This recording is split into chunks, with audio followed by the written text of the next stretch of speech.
This week on Roma Reacts, once again this group hits us in the heart with some heavy emotional lyrics, showing off their vulnerability through incredible visuals and heartfelt vocals. Their power and softness is on full display here.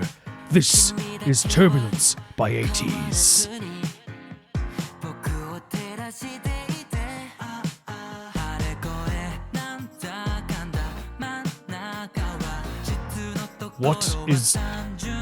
What is even happening here? What is going on? This is crazy. I can't even... what are we doing? What is transpiring in front of me?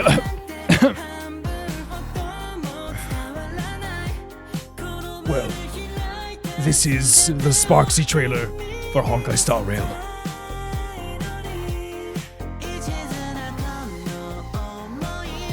There is never a bad comeback for this group, and now they embrace the beauty of J-Rock and their status as magical girls. The only bad part of this vibrant and supportive song is that it's not 10 hours long. This is I Got Your Back by Illit.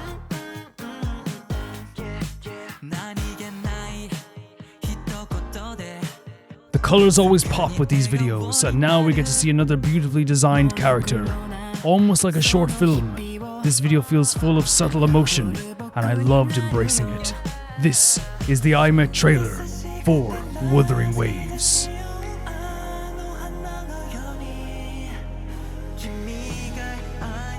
This group keeps getting bigger and better, and their new song gives us another bop that is fun, sexy, and cool.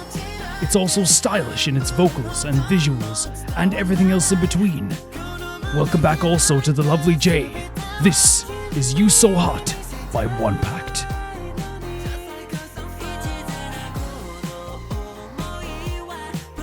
All this and more in Roma Reacts.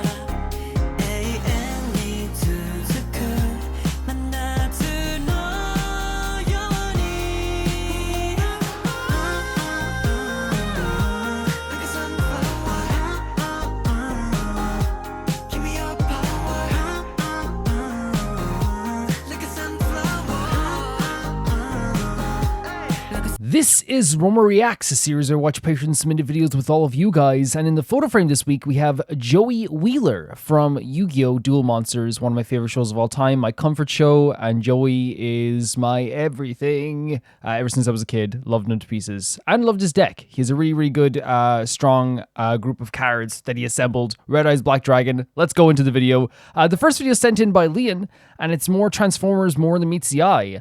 Fun fact, when writing More Than Meets the Eye in Lost Light, James Robert would include a song for each volume as a kind of soundtrack to the comic. The music you've been hearing the entire time in the animation has been these songs. That's a great idea. Absolutely great idea.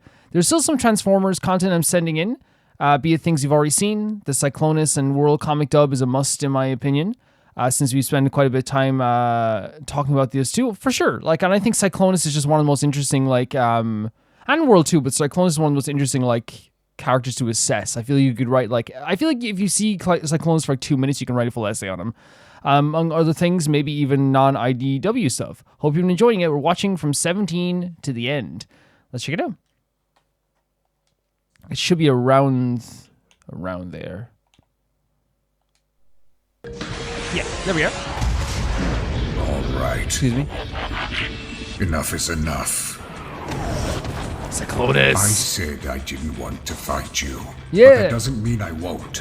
Yeah, exactly. And when I get going, I will. It's so funny, the whole, as I said, the whole thing with Cyclonus is he's like, buddy, yes, it's weird. Yes, I looked at you weirdly because it is weird, but buddy, I don't give that much of a damn. I don't care that much. I don't even know why you're doing this. You paused in. You saw things. Which implies that I'm going to tell someone what I saw. Which in turn implies I care. He doesn't care. I don't. I mistook the sweeps for Scourge. My mistake. End of story. This is why they're both such interesting characters. I just scraped them off the ground. Besides, they were never really alive, were they? Not alive. They're like turbo foxes.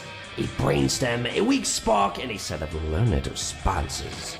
So I wasn't actually doing anything wrong. See, and this is the thing again, Whirl is such an interesting character too, because even in the face of someone legitimately, and you can tell, like anyone can tell from a mile away that Cyclones is being 100% truthful, saying, I don't give that much of a damn, right? Obviously he was being judgmental, he was like, what the hell is this? But like, even in the face of somebody being like, yeah, I don't care, he's like, no, let me explain, you know? And that shows that he knows that what he was doing was weird, right? He knows this. I don't care. I don't care I'm again. late for an appointment. Should I turn on? I don't remember if Now subtitles can we work. please stop fighting? What do you think, Decepticon? Decepticon label again. I'm not a Decepticon. Never have been. I fought beside Galvatron as a fellow Cybertronian. Now, for the last time, are we He doesn't done? like the label of Decepticon.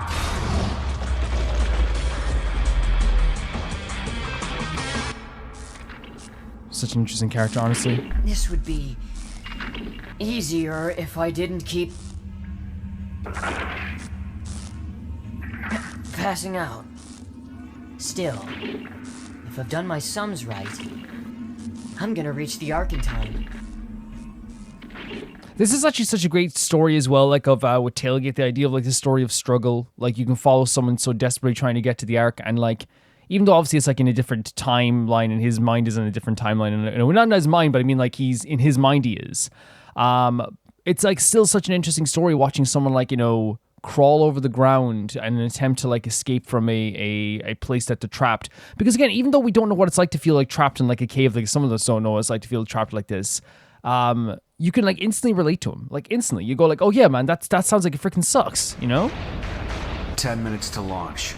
You know, Rewind, if you had a decent alt mode, we wouldn't have to walk to the launch pad. Oh, it started. The alt mode bashing.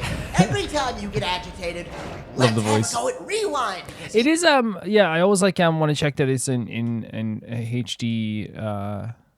So I usually just switch back and forth. I'm not saying it looks bad, but I always want to make sure at the start of Rome Reacts, because then it sets the tone for every single video. So sorry, Leon, if I'm interrupting your video to do turns that. into a giant memory stick and not a super space tank or whatever. I just don't see the point of turning into a giant memory stick. You might as well be a monoformer. Remember the old saying? Everyone's shape serves a purpose. Yeah? Tell that to Skylinks. Is that Whirl? It is. Whirl? And Cyclonus. You okay? What's going on? He attacked me after I caught him desecrating corpses. Oh no. I suggest you look away now if you have an aversion to exploding heads. And again, that shows Whirl knows what he's doing is wrong, because the fact that he's sitting here being like, I caught him doing something I did, like is him like acknowledging that what he did is going to be scary for other people. He knows it's going to be terrifying for other people as well. But yeah, they talk about the idea of purpose as well. Every body serves a purpose. This whole story is about purpose in a lot of ways. He's offline, Whirl. Whatever he's done, he's not a threat. Best lower the gun, eh? Love the voice here. You talking me down, Doc? Is this you talking me down? Like I'm some kind of maniac that needs Again, talking self-conscious. I'm just saying. down? No, I'm just saying he started it. I'm finishing it, and a nice clean headshot Whirl is finished it in every always way, the or started best in every way. To finish it. Oh, and this tailgate. Honestly deserved. Really deserved. Any chance of the hand? Everybody's so cute. Come here, So cute. pal. I don't believe we've met. Have I missed the launch? By the shadow of the underbase. Did I do that? Stay calm, stay calm. He's dead. I mean, it would be terrifying, right? Because like in that moment, like you have this moment of relief, then you're like, okay, I found all these people. Oh, I've just killed like another Transformer. I've gotten this relief of being free, and now that I've killed somebody. It's interesting as well, like seeing Ratchet like be so like not interesting, because I know he is a reasonable person, but like it's very clear, you know, they had the conversation of purpose come up there as well again. But then also at the same time too, with when it comes to the stuff with like Whirl and stuff, like this voice of reason clearly comes from years of experience. Whirl once again being so aggressive because he knows something he did was wrong. From Ratchet's perspective, like he's clearly like he's one of the people I feel like is like wants to put the war behind him. So even seeing some other Transformers fighting, he's like, look, there's no point in doing this. Let's put in the past. And I think he's one of those people that embodies the feeling of wanting to move forward even in moments like that. I killed him! That is Ratchet, isn't it? Because it said Doc, yeah. Oh, poor Tailgate. This is turning into a very odd day. Yes. Whoever he is, he's just had some sort of panic attack. He mentioned the launch. I'll fix him once we're on board the Lost Light. I'm going to regret saying this, but we'd best bring Whirl along too. Because he called We him can't Wacko, risk right? leaving him, well, anywhere really. I'll, catch you guys up. I just gotta go say goodbye to someone. So like Yeah, I got him. So it's interesting. I do agree with that. It's like a Whirl like that's being watched over is less dangerous than the Whirl that's just doing stuff by himself on the outskirts. You know what I mean? Whatever Whirl's like, it's like it's much easier to watch over him than have him doing crazy stuff on the outside. Wasn't easy though. You're gonna have to pay me. What are these double. discs? Swindle, I'd be happy to, provided those are genuine. Hey, you can't fake this stuff. I gotta say, I didn't think wholesome little Autobots like you were into this kind of thing. You're sicker than I gave you credit for. Red Alert wants to talk to you. Something about... So what are those? I forget what I think we probably explained it before. I wonder what those discs are. Yeah, maybe it's like something to do with like it's like their form of drugs or something as well. Maybe. Ratchet bringing a weapon of mass destruction on board. It can wait. It's time we were off. Incoming call from Bumblebee. Want a ticket? No. Oh, I forgot that happens then. Like, and actually, like to me, like a pretty. Oh, that looks awesome, doesn't it? That looks really cool. To me, rejecting the call from Bumblebee is like, to me, a show of confidence for Rodimus. I don't think it's him being rude to Bumblebee. I think it's him trying to be like, you know, I've made my decision. People are rely on me. Let's just full steam ahead. Go. You know, don't look back. That's why I look at it. I thought you said you had a plan.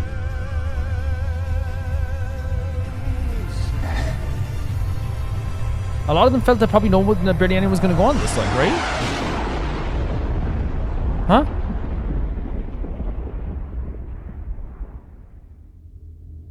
Jesus. Oh, is this one that they lose all the people?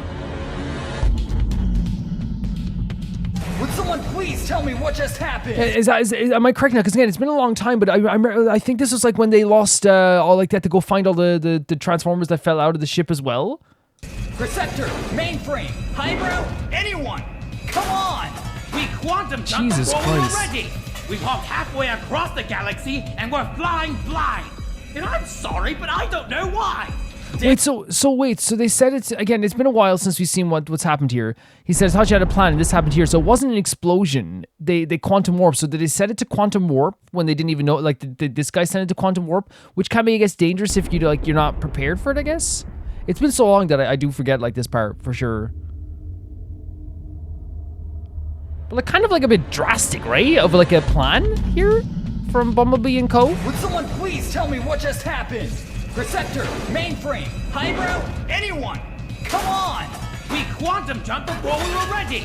We hopped halfway across the galaxy and we're flying blind. That would And be pretty I'm sorry, terrifying. but I don't know why. Damage? One of the rear thrusters exploded. That's what it wasn't exploding. Yeah, okay. Oh no. What? What is it? We've got the hull breach. One of the hangars on the upper decks. Resealing now. Structural integrity restored.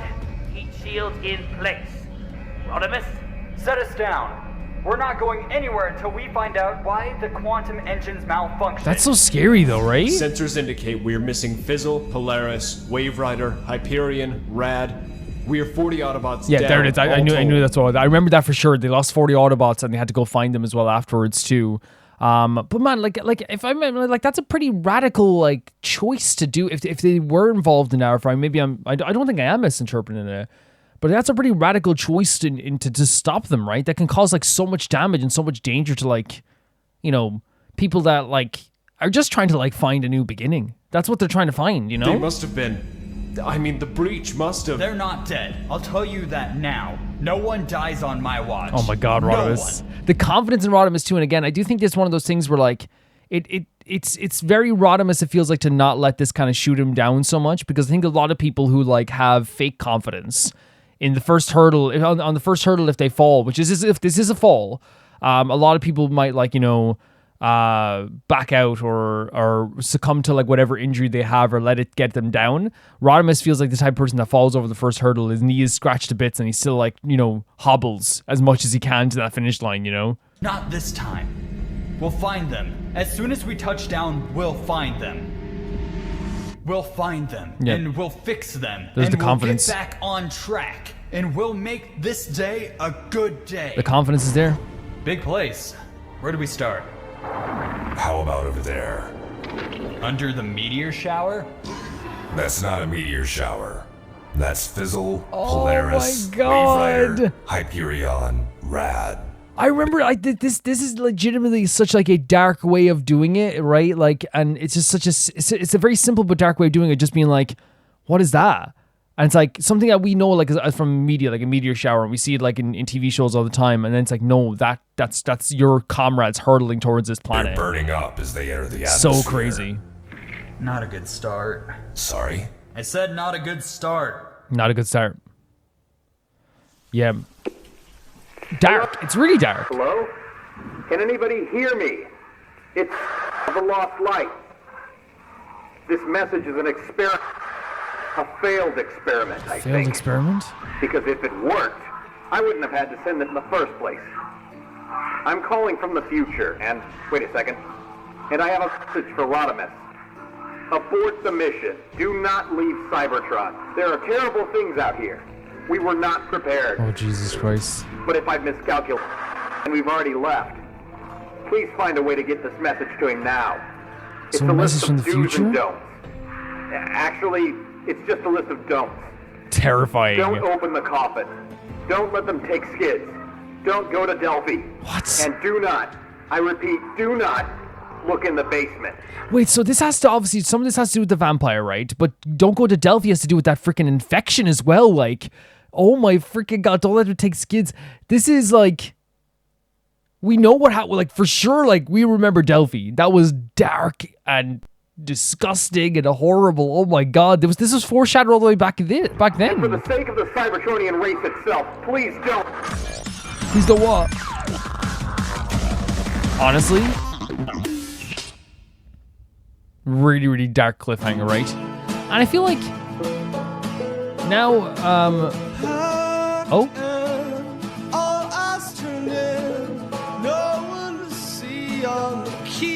Okay. I feel like now knowing this is much like it's much different right now, yeah? It's much different. Because the cliffhanger has a bit of a it's a lovely song. It's a pretty nice song. But I feel like, as I said, like it has a different energy now, that cliffhanger. Oh my God, the artwork's really great. So I might turn off the subtitles. So, oh, no, did not mean to do that. Because they're showing like character designs here as well, which is really cool.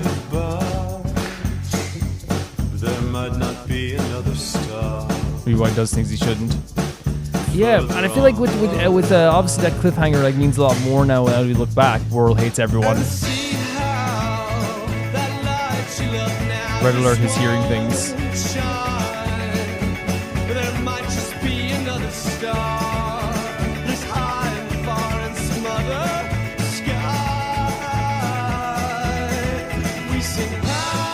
Swerve doesn't know. Swerve's the best. Wrong wants to be remembered. It's a pretty somber song, right, for this as well.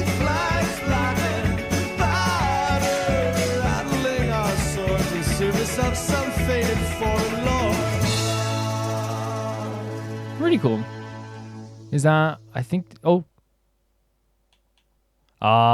It's like a different, it's like a logo for their team. Okay. And there's a thank you as well. Yeah. So what's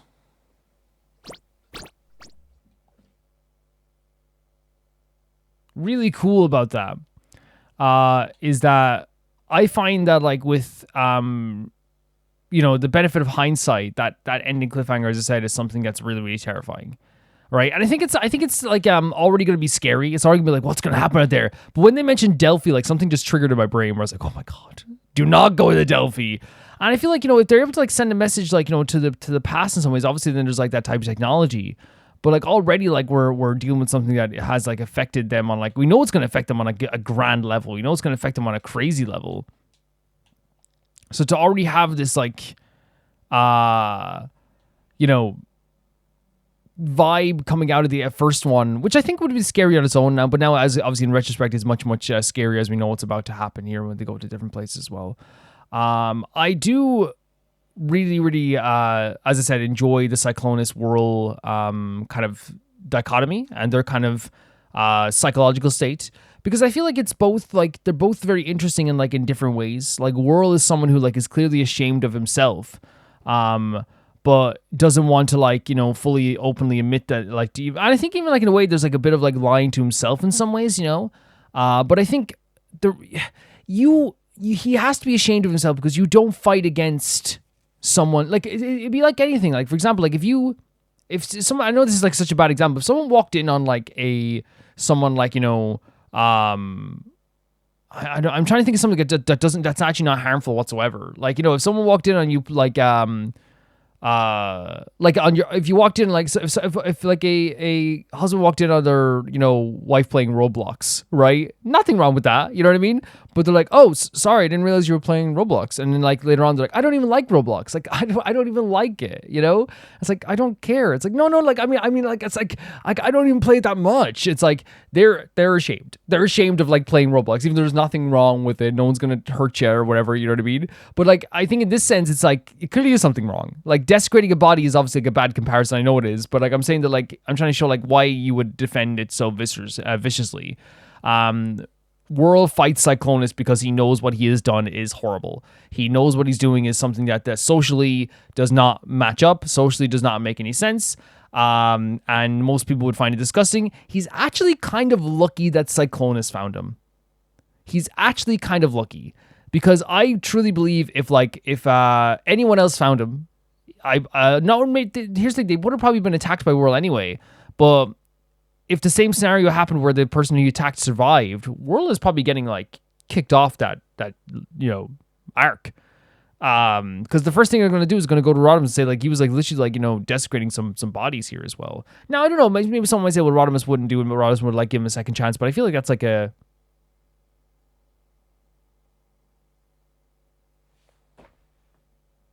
oh, sorry. I saw my OBS said File Explorer, but no, it's sorry. I was like, what? But yeah, like I don't know how that would work. I don't think he would give him a second chance in that sense, but like it is still a pretty like horrible thing to do. But it is like still like a really great, again, from a psychological perspective, having like Cyclonus like not wanting to be called a Decepticon, wanting to kind of like there's a feeling of kind of like wanting to move on, and in a lot of ways too, it's like I don't actually give a damn about, not because he doesn't have maybe a moral compass or like that he's like thinks it's a good thing. It's more that he probably thinks it's weird, but he's like, I don't want to get involved in this. And Whirl did beat Cyclonus, and we know that Whirl's tough. We know Whirl's a freaking beast. Like Whirl is like very, very tough. So to see like Cyclonus lose him, it's not surprising now, especially after we've seen Whirl like do some like really crazy stuff in the meantime. But yeah, it's definitely such an interesting psychological thing there as well. Tailgate, like and it is Tailgate, right? I always like worry I get the names wrong. I'm probably getting it so wrong. But Tailgate, like shooting the laser out of the ground to get this moment of relief, and then sees a lifeless Whirl on the ground. The feeling probably is very like it's probably fear, it's probably terror. It's like, what did I just do? What just happened? I have I probably like gotten freedom, but then I've ended up like killing somebody as well. But again, the way the Transformers even worked there, like even when they defeated Whirl, it's also like just like it's lucky that Cyclonus found Whirl, right? For Whirl, it's very lucky that it was Cyclonus that found him, right? For Tailgate, it's very lucky that he hit Whirl, I feel like. Not that they would like hold it against him or like be like, oh, you're a bad person for hurting Whirl. But I do feel like it would be a thing where like, there might be more of an uproar if like you hurt, if you hurt Rodimus or you hurt like Wrong or something, because then it's like, oh, this is one of our good guys, but everyone knows the world is a little bit of a wacko. Everyone knows the world's a bit crazy, and the world's going to bounce back as well too. So I don't think they had like much of a problem with that in that sense. But again, we talk about the psychological aspects, waking up, getting free, and then all of a sudden having to like come to terms with the fact that I might have just hurt somebody is probably like, again, a very bad feeling to have. Of course it is. But still, I think they did a good job of like, you know, expressing that feeling. You saw like it's played off comedically, but you can tell like from Tailgate's perspective, it's like a very scary thing as well. I really adored the section with Rodimus saying that he wanted to take Bumblebee's call. And I do think it is confidence. And it's the same thing with like when the warp, what is it called, the quantum warp goes off, and he's not able to like they don't know what they're doing right now, right? And it's like something that like they weren't prepared for. I think that what's so great about that is like it shows again not just his confidence, but like his ability to kind of like pick himself up if like it needs to be. It's not saying that like, you know, this isn't something that's gonna hamper him. We've seen it. He's a little bit shaky. He's a bit worried. He's obviously nervous. But again, Rodimus's innate ability is something that is better than most leaders would have. Most leaders in this situation would like legitimately back off. In my view, most leaders in this situation would like be like, oh, we lost 40 people. We got to like, you know, break it to the other people and like, you know, they bear it as a cross forever. I think Rodimus, you know, sees this as an opportunity to like show people in his ship, like, I can do this. Look what happened here. I was able to like actually do something about this. Other leaders wouldn't have. If we were back on Cybertron, they wouldn't have done this, you know? Yeah, I think, and maybe I'm, you know, being harsh to other leaders, but I think Rodimus's confidence is actually kind of infectious. Whereas, like, I think sometimes, you know, people's confidence can be a little bit like, you know, foolhardy. I think his is the opposite. I think when I look at Rodimus's confidence, it's like, yes, he may be overconfident. Yes, he might be a little bit of a charlatan or might be someone who's like very like, you know, foolhardy, but there's something infectious about his confidence that like I'm drawn to it. Like there's something so infectious about a guy who loses 40 people and they're falling towards the planet like an asteroid shower or a meteor shower, and they go, let's do this. No one's dying. There's something infectious about that. And even if he's trying to bluff for himself, there's something infectious about that. It's really, really cool. But yeah, they're like, if that was a sabotage, I forget if that was a sabotage from Bumblebee and his crew, but if it was, that's pretty nuts, right? It's pretty nuts if that's the case. But yeah, we have the warning at the end, as we talked about. That is the reason why the warning works so well for now, because we understand what happened to Delphi. We saw what happened to Delphi. Really great idea for a cliffhanger, especially if you like are rewatching it, because now like when they, again, as I said, when they mentioned Delphi, when they mentioned like, you know, something that, you know, that's lurking on the ship as well, which again would be the, I know they didn't say lurking on the ship, but like, you know, they said in certain areas of the ship, you would think right away, from my perspective, you think the vampire, right? The energy, I forget what they're called, but you think that right away. But yeah, really great way of ending that, really scary way of ending that. And these are always like really, really good. And the music is good. The art is good. Really dynamic, really fun. Thank you for sending us in. The next video is sent in by Cosmic Catloaf. And they say, who's the real Sparkle? Watch this video to find out. Maybe, probably not. Sparxie character trailer, Ravings. Let's go. Okay, the audio is down for a bit, so I'm gonna skip back, and they have a freaking toy in the opening. That's such a cool, oh no, leave her alone. This is such a creative idea to start off a trailer. What? What? Wait, the smile after, is that her like coming out of her body? This is such a wild start, the freaking lyrics and everything.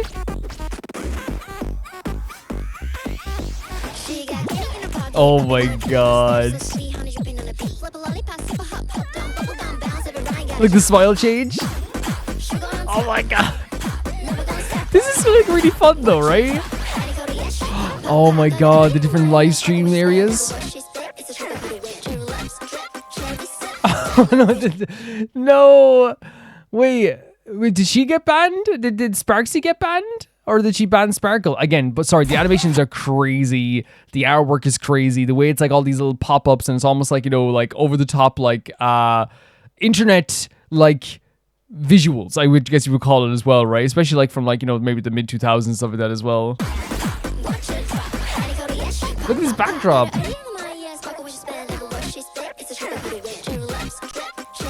Oh my god, the dance as well. No way. So good. What a great freaking title screen. Oh my god, it's so creative. It just looks really cool too. Oh my god, it's like a TikTok battle. Oh, she runs? No way. No way, she's dancing and she does it too. What the hell? This is wild, man. And again, would you expect any different from a Sparxie trailer? You needed to be wild. You need to be abstract. You needed to be crazy. You needed to feel like a raving lunatic created it. You needed to feel like the person who made this, like, had to go into, like, you know, care after this. You know what I mean? Like, you need that feeling from a Sparxie trailer. The very cartoonish nature of it too. The song's like it's pretty sick as well. Oh my god. Look at her face, what the hell? It's not a bad song. Oh, the chibi version too. The dancing is so fun. Do you think they're genuinely like trying to play on like? I think they are. Like I don't think it's anything thought. I don't think it's like an estimation. They're trying to like play on the idea of TikTok culture, right? And that's not a bad thing. I want to make it clear. Like as I said, Honkasaro does streaming culture and TikTok culture and online culture better than most games because you can tell the people who like created like actually have like you know done research and stuff like that too. Because compared to obviously like I'm not on TikTok, but everyone knows about like TikTok dances and like TikTok like battles, and so I know from like Vivi from Loona does like TikTok battles. But like it's one of those things where like I feel like with other stories, as I said, like you can always tell there's like this like 50-year-old man, which is not wrong with being 50, but I'm saying it's usually like a 50-year-old man like how he's like, hey, I'm going on Bookface to message my friends and poke them. It's like, dude, it's 2022. It's like, what are we doing? It's like, you didn't consult anyone because you look down on internet culture. But you can tell Honkasaro, like, again, since they use internet culture as a way to, like, advertise their game, they don't look down on it. They, like, catch hand in hand with it. Again, the dancing is so fun. This is crazy. With the guns spewing out the faces too, the emoticons. The purging. Like, the dancing's really fun. And it's like a confetti gun. Sparkle's not impressed.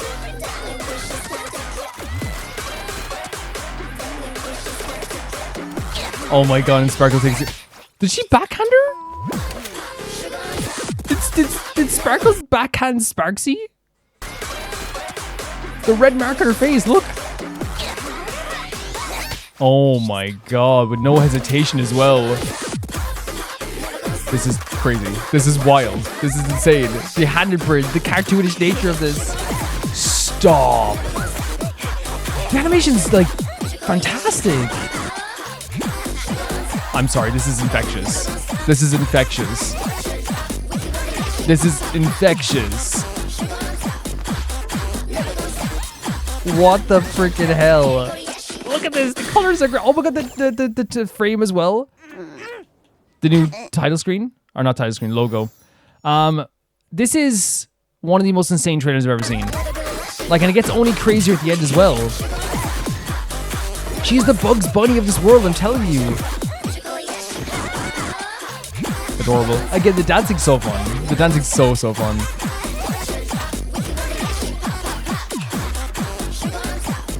It's, oh my god, all the different like, you know, UI elements as well. I love the logo. I freaking love the logo. The smack of the arse as well. Oh my god. With this trailer here, I think this is exactly what they needed, right? And I think it's like one of those things that like, if this was any less than this, would we be disappointed in if the Sparxie trailer, here's the thing, you could do a Sparxie trailer that's more emotional, right? And have it be like, I was once I was created by Sparkle, and like add some more depth to it. But I feel like, you know, Sparxie as a character is the Bugs Bunny of Honkasaro. She is a Looney Tunes character. She is a VTuber mixed with a cartoon from the 60s. She is meant to be wild and insane, and she's meant to make you go like, what the hell is happening? So the idea that like they've like let the trailer be that as well is so good. To the point that like at some points like I'm just looking at you like don't even know what's going to come next. It's one of those trailers I feel like you need to like pause it 22 times to really get the full feel of everything that's been happening. And I like, again, I genuinely love the Sparxie Sparkle story. I think it's like so great. One of my favorite things about the Sparxie and Sparkle story is like, you know, that you don't know who like is like, you know, You don't know what's real and what's fake. You don't know what's the truth and what's a lie. Anyone who says like, no, this is the truth and that's a lie, I feel like that defeats the purpose of Sparkle. And I love that from my audience as well. Like they never do that. They never go like, actually you're wrong about this. It's actually one of the few characters I feel like, there's like barely a definitive answer on like the psychological aspects, the historical aspects, the personality aspects. There's no like definitive like, this is who they are, or because I think sometimes with a character you can say like, Japard loves Serval, right? That's a definitive thing. We can't argue that. Or like, March, Donhong, and Stell are best friends. You can't argue this, right? But you can legitimately like, argue. If someone said to you like, oh, I think Sparkle really is like Stell, right? Someone could go, I don't see it that way. I see it this way. And someone goes, well, I actually think that she like really like despises Stell. And like all these different things, like it's like, oh yeah, this is like equally holds weight. Right? And in the question of like what is real and what is fake with Sparkle, that also holds weight. And you see this in this trailer, not just like who's real and who's fake, but the idea of like the abstract nature, the craziness, the wild colors, the way that they use like again the kind of like streamer culture stuff, the TikTok dances. She's dancing in Sparkle's face every 2 minutes, like as a taunt as well. Like it's intentional. They're showing this character like over and over again, playing in Sparkle's face, whether it be like, dancing on live stream as Sparkle has to watch as she's doing this, or like later on dancing in the chibi form, but then like it turns into the 3D form, doing different streams in different locations. There's like a use of like weapons in a way that is like so like it's so like cartoonish and violent, which again is what like cartoons like Looney Tunes are. They're like crazy and violent. Her like walking down the street like or skipping down the street like it was like a mini game. There is like a TikTok battle type feel to like one of the frames that you see as well.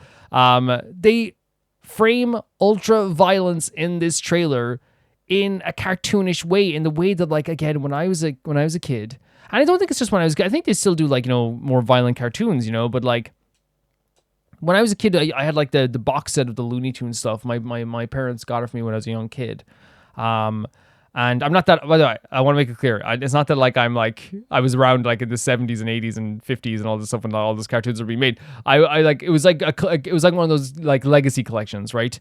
And I remember like watching it and like as a wee baby, and like you'd have characters like legitimately like pulling out guns and like it'd be going off in their face, and they'd be like hitting each other with hammers, and like they'd be beating the living crap out of each other. And that's what Sparxie gives the vibe of, like using these guns feels like a very like violent but cartoonish thing, where it's like it's more funny that it is violent, but it is still very ultra violent. It is more crazy than it is sane, but there still is like a through line to it and a meaning to it, which is again Sparxie is and I mean this in a great way, she's not a meaningless character. There's a through line in terms of like showing her character of how crazy she is, but that's the point. It's almost like a pointless endeavor to really figure out who she is, but it's fun to try and figure out who she is. And in this trailer, it's like it's almost like a pointless endeavor to truly like comprehend everything that's happening, but it's fun to try and comprehend what's happening and to let your brain try and comprehend what's happening. The backhand stuff from Sparkle was crazy. The backfire on Sparkle was also crazy. I think they're implying at the end of the trailer that like when she smacked Sparxie's butt, that it was kind of like Sparxie like was like maybe having like a bit of a vision of this as well, and like or maybe she like failed in the end. But again, a really great trailer, amazing colors, wild stuff, really, really cool. Thank you for sending us in. This is awesome. The next is sent in by Photos, and it is Party O'Clock by NMIXX. On to NMIXX's next title track, Party O'Clock. Let's check it out here. Let's go. Oh. Oh. First of all, subtitles on for sure. Really like... Again, they're really good. I want to make this clear. Like, NMIXX are always really good with attitude. Everything we've seen so far, they've been really, really good with attitude. There's never been a time I feel like where they haven't been. So, like, really right now, I'm expecting a bit of attitude sometimes. And sometimes they do some, like, really beautiful, like say we're a heavy scenario. They can do, like, the heavy emotional stuff, too. But, like, if there is a bit of attitude, it's like, okay, it's NMIXX. For sure, right? For sure. It's party time, better get on that. And what a way to start off with attitude than with Jiwoo, Interesting beat again, right?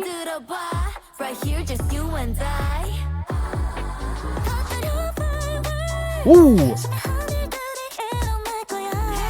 Yo, what the hell? Like this like mid-2000s R&B feel like right away.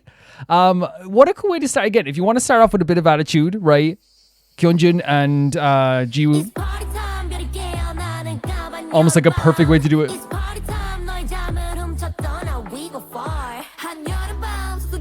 Oh my god, these looks as well.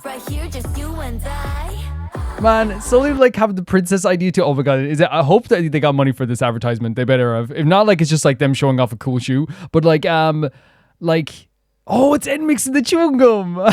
That's really smart. But like, yeah, like I feel like, I'm getting better at the names. I'm gonna probably get by this episode, by this MV. I think I'm gonna know everybody because like right now, like obviously, like I can pick like sometimes you can pick Jiwoo and Kyunjin, and of course you can pick Lily Avocado because I feel like she goes viral like once a week. Soleon is also someone who I feel like I've seen like before too, so like I can pick her out too. But hopefully we'll get to like know like everybody by the end of this, and I'll look up the names afterwards too. But yeah, like to start along. Gorgeous vocals. Some chanting in the background.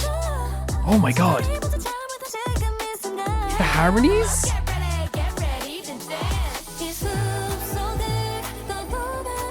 Gorgeous stuff. Cool choreo. Again, before whatever they're going to go into here as well. Showing off like something that I knew they're really good at already, which is like vocals. I think, every time you see like an NMIXX, people share like, videos of them online singing a song or doing a cover or something like that. They've always been amazing vocalists. But here you see like a tone that is like, there's as I said, a soulful tone to the vocals here. There's like some softer tones or some like higher tones that also feel very gentle at the same time too. It's really, really pretty. But again, it has this kind of like very like almost like, as I said, like, 2003, 2004 kind of like R&B vibe, which again, like a lot of like, K-pop does like derive from that, but not everyone does it well, but I feel like they're definitely hitting the vibe like in a really amazing way here. And again, I feel like I have like so much trust in these gals to like perform something that is going to have like a bite to it, a personality to it, something that you can actually sink your teeth into, I feel like as well, Like, this is gorgeous. Gorgeous vocals. I kind of like the chant a lot as well. Gazing eyes. Moon is half asleep. This is a great visual as well. Again, they have so much they have great group choreo. Always very innovative. That attitude against the Nan. Oh? Wait. Breath of fresh air. Again, beautiful vocals. Really clean, beautiful vocals. What? Oh my god, okay.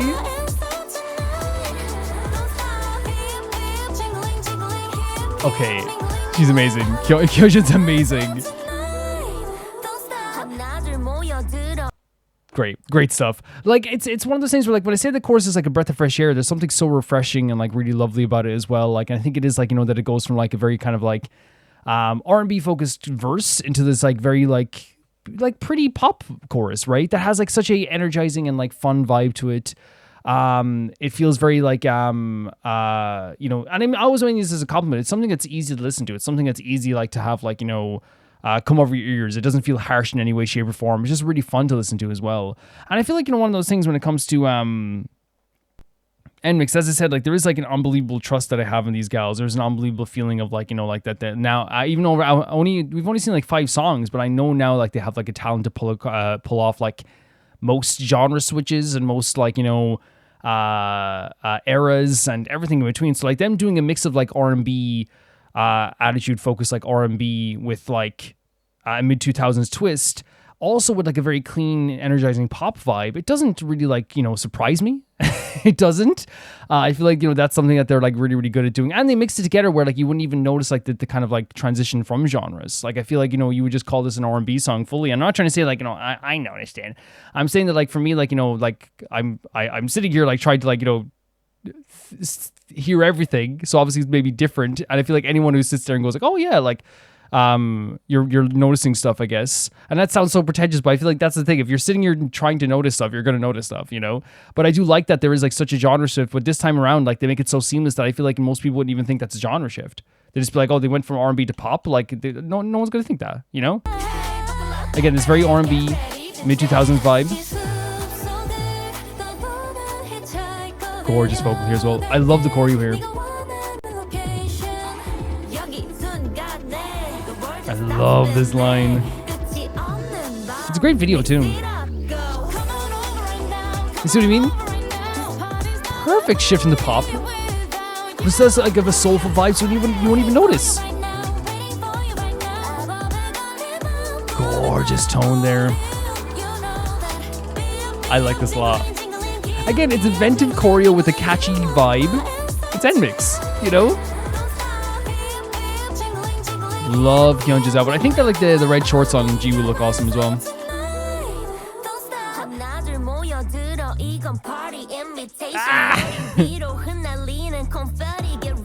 Again.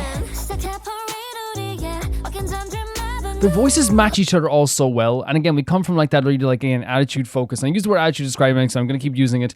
But it is like this very kind of like, there's like a tinge to it. There's like a really like, you know, it kind of like, it's not aggressive, but it is kind of like, you know, very like defiant. It's like this personality that's kind of like very fresh and cool. And it comes across always in like the rap vocals here as well. But then it transitions into this like really beautiful, heavenly, gorgeous vocal.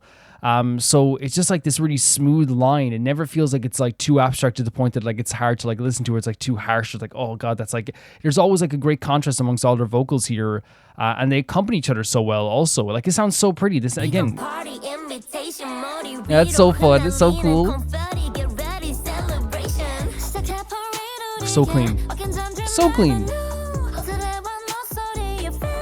Oh, the tone.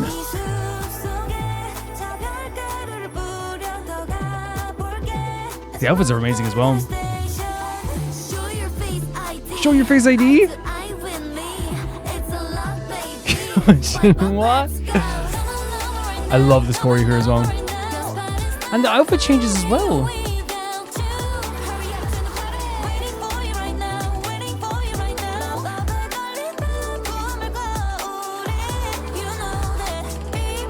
Oh my god. It's so fun. It's such a fun vibe. Oh my god, their smiles could cure a world in pain. What? Let's go. Let's go. It's not okay. Oh my god. Okay.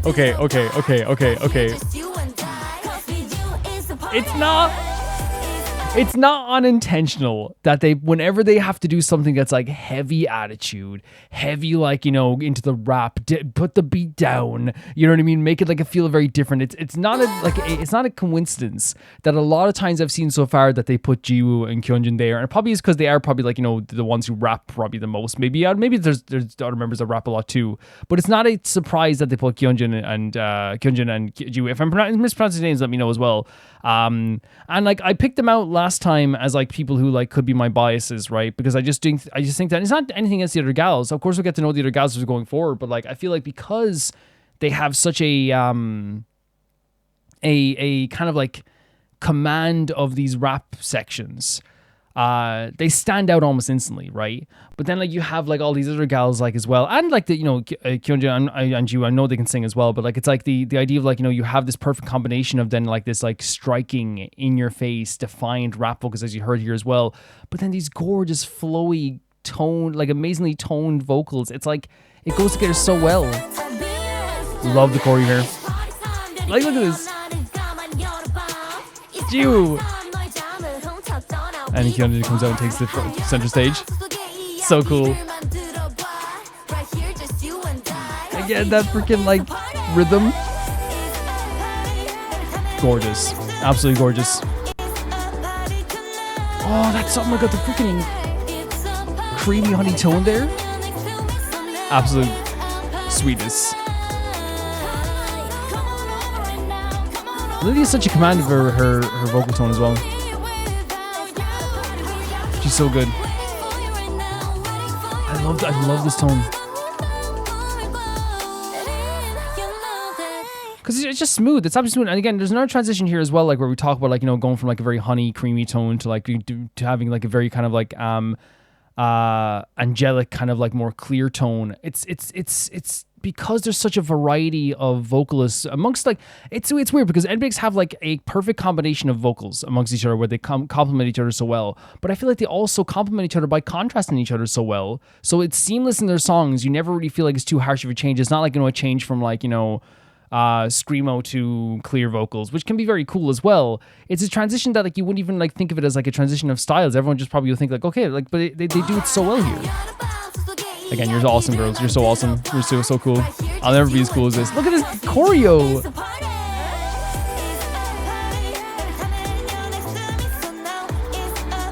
Again, there's a tinge to that vocal and then more clear, more sweet, right? It's all intentional. It's gorgeous stuff. Gorgeous stuff.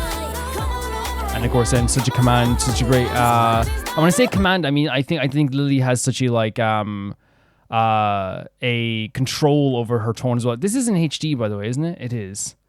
Oh, it could have been for. Sorry about that. It's not gonna matter too much because you're gonna be watching on a smaller screen anyway. But like, I could have been watching 4K.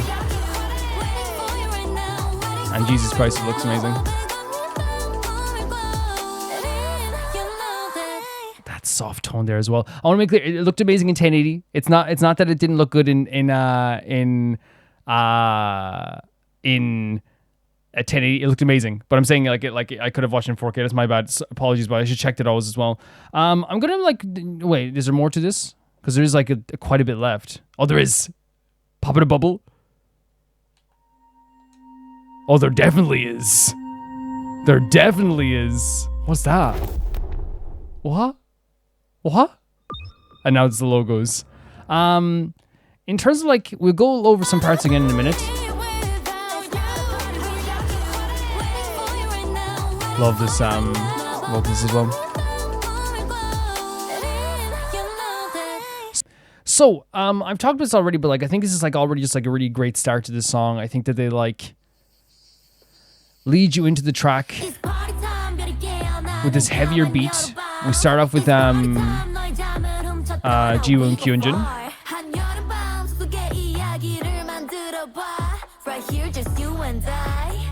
And then this Chungwoo, it's such a great idea.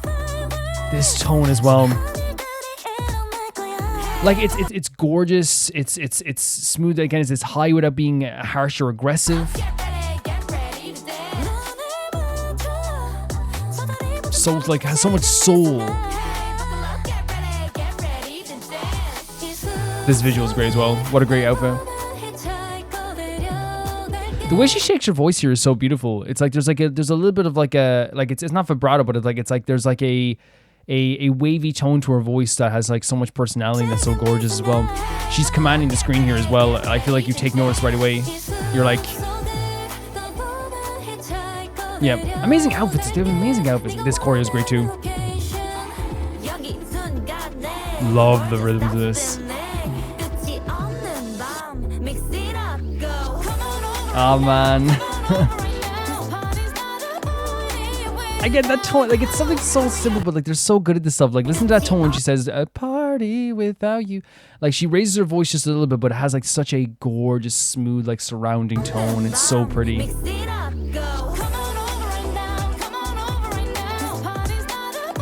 Yeah. It never sounds harsh.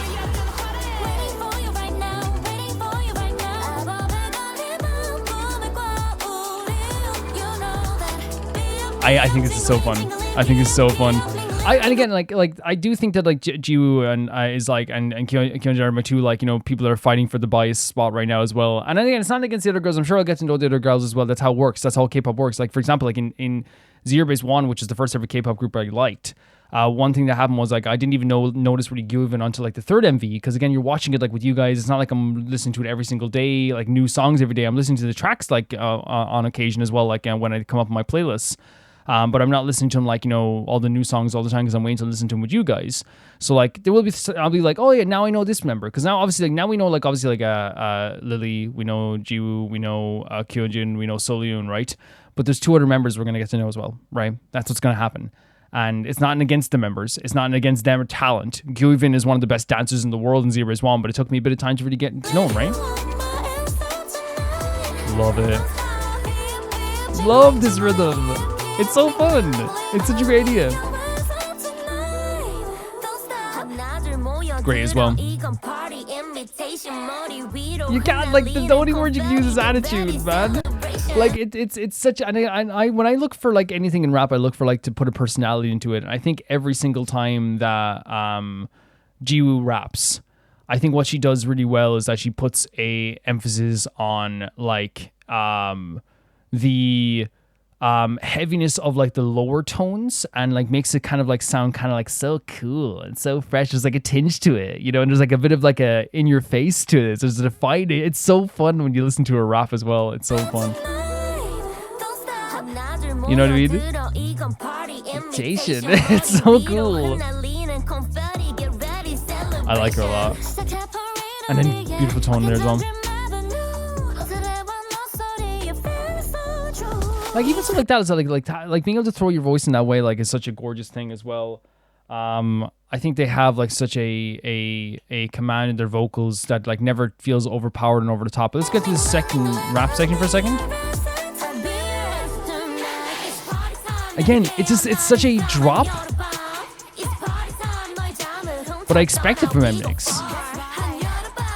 Love the transition there. What a great way to like bring like to have like the, you know, a very rap focused ending here, and have like, you know, Jiwoo doing the first part of the rap and then Kyunjin like instead of like, you know, having them like in the same formation, like bring almost like a natural, you know, hey, you go ahead of me, like it's your turn. Like then you see Kyunjin going to the front. It's actually a really like strong way of doing it in my view. Love the choreo is always so inventive. It's always so inventive. And then yeah, they're very, very good. They're very, very good. Here's the thing about like NMIXX. I think that with NMIXX, there's like always like a thing where like I never know what I'm gonna get fully when I go into an NMIXX song. But that's what's very fun about NMIXX. I think that I go into every NMIXX track like thinking to myself, okay, so are we getting a somber, softer song here with a hint of like, you know, kind of some horror tones in the background? Maybe. Are we getting like a really heavy like rap track mixed with some really pretty pop vocals? Maybe. Are we getting like a big dance beat mixed with like a upbeat pop song? Maybe. Yeah, like, again, and the answer is maybe. The only thing that's for sure about NMIXX is that nothing's for sure. That's the only thing that's for sure about them. And obviously you can say with for sure they're amazing vocals, but I'm talking about in terms of like the genres they do as well. And I think that it's like I expect it. I expect it to be really, really great all the time as well. And I really like adore the way, you know, this song is crafted, because I really feel like it is like a party song, right? It is like a really good, and like I think, you know, the meaning behind the song, you know, is you know, sometimes like, and I don't mean to make it sound like it's meaningless. I mean, in this sense, like it's a song about like, you know, getting together and like, you know, having like, you know, a party with people, like, you know, being with people that you like, you know, and talking about like how like, you know, the dark summer night can feel like, you know, you're making like, I guess it's not, because the thing is like I think like with NMIXX there's like always a hint of like, while it can be like a party song, I feel like there also is like a feeling of like maybe like some magic behind it as well, because it's not just like them partying, they're singing about like, you know, partying in the forest, like the darkness of night, and, you know, talking about how like, you know, the moon is half asleep, and you know, there is like and even like, oh, even like the line like, you know, a hitchhiker who like wanders in the forest, I'll take you to the location you want. There's always like a hint in these tracks as well where it's like, yes, this song is about partying, this song is about like getting together, and you can feel that way. But just like any good song, you can also feel like there is like a little bit of like a mysterious tone to it, right? It's like we're talking about how we are maybe like, there's like almost like a witch's coven feel to it, where it's like, you know, it's like, oh yeah, we're having fun in the party, we're having a great time, but there's like a hint of like, yeah, but like, you know, we're dreaming. There's like a spellbound night that's happening here as well. And you could take it as, that's what's great about NMIXX. You can take it as like being like, oh, I just did a song about partying, right? And you can relate to that, right? Or you can take it as like maybe being more lore filled. It's like about this magical place in the night where, you know, you're going to follow into a dream and you're going to bring someone to a place that they believe that they belong. And you know, you call yourself a hitchhiker going through this place. So it's like, you know, they give the emphasis of like, you know, dreams, like the flowers are even cheering for them. There's like great lyrics here in this song that feel very magical while also feeling like you can relate to it as a party as well. And that to me is like a sign of a good song. My favorite group of all time is called Coheed and Cambria. I love them so much. And like one thing about Coheed and Cambria, they will sing about like an alien spaceship attacking another alien spaceship. And you might be like, I can't relate to that. But then they sing this in the song, they sing about the idea of like, you know, the feeling of like losing someone, the feeling of like feeling panicked about losing someone and worrying about losing someone. I feel like that's kind of like a similar thing here, not exactly about spaceships, but like with NMIXX, where it's like you can listen to this and be like, it's just a party song, or you can listen to the lyrics and be like, oh man, this is a song about like maybe like some magical forces happening here in the forest. There's like a little bit of like a witch's coven feel to it. There's an invitation to come into a dream. The party might be like, you know, coming into a trance and going into a different world entirely. Or you can feel it's a party song, and that's a sign of a good song, you know? And I think NMIXX has that successful formula where it's like, do you want to listen to Heavy Serenade as just like a beautiful pop song? Yeah. You like a little musical ballad? Sure. Listen to Heavy Serenade, you know? You like more of a heavier rap track? Listen to some of our tracks as well. But if you get like, there's like an undertone to it, it's like, you can really be lost in the magic of NMIXX. You can really like be drawn into like the kind of like deeper intricacies that come along with NMIXX and like the kind of magical nature of NMIXX as well, which I think is always very, very, very cool as well. And it's like one of the reasons why like I feel like I always grow excited whenever an NMIXX song comes up, which is, you know, you don't know what you're going to get. But yeah, as I said, like the vocals are really great. I think there's like a mixture of like, you know, very soulful, commanding vocals. There's like creamy honey vocals mixed with some like very heavenly, like gorgeous, clean vocals. There's like a really good control here with like this kind of waviness to some of the vocals. And then of course we have like the rap sections, which like offer such a beautiful contrast. And it's like, yeah, this is awesome. This is amazing. This is so cool. It's really great stuff. It really is. But now we can look to the members once again. Okay, so Haewon was the one with the white pants who sang after Lily, I think was the first chorus she sang after Lily. We know Solyun, who is she was in the floral like jean shorts, I think, but she did she's always, we know Solyun. We know Solyun at this point as well. Bae is the one, just again, judging by their faces, Bae was the one who like when everyone was like moving fast around her, I believe. Jiwoo and Kyunjin we know as well. Jiwoo had the pigtails. Kyunjin had the flowered dress with the buns, right? And of course, Lily like goes viral every week on Twitter, so I know her as well too. Yeah, there we go. That's all the members. I think we're getting better and better with like noticing who they are as well. They did a really good job here as well. Thank you for saying us in.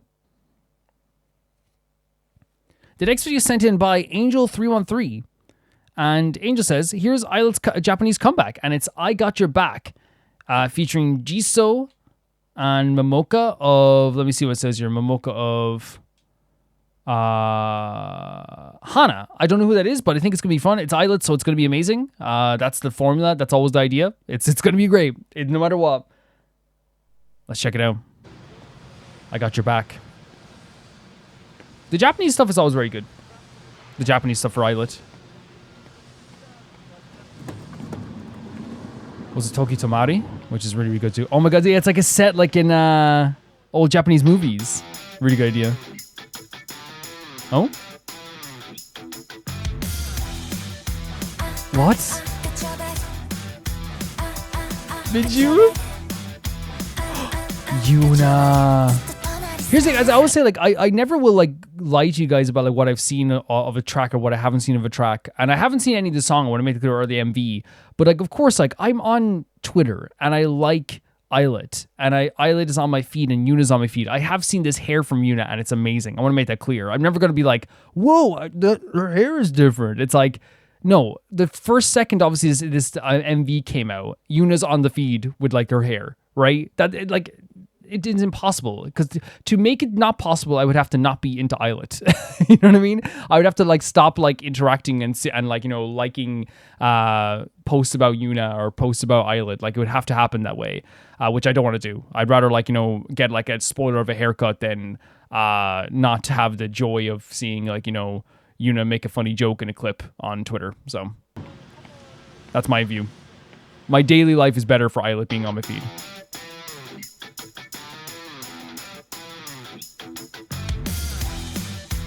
I like the J-Rock vibe to it, right? This look is great. Great visual there with Aro in the... Oh. Minju's voice. So cool, Uro. So cool. Wani?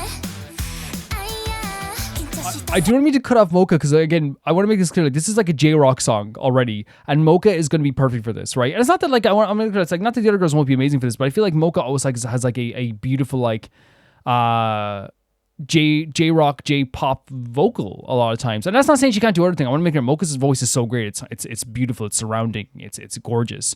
But like, Wani here also giving a performance here that like feels like, I'm just gonna say, like, it feels like, you know, like a J-pop, J-rock influence kind of tone with the like it's like the tone is there, and I feel like it, like, that's awesome. Lean into it. If you're doing like a shift in like a song, like to a different, like, you know, culture song and a different country song and all this stuff too, why not, like, you know, shift into the vocals? And I feel like the other everyone's doing it. I'm not just saying these are Wadi's the only one doing it. Like, we hear Minju there as well with the, like, you know, the come talk to me, like, there's like a J-rock influence, and then like the cool, like, J-rock vocal. Again, it's all like very J-rock influence, but I guess I'm noticing it more with the I was like, oh, they're doing this. They're really doing this. Like, even the tone is very J-rock. It's awesome.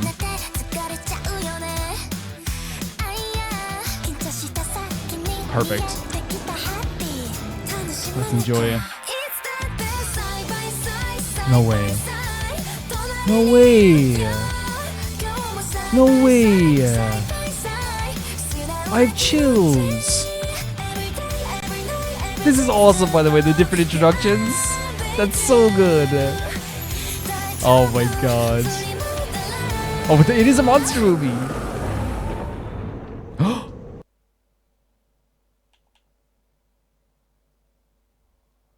They look so freaking cool. I mean, they are our magical girls. They are our magical girls.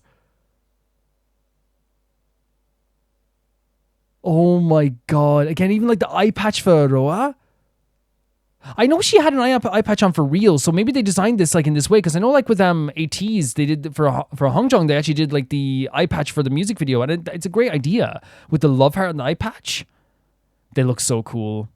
Look at Minju's outfit. Oh my god. Okay, I'm going to go back to the start of the course here because I was just a little bit shocked because this is anime open vibes. This is like pure, beautiful, free-flowing, gorgeous J-rock type song, type chorus. It's the type of tracks that, like, you know, you found on YouTube back in the day. Because again, I wasn't like, you know, I wasn't into anime as a kid. I wasn't into like, you know, anything like, you know, J-rock as a kid. But like, you'd find it randomly. You're like, oh, this song is beautiful. And you'd find out later maybe it was like the opening to an anime or something like that too, you know. And I have done many openings to anime songs too. But like, yeah, it's like the J-rock, purely clean, gorgeous, like inspirational, hard hitting. Like, it's so fun. It's so pretty. It's such a pretty chorus. That's why I was so shocked. I just like, I got chills. One of these making fears is deadly. It's really cool. Get it, Mocha. It's perfect. I love the speech bubbles too. Look at Yuna. This is a great idea. This chorus is beautiful. Holy hell. Oh my god. Adorable. Look at her. Roa's really coming into her own. She really is. We get to see these outfits again.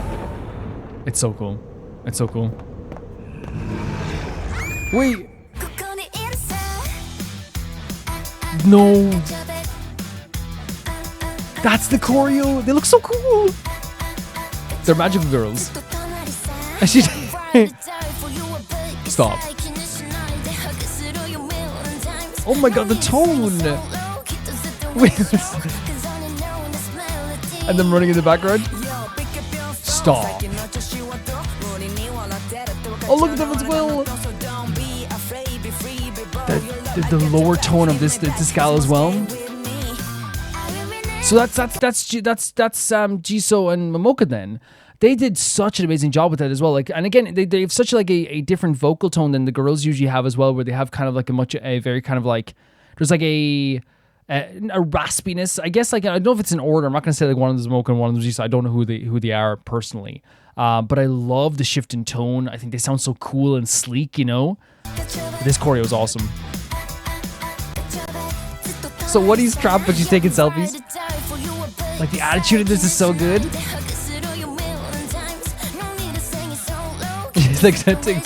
She's like video calling them.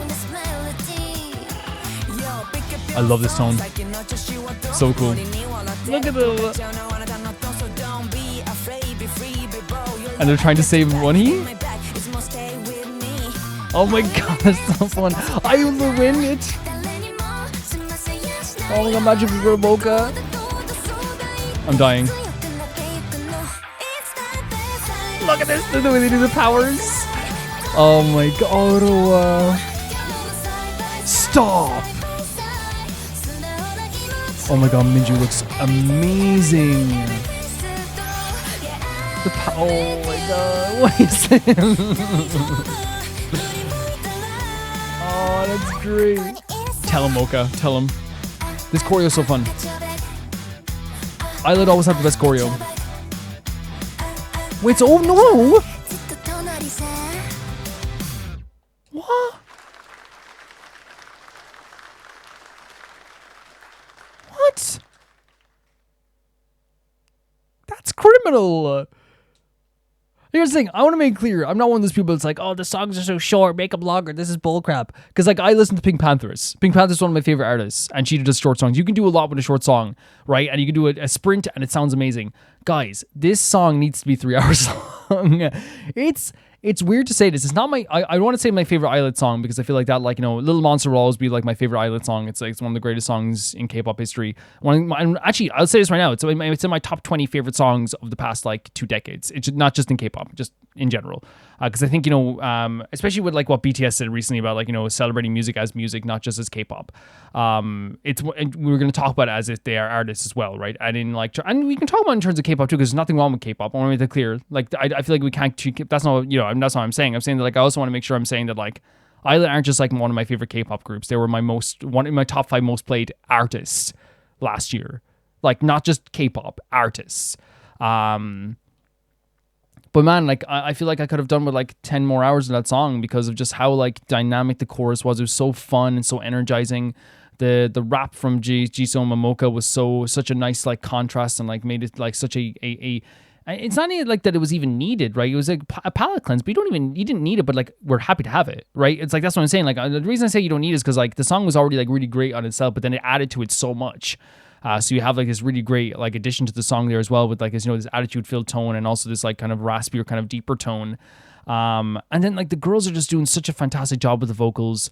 As I said, that J-Rock feeling, that power, that's J-Rock is usually about, you know, kind of have like a lot of deeper emotions, but then like some of the most popular J-Rock songs in history are like, let's keep going, like power, friendship, all these things that are really, really great and like always like fantastic. And I feel like a lot of J-Rock as well is about, and J-Metal is about the idea of like, you know, doing stuff your way and empowering yourself. So it's a very empowering song, like in terms of like friendship as well.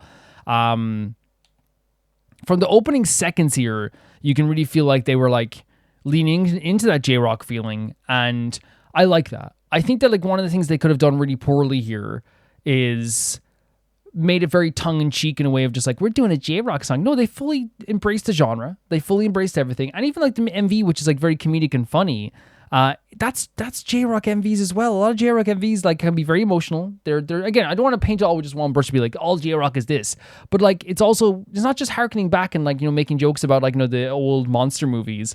It's also like the best J-Rock MVs you see a lot of times too are the ones that like, you know, don't take themselves too seriously, can be very fun and very energetic and they can be very emotional as well. But I'm just talking about the ones that I like really like as well. So I feel like they embraced a lot of that stuff really well. But let's listen to like these this opening again. I love this so much. Was that Woonie? I never even noticed Woonie in the window. Great idea. I have to see the making of this, man. It's such a great rhythm too. Got your back. You look amazing, Yuna. Love this shot here. Don't carry it all alone. And like the implication that these magical girls, like the earthquake is happening and they don't give a damn. It's not an earthquake, it's a monster. But like, you know what I mean? They don't even care whatsoever.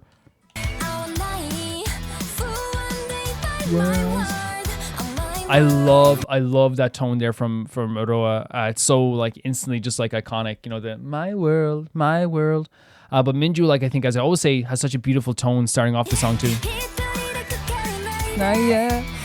Like I love the way they draw out the vocals there as well, like oh, or the yeah, that one he does later as well. My world, like they do a really great job of like drawing out the tones, so like it has this like really like cool aspect to it as well. So cool, Aroa. This is insane. They're all embracing this like genre so much. It's beautiful. I love this side by side. I got your back, like a comic book. Look at Yuna. They all look amazing. It's so good to see Mocha as well. By the way, I have heard that she's not back. This was filmed way before her hiatus again. So this probably was filmed around the same time of It's Me. Which I'm not surprised because the way that Illit is art, I want to make that clear, Illit is art, but the way that they produce Illit is they make sure that these gals like have content for everyone all the time. They really do. And again, here's the thing, and people can maybe argue, I'm not saying like, you know, it's like is it too much? Is it whatever like this? Well, it's like, obviously, like as a fan, I'm always happy to see more Illit songs.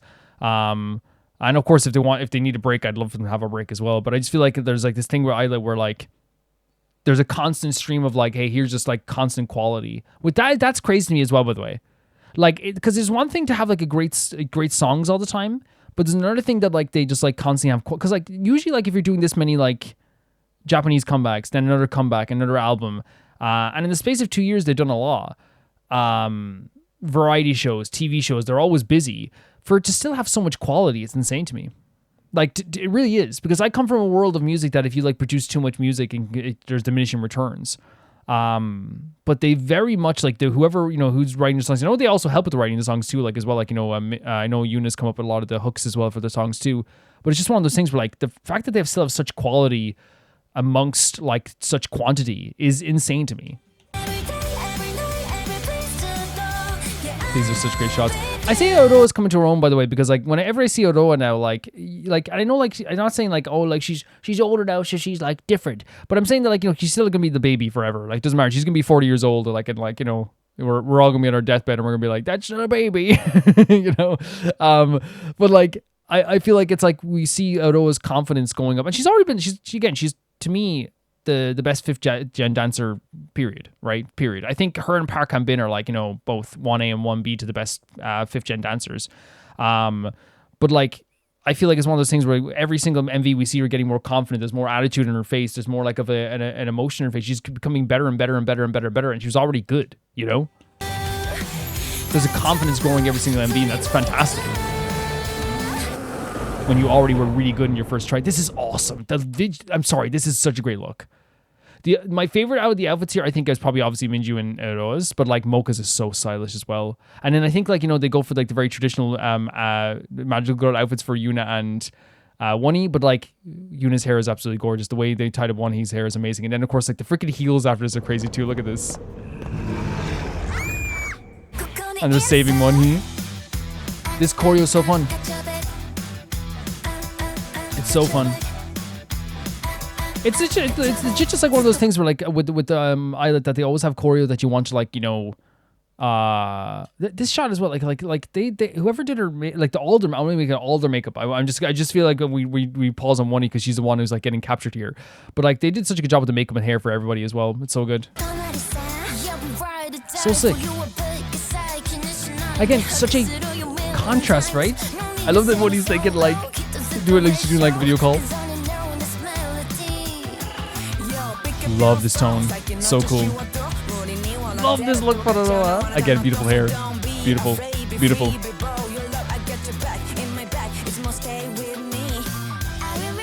I'll win it. Mocha looks so cool. I'm sorry, that Mocha look is amazing. I feel like this is like, I feel like Mocha has like, would you agree that Mocha kind of has like this like modern main character vibe? I feel like she would be in like a modern manga of like, you know, the, you know, Mocha who stopped time. You know what I mean? Like she looks like a modern main character. Love the shot too. I love this too. I'm gonna have to pause as well because I at that point I would be listening to the whole song, and again, like it's one of those things I would be here for the whole time as well. But like, I am really impressed by this. And I would say like it's jumped into my top 3 favorite Illit songs, because then I feel like it's Little Monster, probably this, and then I think maybe like Midnight Fiction or Pimple. I think either or, you could take either or on that track too. Like I think then it goes Cherish at number 4 or 5, wherever you want to put it. But that's kind of like the ranking of my top 5, I guess, as well. You know, last night made a list of my top 5 Illit songs of all time. But it's really great. It's great, and I think the reason why it's great is like the same reason why like if they didn't lean into the genre, I think it would have been silly. I think it would. And again, it's silly and fun, but it's actually like really like genuine in its like journey through like the genre of like J-rock, and that's what I like about it. It doesn't feel like they're trying to like be like, you know, we're above J-rock, or like this is us being like, hey, isn't it fun we're doing this genre? No, like they did a J-rock song with a cool like energy filled MV. Like it works so well. It works so well with so many great practical effects as well that look so awesome too. The vocals were absolutely great in this track too, and I feel like, you know, what's great about the vocals is you got to see like a lot of like big personality on display, which Illit are always very good at. I think, you know, anyone who like denies that they are good at this stuff is like really ridiculous. Like we have like, you know, the, as you said, the kind of very cool and fresh vocals of Aroa there, when she was like, you know, talking about her world as well. Minju starting off the song with like such a great drawn out tone. I think Yuna House has a great warm vocal as well, which again, you can hear, like, I think Yuna just did a lot of like ad libs here and like a lot of short song like lines here. But I think Yuna always like has a warm vocal that like, you need her in like your tracks as well, you know. One doing the like the ayah, like that signaled something in my brain where it's like, it's not like I said that was the first person who did like a J-rock influence type lyric or vocal, because that's what Minju and Mocha, that's what Yuna, that's what all the gals were doing. But I feel like that tone, I was like, oh, they're doing this, they're going for this, you know, they're really going for this. And then of course Mocha, who like I feel like, you know, and it's not just because Mocha's Japanese, I want to make that clear.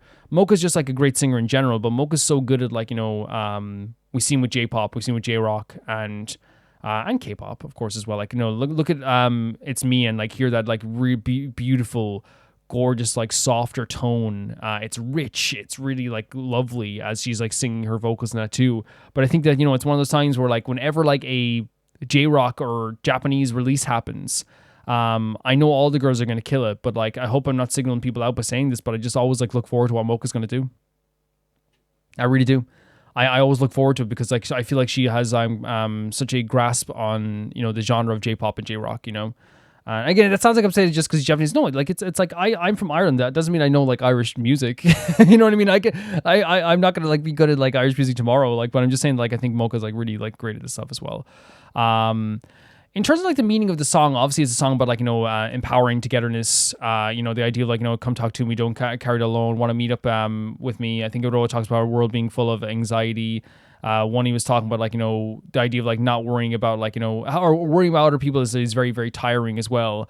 And even like, I think, you know, the line before the track, which I think was a Yuna and Mocha saying like, let's be happy as well. And the lyrics of the chorus are just literally like, you know, like, you know, I'll stay by your side. Like, you know, we'll get through this. You know, it's no matter where we are, we'll get through this as well. You know, and then like the chorus is just kind of like does the whole like I got your back.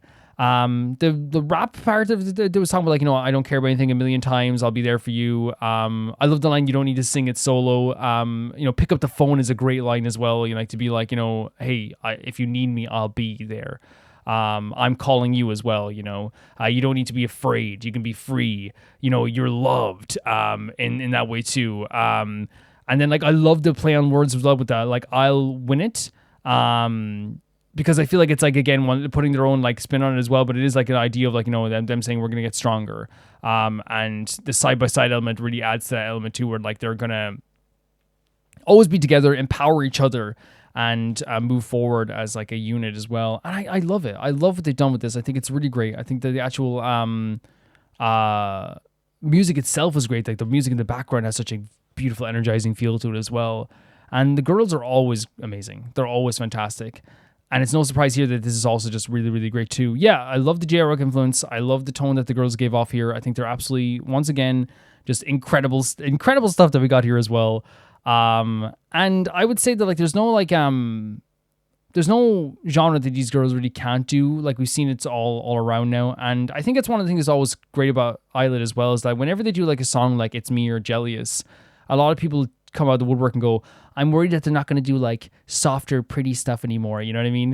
And it's like, no, like they're genre shifters. They'll do whatever it is right at the time and their vocals will fit it. You know, they really will. I love the outfits as well. Oh my God, I love the outfits. I really think that they need to have these as like tour Magical Girl stuff. Because again, I want to make this clear and I want to make this perfectly clear to, again, I know I'm bringing up critics, but I'm saying this directly to anyone who wants to listen to this, right? Illit are the magical girls of K-pop. They are the magical girls of K-pop. They're who they are, and they've always been that, and they always will be. Thanks so much for sending this in. The next video is sent in by Aka, and it's Anteam Imprinted official track video, Our Summer Log. And Aka says, back to a seasonal Anteam. This is Imprinted. The Japanese title is Himawari equals Sunflower, which is a B-side to that part of the Anteam season-themed MVs. It came out right after Kogawari and Arashi, and represents summer just like those. Let's check it out here. The MV, the thumbnail is Joe, which is always a good sign. Let's check it out.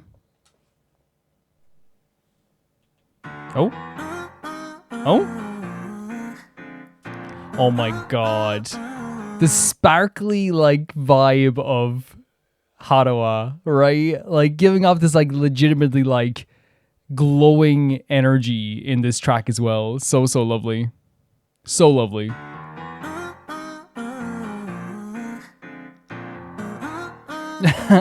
he's glowing, right? Oh, interesting rhythm. Taki. Adorable. Was this, again, I know like Taki's like cool now. Was this like during Taki's cool era? Because he's back to being like cool, cute Taki here, you know? Not that he's ever not cute, but like here he's like super cute. But yeah, like the interesting rhythm to start off. It's like it has like a kind of a showy kind of like almost like musical vibe in a way, which is interesting as well. But yeah, I love seeing them already like having like a bit of fun on the beach. We're already 16 seconds in, we're already pausing. Look how sparkly Harawa looks. Melted ice cream. Oh? Really sweet vocals. All these visuals. Man, oh, of course. Okay, I'm about to die, aren't I? This is like when you pause a game when like a jump scare is about to happen, but this time it's like I'm about to die from like something very pretty, aren't I? This is like when you pause like a game, like, oh, if I unpause this, the monsters are gonna get me. If I unpause this, the sexiness is gonna get me. Like only Anteam could look like visuals from behind as well. Look at this. Of course, that close up. Such a great rhythm. It's really fun. Oh, this outfit for Maki is brilliant. Oh, such a sweet tone. This is so like dramatic while being fun. Such an interesting tone for this. Are they gonna like? Oh, Jesus Christ! Is that an actual game? Capture the flag. Oh, look at Kay. Ah, look at that! I got that. I want you only look at me. What a beautiful line. Okay, Kay. Gorgeous vocal there. There's such a beautiful like kind of like I said like there's a dramatic feeling because it feels like the opening to like a drama, right? It feels like it's like, you know, you're looking at all the characters and you're getting ready for something really emotional, but there's like a fun vibe to it as well. But there's like the rhythm of it has like such a endearing, cute, like lovely vibe. And when I said with an injection of like, it feels like it's like a drama. It feels like it's like a show like that's an opening to. But But like I love hearing like the sweet vocals as usual mixed in with like, you know, the amazing kind of like, you know, gorgeous tones that Anteam are able to like, you know, really express as well. I think, you know, one thing about their MVs all the time too is that like sometimes like I get distracted by what the lyrics are, like or like from reading the lyrics. Because like I'm watching these guys just have like the time of their lives, and they always like they're having so much fun. They zoomed in on K because like he is like the resident, like they use him for like a lot of like shots that are like, okay, we need like kind of like a hot summer sexy shot. K, yeah, can you try? And I feel like Nicholas has gotten more and more of those, you know. But I feel like they use K a lot for those things. They're like, hey, K, can you do this? Not that the other guys can't do that, but I feel like, you know, he definitely is like takes a lot of the lion share sometimes. Look at him, man. Look at him. I mean, they're such a pretty group anyway. Yeah, this rhythm's so fun. Nicholas with the gulp. Maki's like adorable here too. Love that tone. Creamy, honey. Bit raspy. Man, look at Nicholas. Oh my god. It's such a fun rhythm, right? But you can definitely feel the opening to like a drama vibe, right? Oh, what you find, Taki? No way. Gorgeous tone. Are you going to the color? Maki looks adorable here as well. Oh. Throw a boat now? And this beat, this is so interesting. Before you get, because I think they're going into the chorus here, like they really slowed it down there and like made the tone very different. There's like more of a wavy, kind of a dreamy feel to it as well. They're also, I think that like one of the things, like when I say interesting, I don't want to ever make it sound like I'm being like, oh, interesting. You know, when like someone says something that you don't really like and you go, that's unique. You know, I don't mean it like that, but I'm saying it's legitimately interesting. Like they're using like this kind of like very like bouncy rhythmic tone, and then like we get to like this like very dreamy wavy feel as well, which again, you know, representing the idea of like the fun of summer maybe as well, but also like maybe like the kind of like drifting kind of wavy heat of summer as well. It kind of feels like time is drifting away as well, and it feels like you're in like a pocket of another world too. But it definitely does feel like it is like a unique. It's not unique to Anteam in terms of they don't do fun stuff sometimes, but this is like a very like fun track. This is very like on the nose, kind of like this is. It's lovey-dovey. The lyrics are actually very lovey-dovey. They're very, from what I can see as well. Like, I mean, look at the line there. I'm sure my true feelings, but like it's also at the same time too. That's Anteam. They lean into the sincerity. They lean into the beauty of their lyrics. But then the song itself is so bouncy and so fun and so charming. You know. This part here. Again with that tone as well. It's engraved in me. I can't love you. That's gorgeous. Oh, look at Kay's outfit. It's so fun. I'm like bopping my head back and forth to this. Help him out there though. Akka went crazy. The piercing's awesome on Yuma though.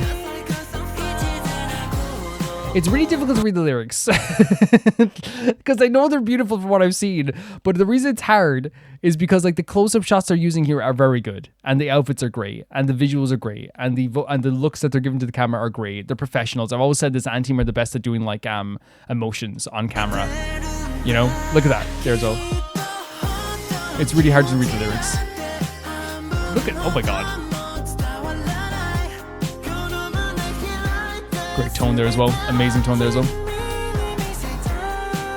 Gorgeous, gorgeous, gorgeous. And it's so bouncy. It feels very musical, very classic. Oh, I love the way they draw out that line, that logo there as well. Oh my god. Again, look at this. Like, they're doing these close-ups and it's amazing. Oh, it's over? Look at Nicholas. And then Angel Baby himself, Harawa. Yeah, it's intentional. It's 100% intentional that they're like, oh yeah, we're going to like kill you a little bit with some visuals here. I think like the reason why this ending is so cool as well is because again they have this like beautiful vocal in the background. Look at Nicholas, by the way, in this frame. Beautiful vocal in the background with like again that kind of bouncy kind of fun nature in the front of it. And then there's also like a callback to like maybe like the flowers that they're talking about, like which is like searching for that sun, right? As well, that grows with that flower. It's like look a sunflower. Like it's really cool. It's a really cool section. The jump here as well. Man, the fact that they just said Anthem, they're going on a boat. Love this part. This very like, like a sunflower. But there's still the vocal in the background too. Give me your power as well.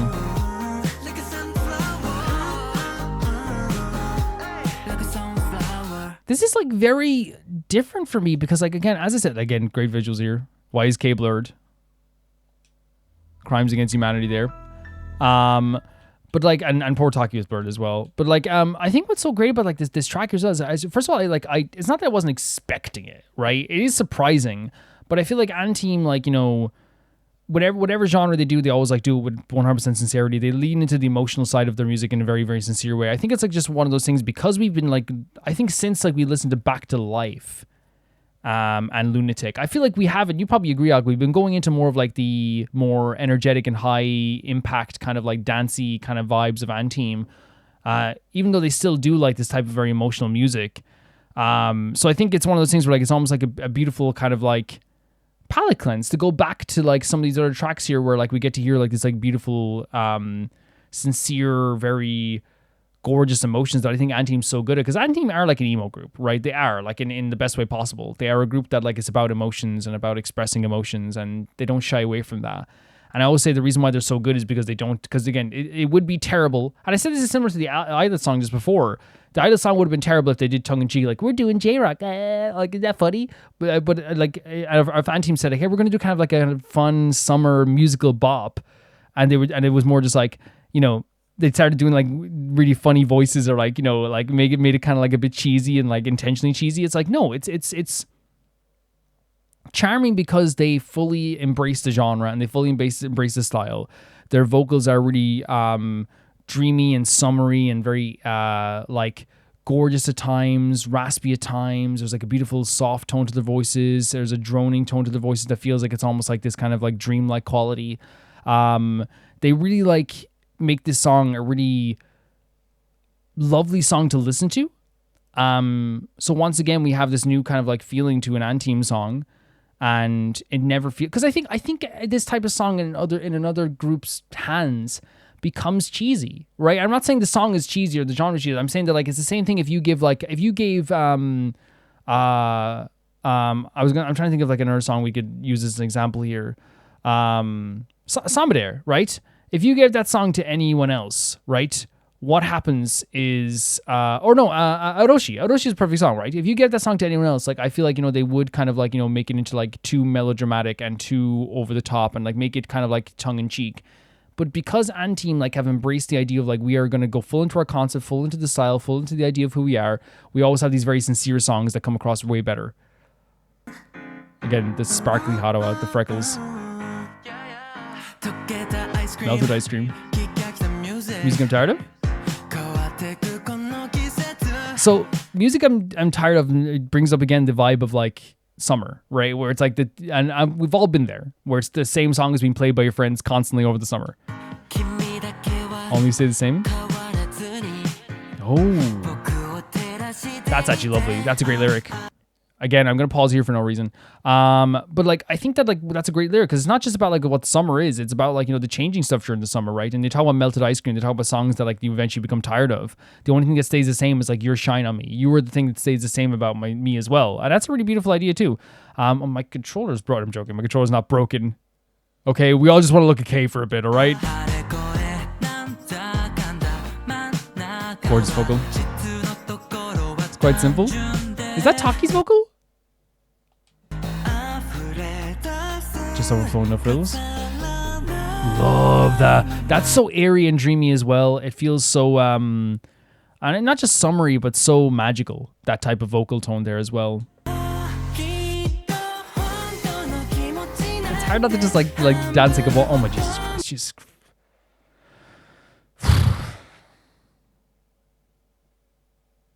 This is why it was hard to read the lyrics. I came back to like look at some of the lyrics as well, and I got distracted again. Okay, focus. I'm sure my true feelings. Jesus. I don't even get halfway across. Gorgeous line.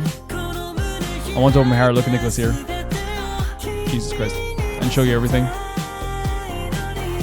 So the idea of like wanting to express something to someone, it's like I need to like be able to express, but I might not be able to do it in the way I want to express it. Right? This is adorable as well. It's about to happen here. Very cute. Again, this on top. It's Anteam. It's opening up their hearts. They're not like shying away from it. Like, hey, like I have this feeling. Will you be the one to look at me only? Right? Hold on a second. Hold on a second here now.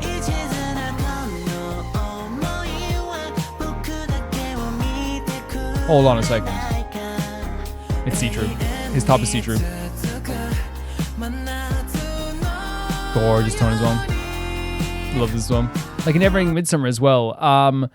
So yeah, the vibes seem to be like wanting to express emotion to someone, like, you know, feeling like things are changing in your life and things are you know, always constantly like, you know, in flux. But the one thing that stays true is the person that you like truly do love as well.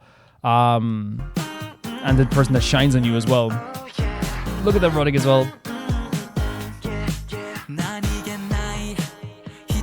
Casual word.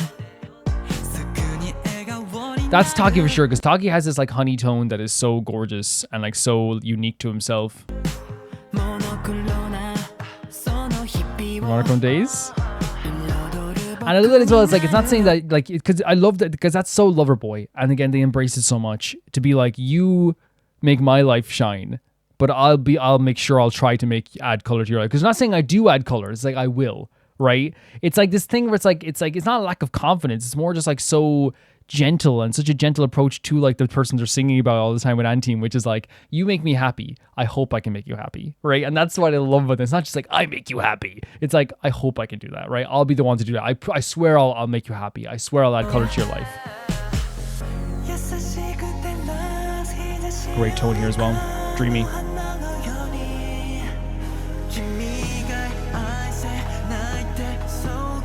I can't love anyone but you. Great look. Great look. And then there's like the chorus again. And then going halfway across as well. Yeah, like I think that's what the song is. It's like a very like it's somebody who wants to express something to someone that has like been such a constant in their life and such a beautiful thing in their life. They want to be the person that like that person that only sees them. They want to be so in love with this person and express their love to this person. They want this person to embrace them and embrace their love. And it actually like comes across in such a beautiful way and such an honest and open way. They're saying they can't express their feelings all the time fully, but they're saying that like everything that's changing in my life, you are this something that stays the same. So I want to be that thing for you. I can't even express how much I like you. You are truly the one for me. I know you're the one for me. You're the only person for me. So it's really difficult to like express myself fully. To express myself fully in this way, but I hope that I'm able to get across my true feelings for what I feel for you as well. It's very magical. It's very Anteam. And when I say it's Anteam, it's not because they have to write the same songs all the time. It's because they have, as I said, it's Sinceri that is so perfect for them. And I always love that they never like shy away from that. I think that like one of the worst things that could happen is like Anteam loses. Because you might say, well, Calvin, they wrote Lunatic, but they're sincere about that too.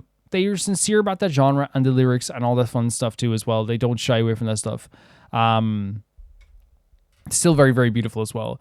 Yeah, as I said, like this song has like such a musical quality to it, like a musical show tune type of quality to it. It has like such a bouncy vibe, such an energetic vibe. It really feels like really strong in that sense. And I feel like it has like such a magical summery vibe, but in a way that feels more like, you know, drifty. It feels like it's like flowing really well. It doesn't feel like it's going to something too extreme or too over the top. It's like it's like it feels like a relaxing expression that we can all relax and listen to while they're like, you know, being very open and honest in an attempt to express their feelings as well. There's some beautiful vocals here. I think actually a lot of them is Shun, of course, to do, but like I think, you know, I think it's a testament maybe to Taki that like I feel like no matter what, you can hear other people's vocals and be like, that's Yuma, right? That's K. That's, you know what I mean? But I feel like even without any like help, I feel like, you know, Taki like stands out like so much. His voice is so unique. It's so unique. And I think his voice fits the summery vibe. There's like a little bit of like a deepness to it, but there's also such a softness and a flowy nature to it that like it makes like the summer vibe just like accentuates so much so as well.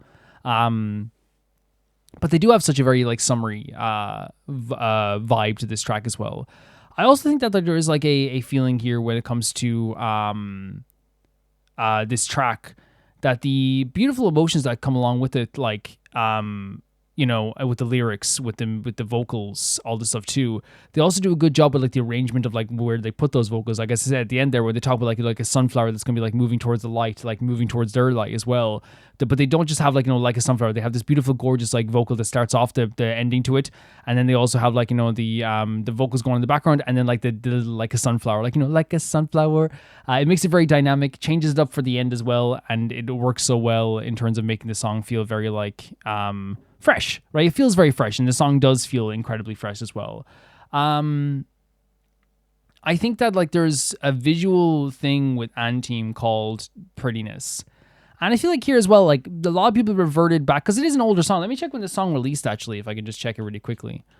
This song released in 2024. So it's a long time ago, which explains why, because when did Lunatic release? Let me check when Lunatic released as well. Lunatic.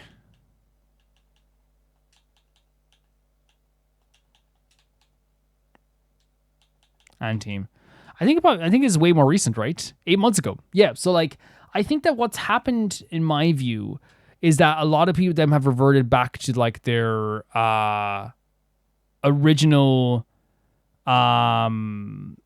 state, right? A lot of them reverted back to like their original form and who they were, kind of like, not saying like reverted back in terms of like, you know, quality, but I'm saying like in terms of like who I guess like what you can say is like in terms of like the way I saw them before, right? Taki's adorable again, and he's always adorable, but he's like gotten really cool lately.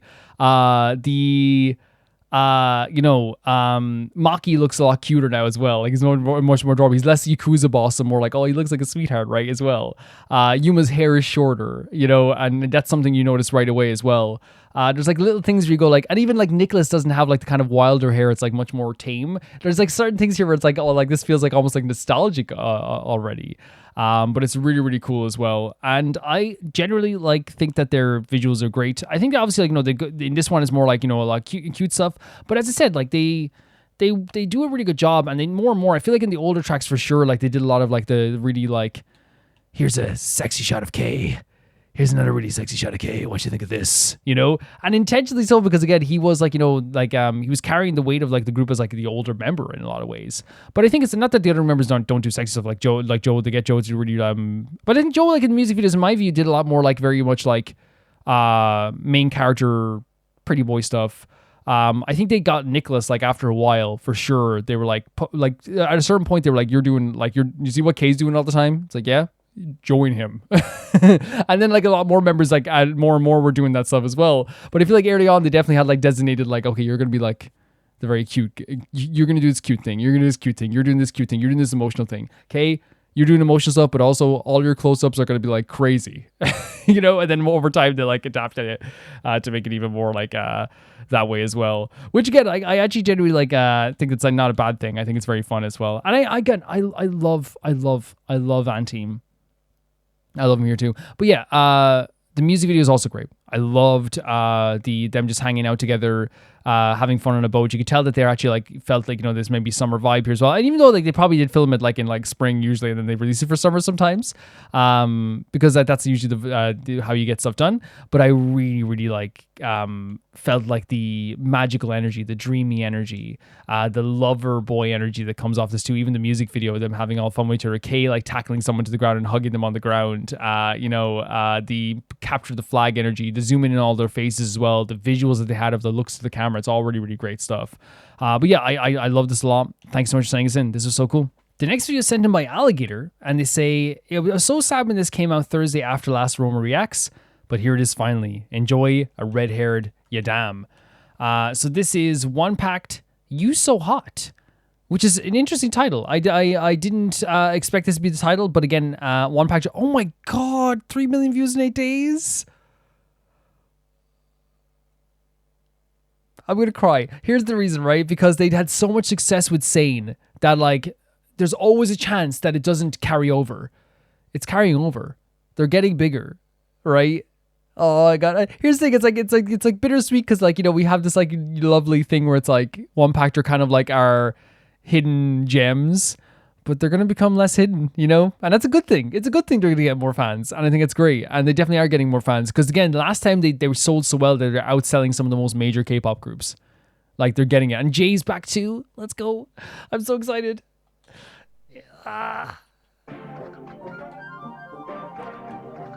Oh, sorry. Oh? Look at them. What?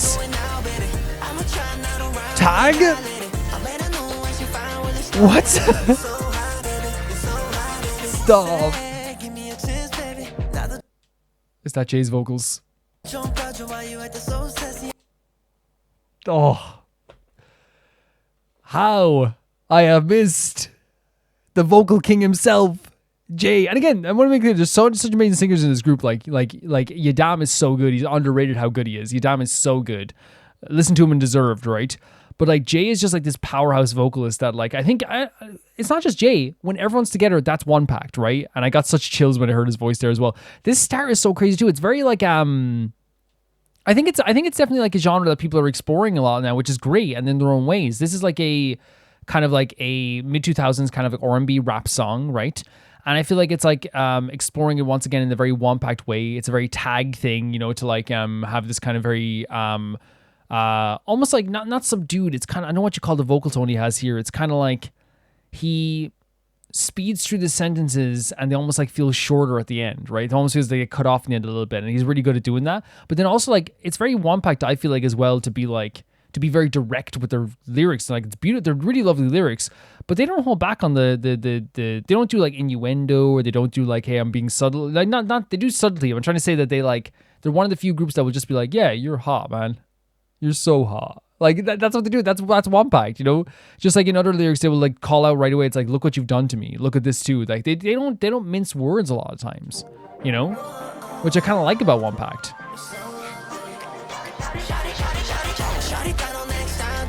It's such an interesting way to start. And when I say it's like very Onepact, it has a very crunchy kind of like industrial vibe that Onepact is very good at as well, right? For sure. I met a new and she really fine and stuck. Oh my god. He's so cute as well. Oh. Jay. Oh my god, the tone. I missed it so much. Great. Great stuff. John Woo. A great tone from for John Woo as well, like having like a like as this kind of like elevated kind of deeper tone. It's like the da da da da da da da da da. Again, adds a contrast from the start of like Tag's rap as well. Really cool stuff. Friends. It's so cool. Look at Jay. Look at you now. Look at so good. Oh my god.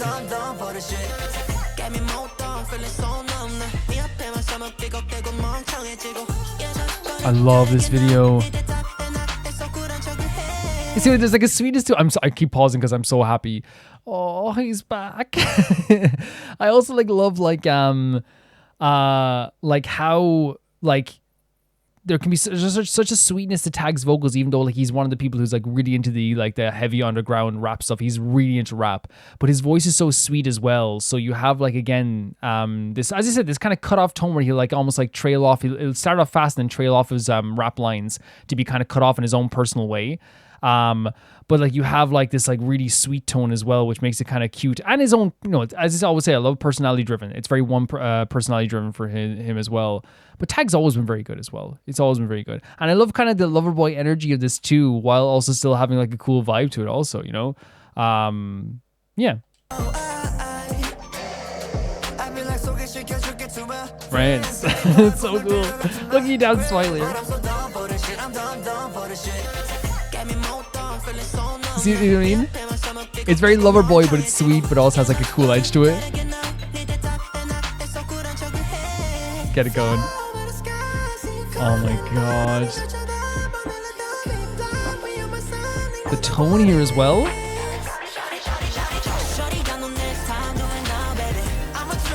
Stop, man. I knew it was your dad's voice right away and I got chills. Oh my god, the sweet, talk about sweetness, Seongmin. This video is fantastic.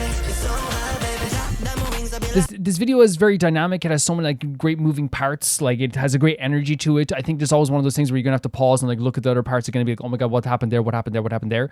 But that's a great thing about it. Like it has like a great energy. Like there's never a part in this in the MV where like you're not like, you know, being entertained at any moment because of all the stuff that's happening. And then even like, you know, to me, it's like, people say like MV can be too busy. I don't think so. I think that like what this rewards people is the people who are going to watch this MV 10 times, because the first time I'm watching through here, I'm seeing some stuff, but then I'm going to go back and pause and be like, oh my god, look what they were doing in the background when Jan was doing this. Look what they were doing when Tag was doing this. Like that's fun. That's really, really fun. And again, it gives it a good energy, it gives it high energy and a fun energy. But yeah, I love the Loverboy side of the song. I love that it has, as I said, a cool edge to it.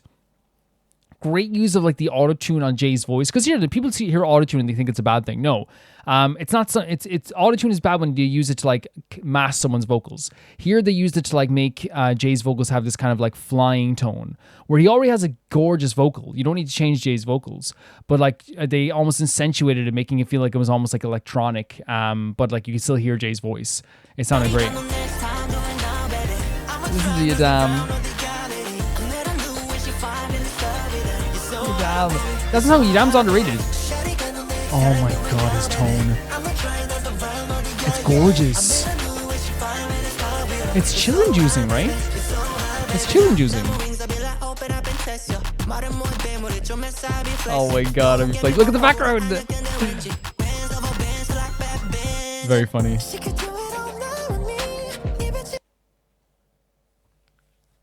Stop.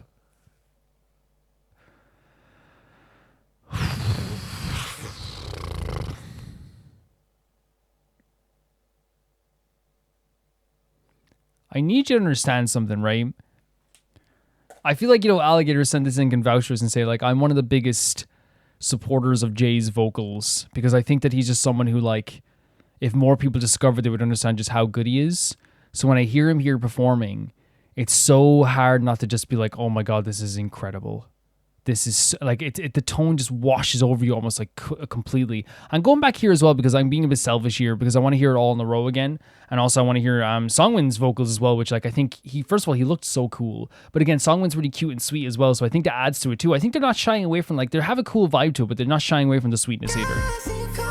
This is what I meant by and the reason I paused is because Jay's vocals just like stopped me in my tracks once again.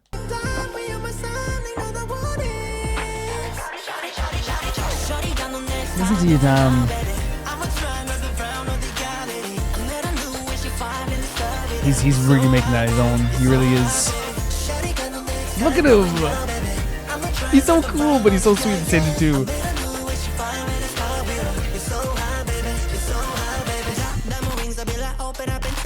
Test ya. Oh, look at the background as well. Bands over bands. God. Dry. Songwin's that type of, and again, I keep pausing, I'm so sorry. But Songwin's that type, look at, what am I gonna do? Songwin's that guy who, like, I feel like you don't notice the first few songs. Because I think at first he just like has this like very sweet, unassuming kind of vibe to him. But then more and more when you look at him, like, I feel it's one of those things where it's like, oh, he's like unbelievably pretty, unbelievably talented. And he like really takes over like a screen like more and more, and you see the more and more you see him. And his outfit here is incredible, by the way. Songwin's outfit. I mean, they all look incredible. Oh my god! Again, I keep pausing. I'm so sorry, but I need to talk about this. Like, it's such a mid 2000s R&B vibe. It's so perfect. It has such a beautiful, flowy, like, you know, as I said, a cool vibe. It's effortless. It's so pretty. Oh, I want to pause again. You're all gonna be such a good dancer. Oh my god. Have a little deepness here from Jungwoo. You offer such a great contrast to the J. Oh, the back and forth. Oh my god, and there's the dancing. One of the most underrated dance groups in the whole world. Easily. Oh, the jacket for Yidam. The hat? Oh. Oh no.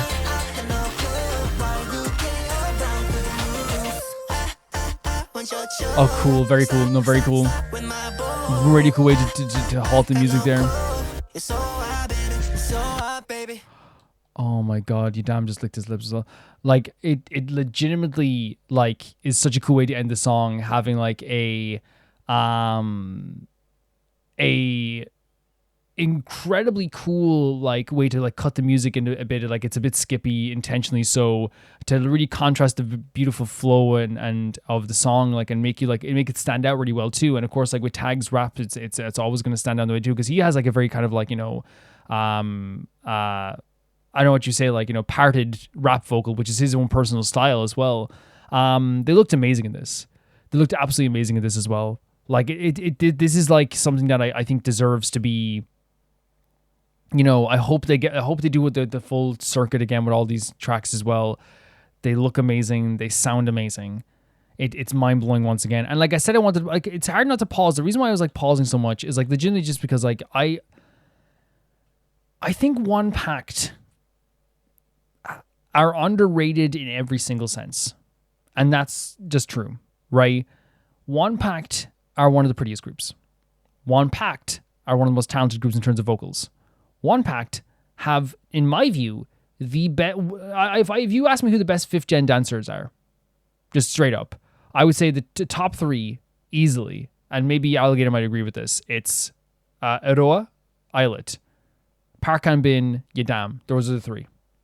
I genuinely believe that in terms of 5th gen. I think that the Yidam is so talented, and you can see here even in the dance breaks, like they give him dance breaks constantly because he's so dynamic and so fun and so fresh. Watching him dance is a treat. It's like almost like a birthday present. It's so fun to see him dance. So it's like really, to me, like a really refreshing thing always to see him dance. And like we get to see him here, like, you know, doing his stuff in such an amazing way also. He is just truly fantastic. He really is. So it's hard not to just be like so grateful to get to pause so many things, because there's so many things happening, so many great visuals, so many great vocals that are stopping me in my tracks. It's so freaking fantastic, and it's from like second one. It's but first, no, I gotta get out of my system early enough. We gotta go to the dance break. It's not really a dance break, but it's a dance section. Songmin is like, he looks so cool here. Whoever chose like this stylish, like furry, felted black over white for Songmin, like it accentuates every part of him. His hair stands out, his face stands out. They did a really good job of this, because I think that, like, you know, beforehand a lot of times, and maybe he does his own styling, but beforehand I feel like a lot of times with the styling they gave him like some like very, very bright colors, which, you know, they didn't look bad, but I feel like, you know, the bright colors look really good in Yidam. Yidam, like if you put Yidam in yellow or red or orange or pink or anything, it's going to stand out. But I think Songmin, like, you know, looks great in muted tones,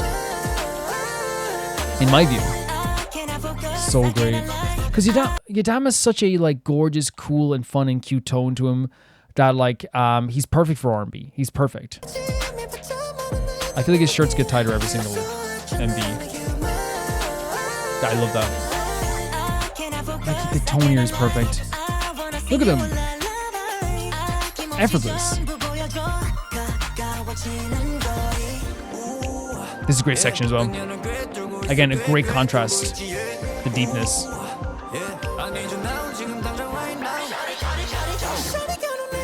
Love this.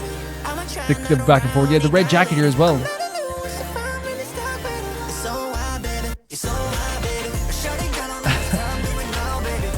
Whoever chose the outfits is fantastic. I bet it's themselves, like, picking out stuff as well. You're down to star. He's a freaking star. But Yadam's always been a star as well, even since like Boys Planet, he's always been a star as well. And all these guys have been so good for so long. It's not even like, you know, it's not even debatable. They've been so good for so long.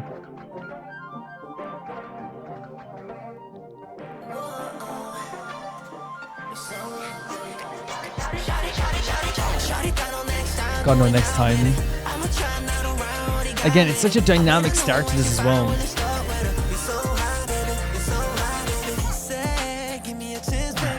They intentionally started with Jay, right? Turn the AC audio so hot. It's such a like cute light as well, right? Friends. Crib. It's like saying like I'm falling for this stuff. I can't handle it, right? That's great. I love that. It's like saying like whenever I'm around you, like I do act like a fool. I do act like an idiot. It's like I'm pretending to be cool as well. That's so great. They're like, it's literally like saying like they act like idiots around this person.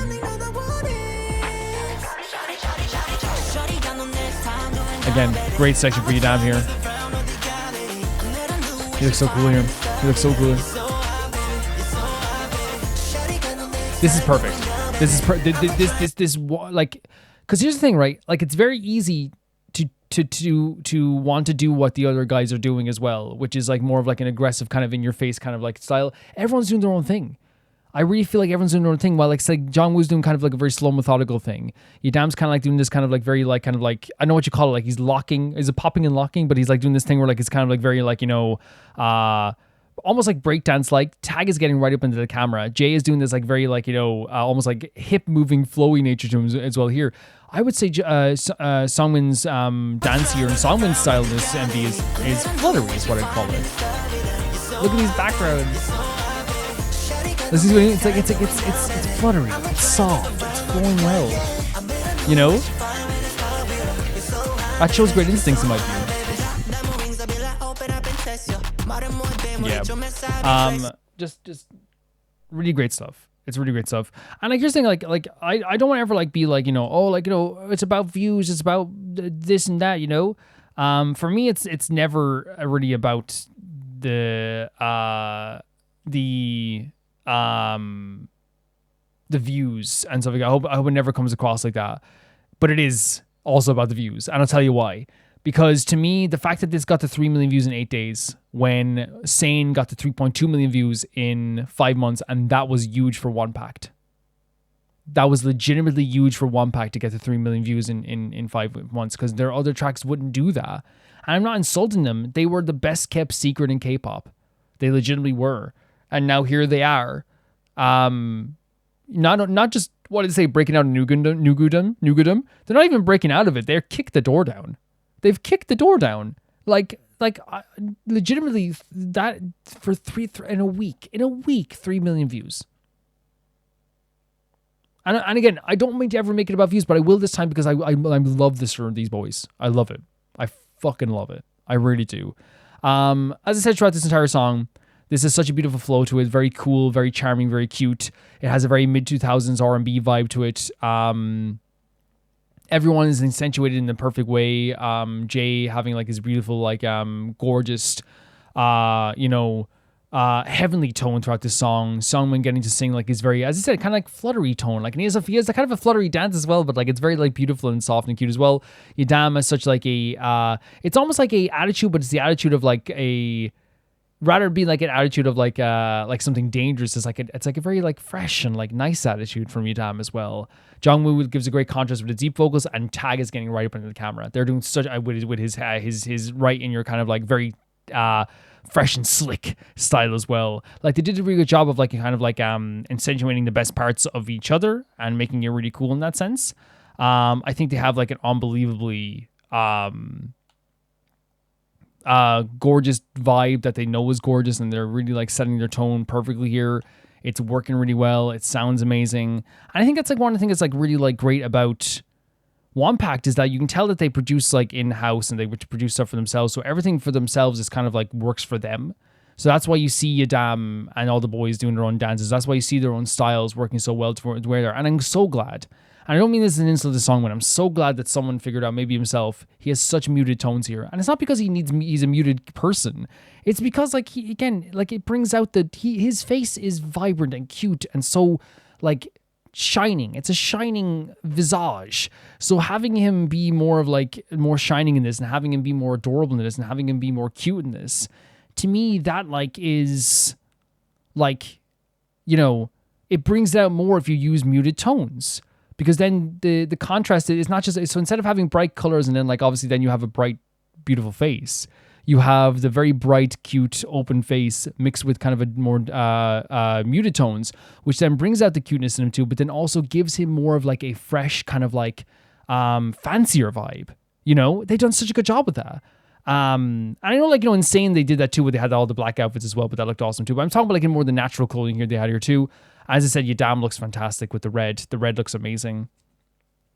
And I think, like, the red hair and the red outfit, the red jacket too, like, and they picked a really good outfit for too. It's great to hear J-Beck, as we said. It sounds really great.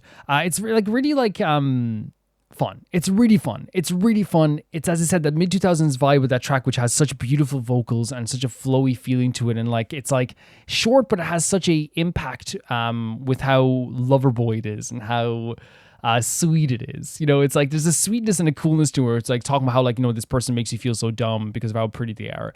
How you have to turn the AC off as well. You have to turn the AC on because they're so hot. How, like, you know, they can't function properly when they're in front of this person, and how they want to spend all their money on this person, and this person, like, you know, whenever they come near them, it sends them warning signs and it feels like they're flying overhead. They are head over heels over this person, and they're expressing it in such a talented way. And as I said, when I say, like, it's fun, when I say fun, I mean fun. I know sometimes when people say fun, they mean, like, you know, like something, you know, like they're trying to be a little bit more like, oh, like, you know, it's fun, I guess. I mean fun. It's like a great R&B focused song with such a fun vibe to it, such a great energy to it, great vocals, great dance breaks, great moments, great outfits. It flows so well into your ear that it's so gorgeous to listen to. It really, really is. I'm, like, enamored by this track and enamored by these boys once again. I really am. Every time they bring out a song, I'm just, like, so impressed with them because they're so talented and they're still underrated, but they're getting there. They're getting to a point where people are going to know them even more, and I think it's awesome. Thank you so much for saying it's in Alligator. This was awesome. The next video is sent in by Neko-san, and it's Ivan I'm probably not going to pronounce it very well. Shmuratko. And they say, another figure skating video. This time, it's not one of the big high-profile skaters, but I'm a fan of Ivan Shmuratko. I would love if more people would appreciate him, so here we are. I hope you enjoy this performance. I'm sure I will. They're always very talented people in this as well, but let's check it out. Well, he's 23 years of age. 23, okay. He's given us some magic moments over the last couple of seasons. 14th in the European Championships last year. He's in 17th place here. Ivan Shmuratko for Ukraine. This is for Ukraine. So I'm going to turn off the subtitles because usually they kind of, like, to me, I like just to have the performance, even though, like, hearing the commentaries is a good thing, but, like, you know, I think it's to have the performance there on its own is a good thing.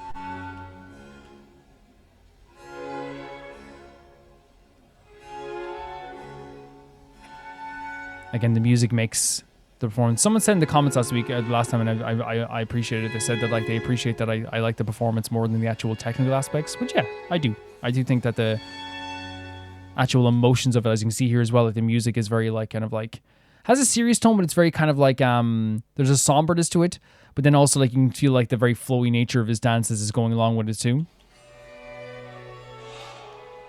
Yes. I love how supportive the crowds at figure skating competitions are. Oh, the emotions.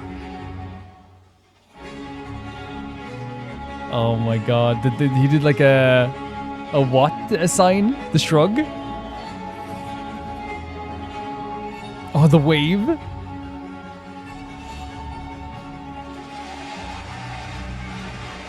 I always love how supportive those figure skating crowds are. Usually puts a double toe on the end. Didn't have a great running edge, so opting for the sequence, sticks a double axel on the end.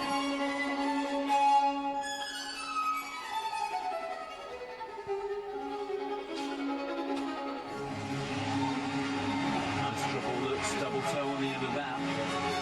Again, it's one of those things, I was gonna say, like, you know, for me, like, the axles are always really cool because it's something I could never do, and it's, like, obviously very impressive. But I also, like, look at the axles as, like, you know, something that is, like, sometimes, like, I don't notice as being the most impressive, because to me, like, what I'm always, like, looking for is, like, you know, the way, like, the body looks like it shouldn't be moving that way. The way that, like, because again, as I said, if you slow down the axles, they are impressive. They are insane. You could try them doing them right now. If you tried to do that just normally, you probably would just break your neck. But it's also, like, again, to me, what I love is, like, you know, the emotions in the face, and, like, even, like, you know, stuff like when they're, like, how much control they have with their body, how low they get down, how high they get up, how they move their legs and their body during everything. It's always so enamoring to me. Like, see right there, that's impressive as heck. Like, you can't say it's not impressive. It's just, I feel like I always, like, I take some time to notice the axes versus other stuff. Like this stuff is always, like, the most craziest thing to me.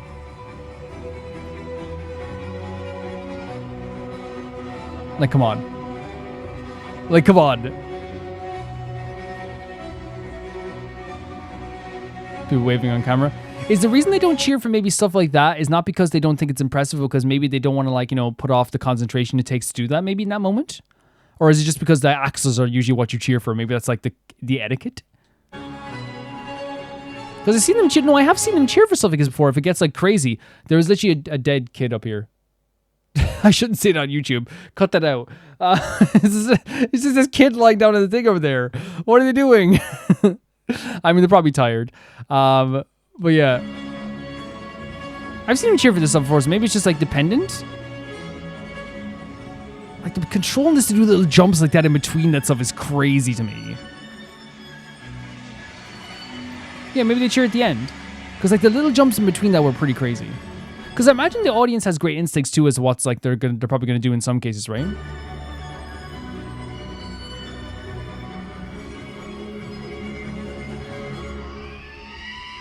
What? What? Excuse me?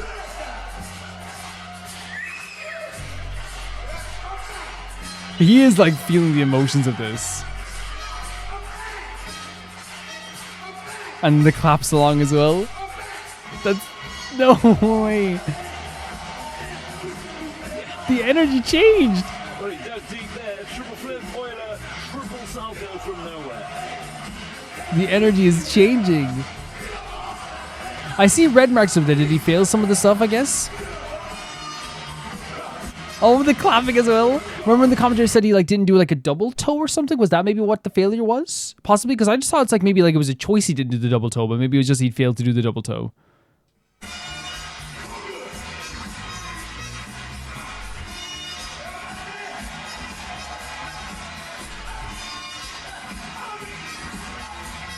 Look at this. The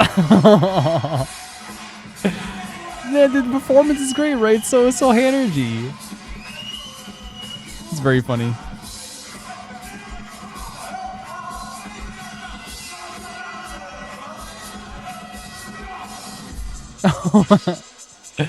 What?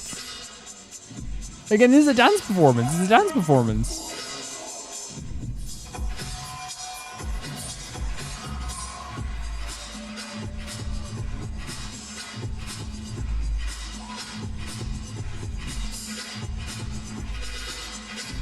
He's having the time of his life out here as well. He's having such a good time.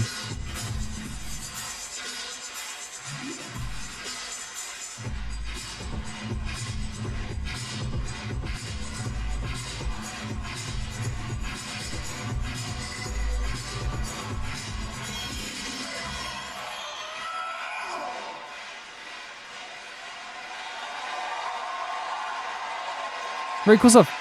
I think, like, what was so great with that, he, like, even if, like, it technically probably, like, by the look at the thing, the scoreboard up there, maybe it technically wasn't the most, like, you know, perfect thing in the world. The emotions, man, the fun, the vibes, it was all there, right? It was so good. Like, you really felt it, and he was feeling it, and he was having a good time. Was that entertaining? Yeah, it was so entertaining.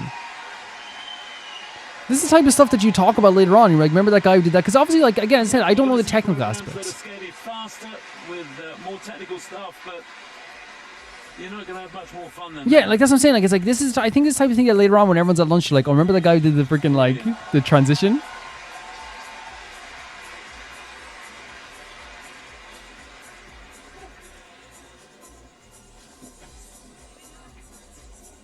Is that his coach? But he does a lot of his own choreography, and you can imagine that, can't you? You can see it. Yeah, it's choreo. And he must have a lot of fun with it. There's the axle, you can see not much of a running edge coming out of it. That made the rotation on that one. And all the way through, not an awful lot of speed through the ice. A little bit of a sneaky turn on the end of that one, I think. Made the double axle looking down. Yeah, they've given him a cue on that. Wasn't sure about the edge going into. Yeah, there's a lot of critiques here, but like for me, it's like once again, I look at it from just like the performance aspect. Amazing, right? Fun.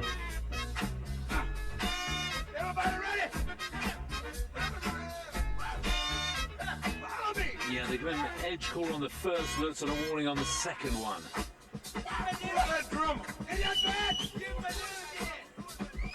So many great parts through the program. Did he get that round? I think he did on the South. Look at he has such a. Oh my god, that's crazy. Yeah, it was so hard to make 3 turns on the end of that oiler. He was not moving at all. If he's happy with it, though, I'm very happy. You know what I mean? That's the way I look at it.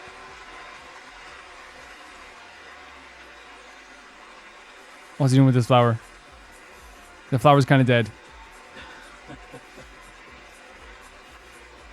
I think he's picked the only wilting flower out of all the flowers that are there.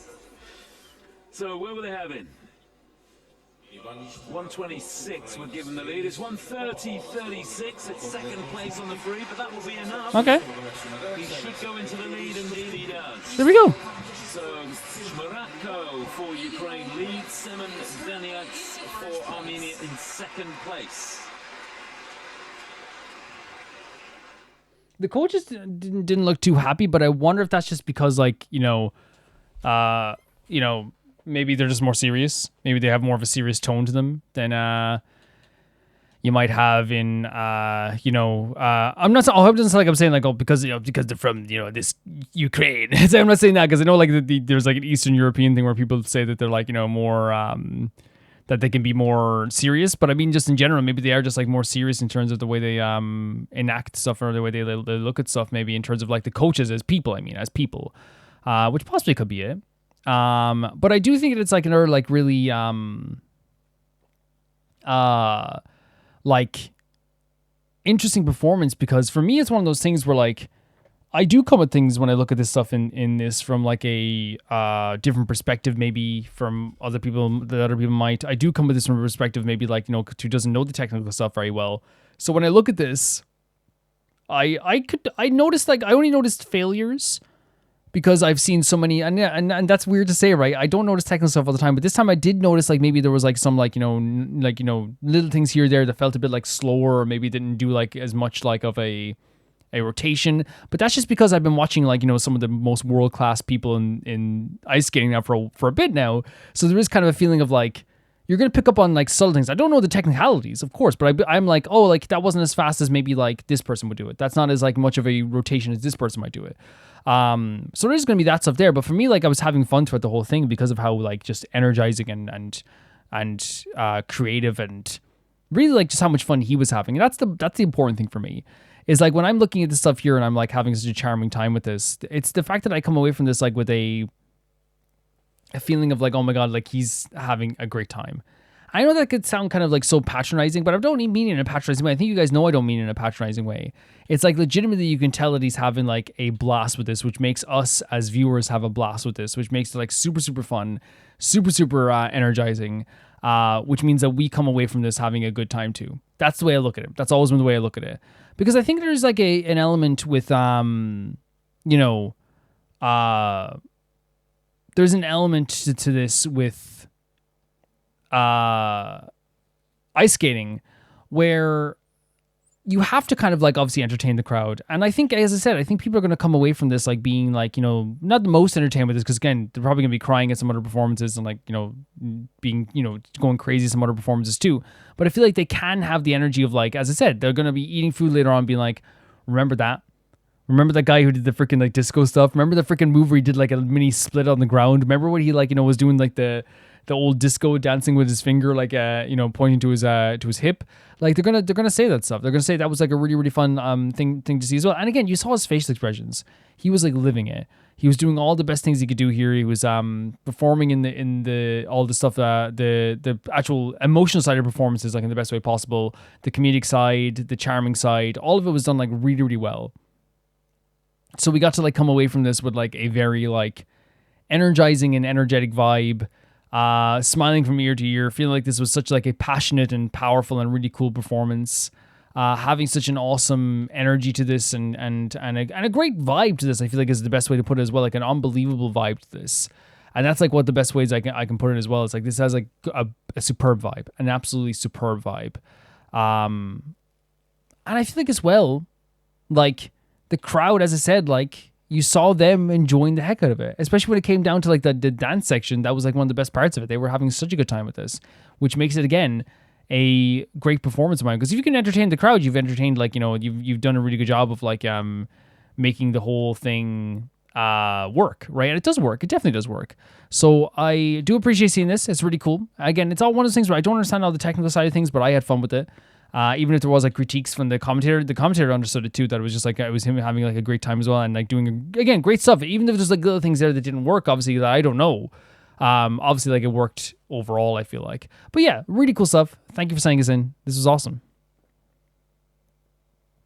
The next video sent in by Shmuratko, another Genshin concept art video. This time it's Fontaine. I can't wait to see this. These are so cool. So it's the Fontaine Genshin concepts. This is always awesome. Let's look at Fontaine's concepts. There aren't too many 2D renders, just layout pages this time, but here are some things of note. Charlotte's vision was supposed to be on her sleeve instead of on her pouch. Interesting. I'm not sure if she was originally supposed to be Anemo, and it just might have been a placeholder vision because it's a Mondstadt vision. Yeah. This is a similar case for both Lyney and Lynette, as they both get cryo Mondstadt visions. Furina's hair was going to be a single tail in the back instead of the jellyfish style that she has. And Uvalette's 2D renders are, yeah. Sichuan has some layout pages. Is there something, and some maybe I'm just like not being perceptive here. Was going to be a single tail in the back instead of the jellyfish style that she has. I like the single tail though. Is it just because like it's very similar?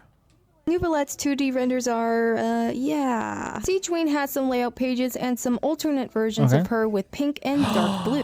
Oh, wait. We have to pause on the pink. That's really nice too. Instead of the jellyfish style that she has. And Uvalette's 2D renders are, yeah. Sichuan has some layout pages and let's pause here. Some alternate versions. I have to pause like so, but I don't want to miss it. With that's awesome.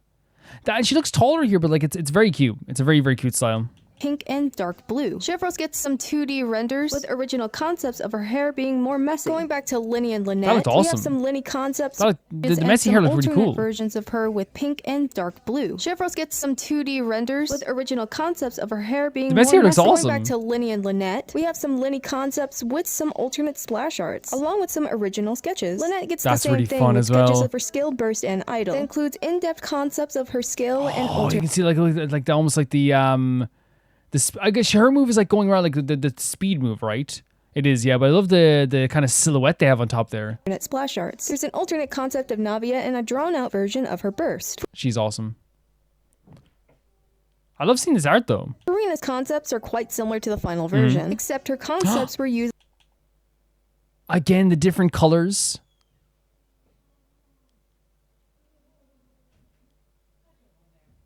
The different tones as well, like it has like a icy kind of feel to it, kind of more of like a blue icy feel to it, which actually like some people might like actually prefer, I guess. But I guess like they went for more of the darker tone, which again, the darker tone is Furina now. You can't like see it any other way.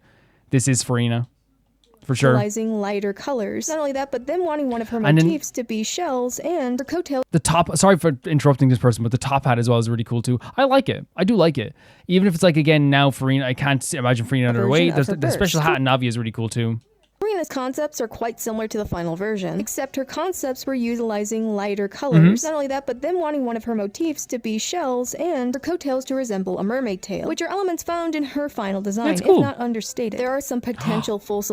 That's really cool too. Again, the different hairstyles, I couldn't imagine her in any other way, but like the hairstyles here are really cool too. Lore concept, with her being in a white ballroom gown with alternate hair, along with some alternate splash arts, the original concept for her burst, and the drawn-out version of her burst. Wait, so she was the original concept. It was going to come from like beyond the stage, which makes sense as well, I guess.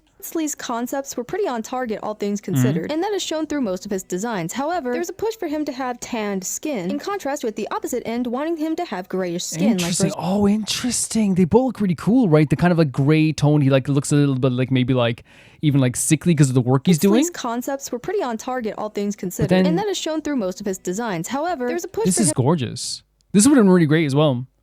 They both would have worked. Skin, in contrast with the opposite end wanting him to have grayish skin like Rosar. Is that a Pokemon? His personality was kind of tossed around, with him being grim and serious to the opposite end. They really wanted his design like the JJK to be cool. character? His concepts were on target, but were unsure how to... Stop. All these are great too, and that's what I always think as well. I know they can't use the outfits again. Maybe they could if they had someone like who did a similar like thing to Fremine. But like this type of Fremine stuff is awesome. Go about it. A penguin themed like this is so cute. Even like the freaking thing with like the sharp teeth, that's a really great idea as well. And he has like a penguin kind of like he has like a flipper at the top. Like it's very more casual, I feel like. It looks almost like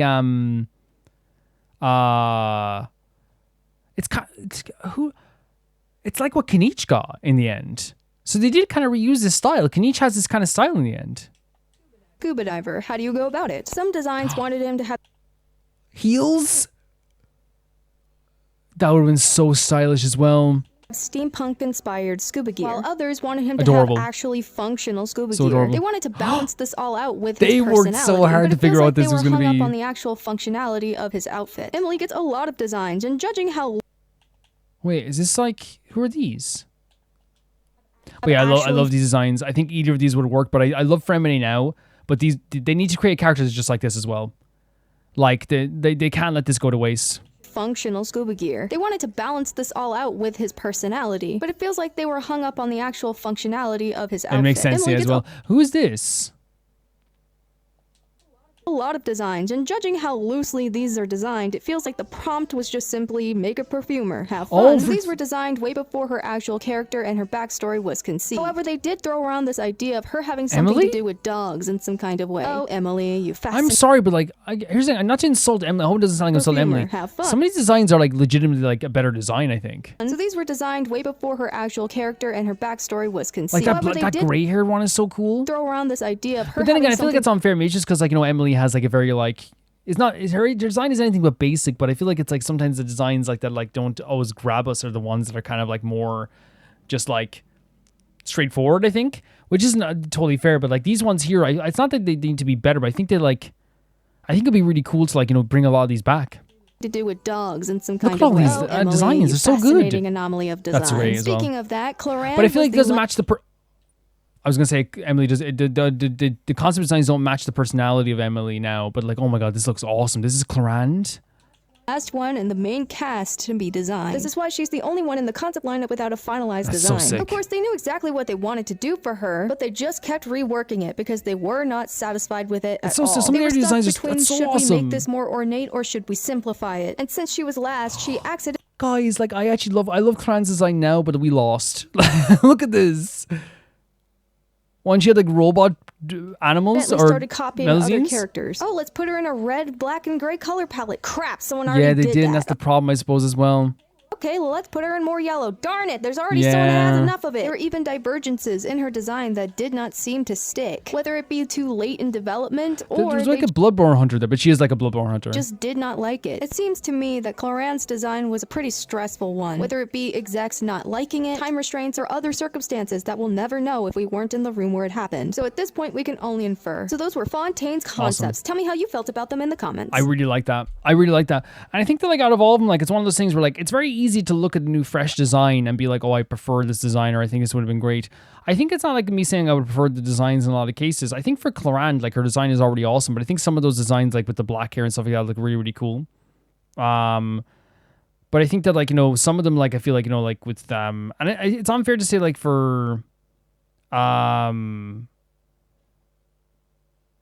like to say for Emily that her design isn't as good in the new one or whatever, because I feel like the problem is even if the other ones are flashier and have like more detail and more color and look really cool, The problem with saying like they are better designs than her other design is that it's just not true, because like her design is her now. That's her personality. I couldn't imagine her any different, right?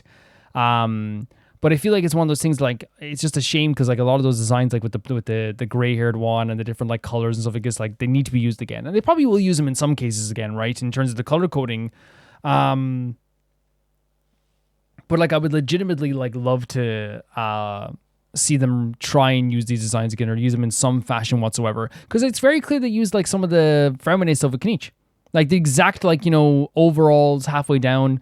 Definitely is very Kniech now as well, which again is a good thing to do. Like reuse the awesome designs you can. The Feminine stuff is the best, because again the Feminine design we have now is perfect. That we don't need any other like changes. We don't need Feminine like taken away from us or anything like that. I'm not trying to sit here and be like, oh, like Feminine like needs to change and we need to change Feminine's outfit right now. I think it's more of a case of just me saying that, like, you know, I think it would be awesome as well to like have it kind of like both ways, if that makes sense, where we could like do, where we could have Feminine's like design that we have now, and then create like more characters that maybe are scuba divers and do a scuba diving event, and they could all be there because they're so good. The orange hair there as well, that was like so cute with the sharp teeth.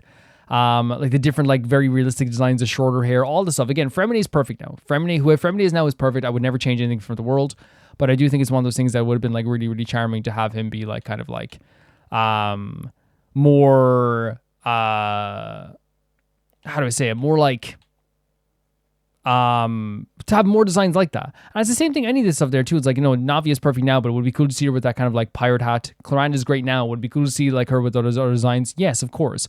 Wriothesley tanned and Wriothesley gray skinned, I would have killed for that. In fact, I think that would have been a really even better choice. Wriothesley gray skinned or Wriothesley completely tanned. It would have been so awesome. But the great thing about these concepts is like it shows the work that they put into like and the thought they put into all the characters, right? There is an element like that you can tell that they were working really hard to like design and choose the characters and really get to a place where they were happy with the characters as well. Because I think that's obviously very difficult sometimes, especially for like a company that has to like, you know, sell these characters to. You're selling these characters, not just in terms of a story, but also in terms of like, and it's like not only you're selling these characters in terms of money, you're selling these characters in terms of a story that you have, people have to be believable in the story. And also at the same time too, these characters are going to be here forever. Like if you make a bad design, or you make a design that doesn't gel with people, or a design that people don't like, all of a sudden that design is there forever. And maybe if you regret a design down the line where you don't like a design, all of a sudden that design is going to be there forever. So you have to kind of like be very, very careful what you design, because you have to like be able to, you have to be able to look at it forever. You have to be able to like be okay with it forever. I think that's something that is like very important when it comes to any design, because once you get into it and once you actually have it in the game, like changing it means like, yeah, and you can tell that sometimes they have changed it. I feel like, you know, changing Elan's hair also like to be like, and she always has that new hairstyle now every time you see her. It feels like they kind of like changed her to kind of like have like a, or does she? No, maybe she doesn't. Maybe I'm wrong about that. I'm just speaking lies when I spread misinformation. But I feel like it's like maybe, I think sometimes when they did like redesigns, like I say with the Elan's hair, I feel like it felt like sometimes they were like, we didn't really like Elan's hair too much the first time around. Let's do this. But I feel like, you know, it's not, I don't ever want to see that as like a hatred for design, but I do think that like, you know, once the design is there, they have to make sure it's perfect, because it's going to be there for a long time. This isn't a character that they can just like, that's going to be gone after 2 minutes. This is a character that will show up again every year. This is a character show up again for all the quests and all this stuff as well. So you have to like make sure like it works as well. But it's really cool seeing all these designs and really getting to know all these designs. Especially with characters that we love, to go back and be able to look at these designs and be like, oh, that's awesome. That looks great. That looks cool. That looks awesome. That's a great feeling. Even if there's like a feeling of like, I wouldn't trade the designs I have now for the world. Even Emily, where I'm like, oh, the other designs were cooler. That's who she is now. You can't look at it any other way, right? You really can't. Yes, we did lose out on some stuff for Clorinde or Emily and all this stuff too, but that doesn't change the fact that I love the designs now, who they are. But it was so cool looking back in this. And if there's any more videos like this, yes, I love this type of stuff. It's so fun. It's so fun to see it and get the insight into all this stuff as well. Yeah, really, really cool stuff. Great designs, great looks. Awesome. Next video sent in by Popsicle. And Popsicle says, this time it's Katori's solo. She's very cute and sweet, and she designs all the group's costumes. Oh, that's pretty cool. Let's check it out. This Blueberry Train, which is already a really cool name for a song. Let's check this out. Oh.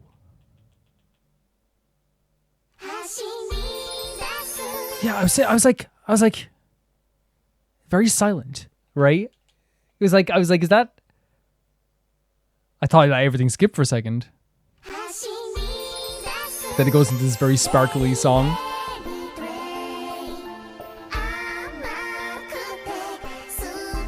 Sweet and sour.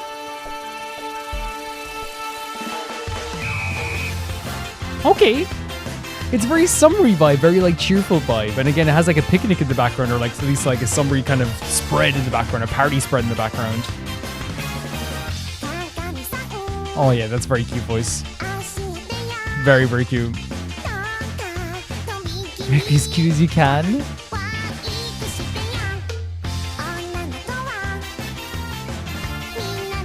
All girls worry about this? A max priority. This is somewhere it's just like her, like, because again, she's a fashion designer. She's trying on stuff in the mirror, right? And she's like saying, "Will this work? Will that work?" And again, like in a way, like she's like leaving up to the mirror because again, as a fashion designer, you have an eye for fashion, and she's using her eyes to look in the mirror, probably and be like, "Well, does this work? Does that work?" And like it's almost like she's using the mirror as a window to like a critique, right? Like, does this work? Is this gonna work? Am I gonna look pretty? Like, but like, and it's a way of making herself look pretty. And I think like the whole idea of like all girls worry about this. Obviously, like it's a generalization, but at the same time too, it's like I think she's kind of saying like she's not trying to be like girls just like pretty things and beautiful stuff. It's like no, she's like saying that like it's like so girls. It's just like, anyone. Girls want to be pretty. You know what I mean? From her perspective. And I'm not saying me, Calvin, man sitting here going, all girls just want to be pretty. I'm saying for her perspective, that's what she feels like. Okay, just to be clear. And we're talking about her now. What her opinion is, this girl. Because that could be very weird, be like, as a dude just being like, all girls want to be pretty, huh? But from her perspective, it's like, that's lovely, that's cute, No. Oh, that's adorable. When I start my first day, again, it's just very like relatable, right? Like it's very like legit like lyrics.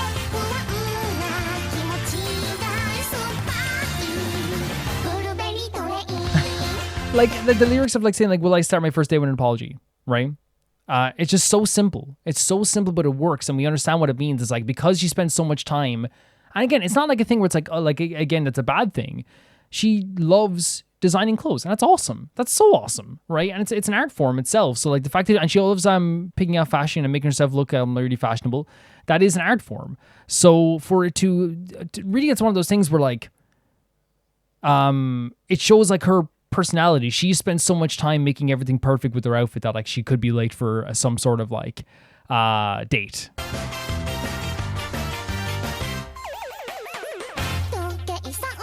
You listen to me? Like pleading with the clock? Oh my god, she's so charming. She's very relatable.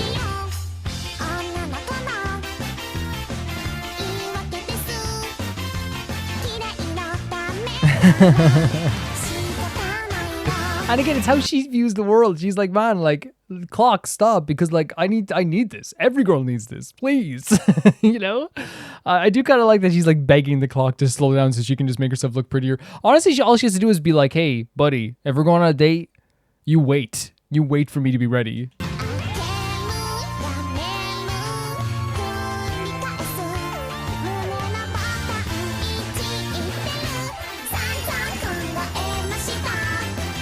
There's no time to reconsider.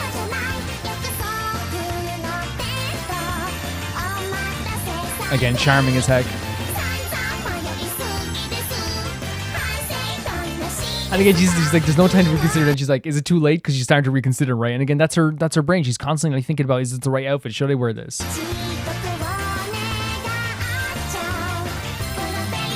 And she's like, I hope you won't show up on time completely.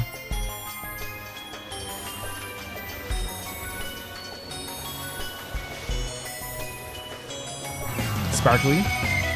Oh, very like abstract and weird, right? But super fun. Oh my god. No, she's adorable. She's so adorable. And relatable. It's so relatable.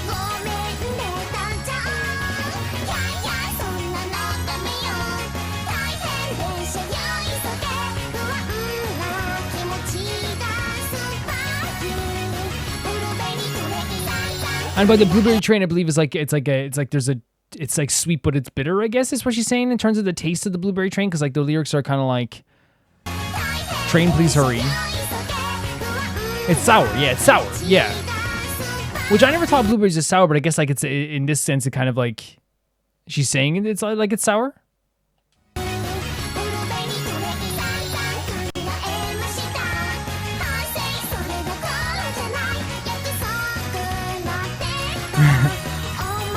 I mean, the whole song is like almost literal. I know like it's not that she's begging clock to slow down as well, but.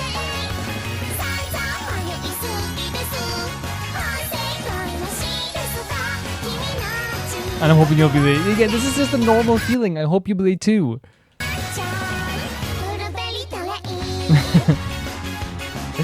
She's very funny. She's very fun.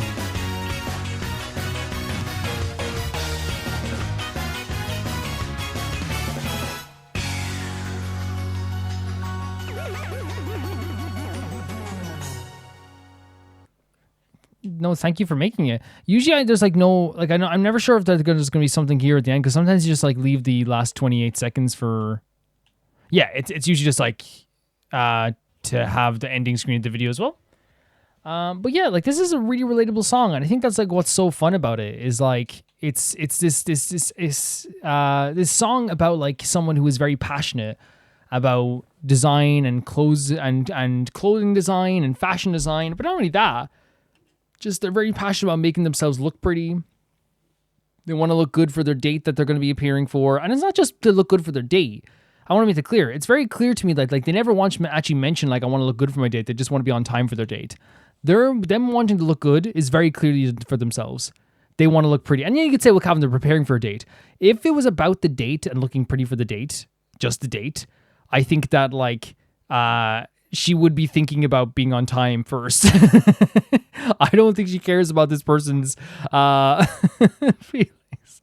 I don't mean that in a bad way. I just mean that in a kind of like she's not. I'm not saying she's inconsiderate. But I'm saying that like her looking pretty comes first. Your feelings of whether I'm late or not, that would be bad, and I am upset. I'm very sorry that I'm late, but I gotta look pretty, and I respect it. I respect it so much. Like, in fact, I would find that, like, if genuinely, like, I think some people say they would hate it. If someone was, like, late to a date with me, and this person, like, was late for a date with me, and they said, like, hey, sorry, I was late. I was spending so long getting ready, and honestly, like, if I'm being real with you, I still want to go back and change and get ready again. I'd be like, this is, like, the most, like, adorable, sweetest, like passionate person who cares about like, you know, stuff. And again, I want to make clear, I'm not saying people who like don't spend hours in front of the mirror don't care about themselves or don't care about those, but I'm saying like it's also like fashion is an art form. And while like I'm never gonna be insult anyone for not caring about fashion and not caring about how like, you know, maybe their hair is, because that's your prerogative. You do that whatever you want. And again, I'm not gonna also like pick like you know, in my personal life, right?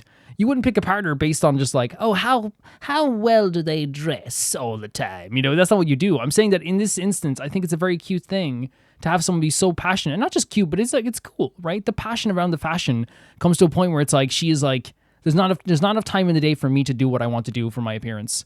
To me to do what I want to do for the outfit I want to wear. Like, that's what's so fun about it. That's what's so charming about it. It's a really adorable track with some really like fun vibes to it. And again, she's adorable. It's so cute. You know what I mean? It's so cute. And again, like I said, I like the relatable lyrics. I like the idea of like, oh my God, I'm gonna be late for my date. Please clock, slow down. This train is gonna taste sour. Because it is once again, it shows off her personality in the way that she's asking the clock to slow down. She's hoping that the date will be late. But in reality, she never actually once mentions, like, maybe I should hurry up. I love that. She's awesome. She's so cool, right? Because, again, there's not one moment where she goes, like, I better, like, actually... Because she just said there's no time. But even after that, she goes, I should reconsider. I should go back and change again. But she never once goes, I should maybe, like, cut down and, like, get there on time. No, she's just like, the train should stop. You should be late, or my clock should stop. I kind of like the crazy passion that she exudes, and it's kind of funny. I know some people like would be like, but like I hate people who are late. I think it's first of all, it's the creation of a character, right? And the character here comes across so well as someone who like, no, I'm making it sound like they don't care. It's just like they care about like one aspect. They have passion for one aspect of their life. They that is so strong, in the same way that like a lot of people would have passion for like football or soccer or guitar or art in terms of painting. Clothes are an art form, makeup is an art form, hair is an art form, doing all this stuff is an art form. So like to have someone that is like so passionate about that, that's so beautiful, right? That's so beautiful. And yeah, I understand that like it's one of those things that people might be like, yeah, but I hate being people late. But it's like, man, it's a funny, charming quirk. It really is. Like, you know, not people being late all the time, I want to make that clear, but I'm saying that like, if you knew a friend who's like always late to everything because they're like constantly like second guessing everything, I know that can get annoying. But for me, like as this character, I would actually find it very cute. I'd find it adorable, right? Why were you late this time? Honestly, I don't even know if my outfit works right now, but like this, if they said to me like, hey, beauty takes time, I'd be like, you're awesome. And you guys know that, by the way. That's not me being inconsistent. I've said for the longest time that if a character calls himself cute, calls himself pretty, says their outfit is lovely, says themselves are adorable, and that goes for real life too. If one of my friends said, oh my God, I'm beautiful today, I'd be like, oh my, like there's something, I'm just like, man, I love it. I love the confidence. I'd much rather someone be like extra confident like that than ever be down on themselves. And I love that. And you guys know, if you watch my other playthroughs, you are aware of that. I say that all the time. If someone says I'm cute, I'm like, I'm sold, right? Unless you're like evil, but like, you know, it's a different story altogether. But yeah, really passionate song. Really love the relatability to it. Hope I didn't make it sound like she was being selfish. I just think that's a really funny quirk. Her like, her being like, you better slow down. The clock better slow down. The train better slow down. I'm doing my thing. And thank you for sending us in. The next video is sent in by Zuba. More Stray Kids again. Next week is their comeback, so this time I decided to go for something more lighthearted and send a compilation of funny moments that is short enough to have to not have to continue it next time. The editing is kind of unhinged, but what is a K-pop stan if not chaos incarnate? This is Stray Kids were iconic in 2025. It's 10 minutes 28 seconds, so we'll just stop at the 10-minute mark, I suppose, as well. But they are an amazing group, and I can't wait to see this as well. I love a good compilation. Let's check this out. Oh. What? His face is like...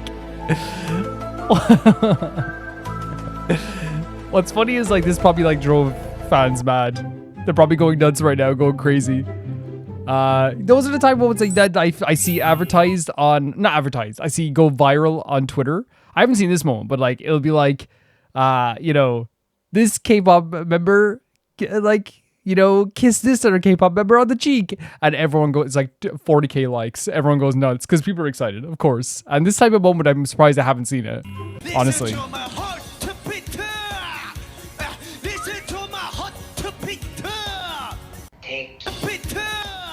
Is that their name?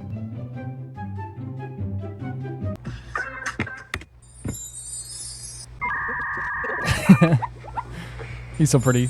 He's so pretty! Huh? 1 hour later.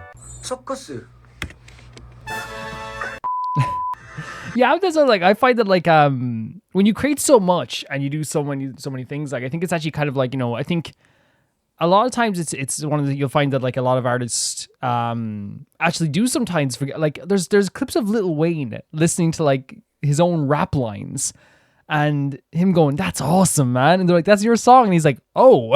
Because like you can be the most creatively involved with your songs, but like when your creative output is so high, or like when you're performing a lot of songs and you're always on the go, like it can definitely be something that like you can forget, which is very funny and very cute here from Hyunjin as well, who is so pretty. Oh my god. You got this. Again, it's like, I don't care if you're not guessing it right. Like, again, it's so correct. The sparkles when he rubs his hair. You know what I mean? He's so pretty that it's like, you know, even if you get it wrong, you get it right. You got it right. Silent cry. The confidence, true diva.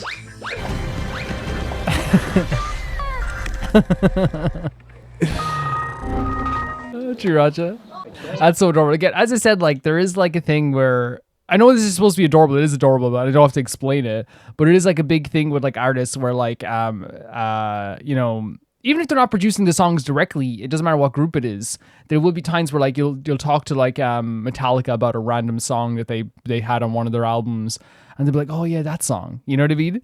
I think it's just like people. I think people overestimate how much like, you know, how much memory bank idols have. But in this case, I know it's supposed to be funny, like, you know, like Hyunjin adorably forgetting some of the songs here. Like, this is totally supportive and adorable and cute. Like, this video is making out to be the cutest things ever, and it is cute. It's so cute. Don't touch Champion. whiskey, Ziggy. Don't touch me? Oh my god. Oh my god, he's so cool. That duo look there of Felix and Chanvin, breaking hearts. Look at this. He looks to Felix for support.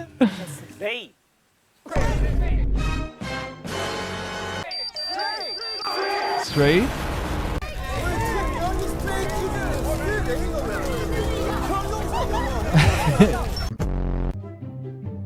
Wait, so it's like a video game. It's like a game, and he guessed Stray.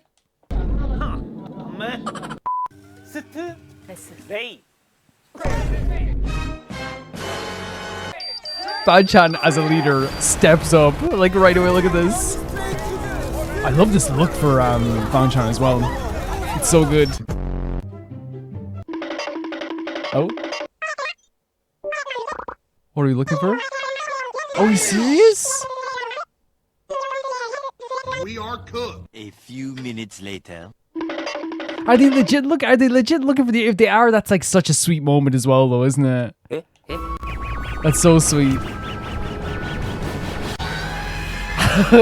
The music too. Oh my god, feeling his face. Aww. That's so cute. And I know the music is supposed to be funny, but like all I'm feeling is like warmth that like Felix is so excited to be able to find this as well, and everyone's so relieved. Excuse me? What the Again, I think that's what definitely, you know. And the reason oh god, what a nice pause. But the reason why I think it is what happened is because like a lot of K-pop groups, I know for a fact, like with the groups like that I see online as well, like say like for example like I follow Zhang Shaibo a lot, and so I see a lot of Hauf stage performances, and like sometimes you think like they're just guessing what they're saying. Like these K-pop stans, in the most passionate way possible, will legitimately like comb through little by little, lip reading, looking through what they're saying. They will legitimately like find what they're talking about. But also like you can see him picking up the earring if that is the case there as well, and he's screaming. And that's what's so sweet about it, is like there is such a love there and such a passion, like such a passion for each other there when he says like, you know, like, hey, can we find my earring? And everyone is like going in circles trying to look for it. What a sweet thing. So sweet. And yeah, the music is supposed to be hilarious. It is hilarious, but I'm also like sitting here kind of like, that's adorable. This music, man. Excuse me? What the See what had happened at first? Jesus, dude. I'm sorry, but like crafted out of granite. Chiseled. Oh shit. It was at this moment that he knew. He fucked up. 자, 저희 틱톡 라이브 종료하겠습니다. Let's end it. 저희 해주시고요. 좀 지금까지. Am I right in saying, because I think JYP like are more meticulous when it comes to like censoring words and stuff like that as well, if I'm not mistaken. So that's why I believe that also like it's like, well, it's not just JYP. I want to make it clear, like I'm not just saying JYP they're the one who does it. Like whenever like a hype artist says F or shit on a live stream, they will also cover their mouth and like try to hide. I think there's something obviously like, you know, if Cube do it, there's not much they can do because like Idol are like their only group and they go bankrupt if Idol left. But I'm saying that like I think it is like a common K-pop thing. It's not just a JYP thing. But it's really nice how like it's become more of a funny thing, right? Because I feel like in the past, like you would actually see like people being like, say the S word and they'd be like, oh god, and they'd be so scared. But like in this case, it's like a really funny like drop moment, you know? Like Yeonjun's laughing. 자, 저희 기대 해주시고요. 좀 지금까지.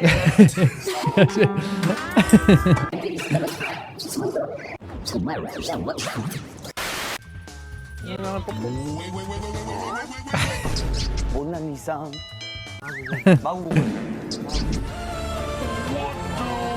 I love again like the zoom in here. Look, the love for the tiniest bladder. 베스트 프로듀서 수상자는요. 이분들입니다. 올해는 어디 안 가시고 자리를 잘 지키고 계시겠죠? Say there's Jesus here? 진심으로 축하드립니다. 쓰리라차. And the God of Heroes. Oh, that was in Taiwan, I believe it was. Yeah, that was in Taiwan. But again, here, like, you know, you can't blame either of them for wanting to have a little bit of a smooch. You know what I mean? If I can play the Pepero with Chanbin or Seungmin, I'm doing it. You know what I mean? I'm taking that opportunity.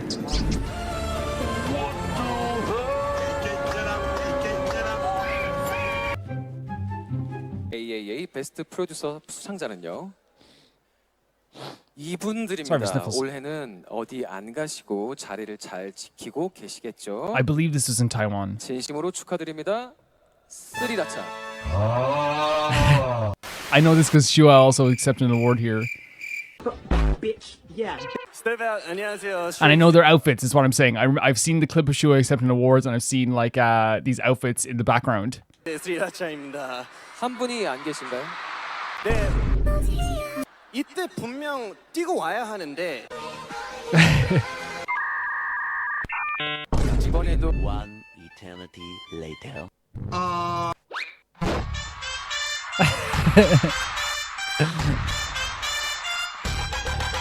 With the golf carts they bring people out in.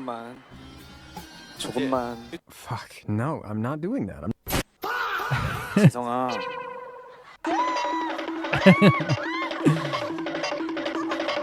여러분, 재작년에도 이런 일이 있었던 것 같은데.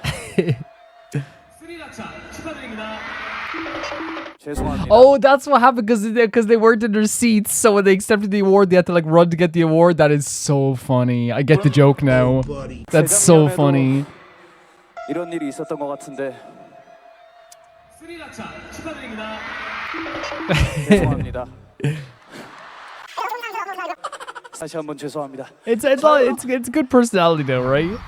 Jesus, man, this look, holy hell. Jesus, dude. Beautiful.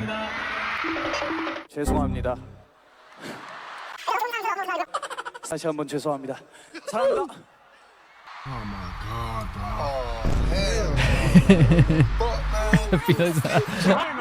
Oh my god. He looks so. Hannah's such a good expressive face. He could be like a cartoon character if he wanted to be. Like I love like the panic in his face as he's like, because again, I think he like is so funny as well. He knows how to play it up in such a good way too, and that's a sign of a good comedian. That's why he's so funny. It makes people laugh. But you can see it there, like the cartoonish panic on his face as they were like bringing him away here. Ian as well. Look at this. Look at his face, right? Cartoon character. Look. he's a cartoon character. What was the reason? What was the reason? What was the reason? So sorry there, guys. I'm going to skip back for a second here. What happened was I was doing this live stream for members and YouTube and Patreon last night. And I had it set to like 30 FPS and like a lower bitrate than I usually would have for recording. So like I could stream like with my internet not like, you know, cutting things off. So it was at a lower bitrate, not by a lot. You're not going to notice it that much at all. Like it was like just by 4,000, but still I want to have the highest bitrate possible for like the recording. So sorry if like there was it looked not as good, but here we go. I want to make sure it's just in HD again, just because like yep, there we go. Enhanced bitrate. See what I mean? This is a higher bitrate. I want this to be a, you know. What was the reason? What was the reason? What was the reason? Oh my god, Lee, no! Adorable! Adorable! Stop. Wait, what? He died from cuteness? Ian has this quality, right, where he's still dying. Ian has this quality where, like, even when he's at his cutest, he's still at his, like, sexiest. He really is. Like, he just, like, his cuteness is his sexy charm as well. It's just morphed together. Look at this. It's because he has such, like, a sharp feature as well. Ah! Love it.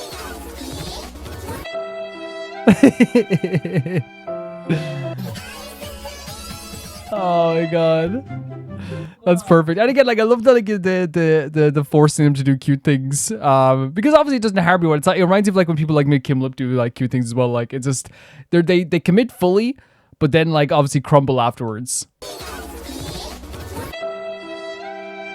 Like Lino committed, IN committed, Felix committed, you know, but they crumble. Wait. Was that an actual crowd cheer? Oh my god, the edit as well, what?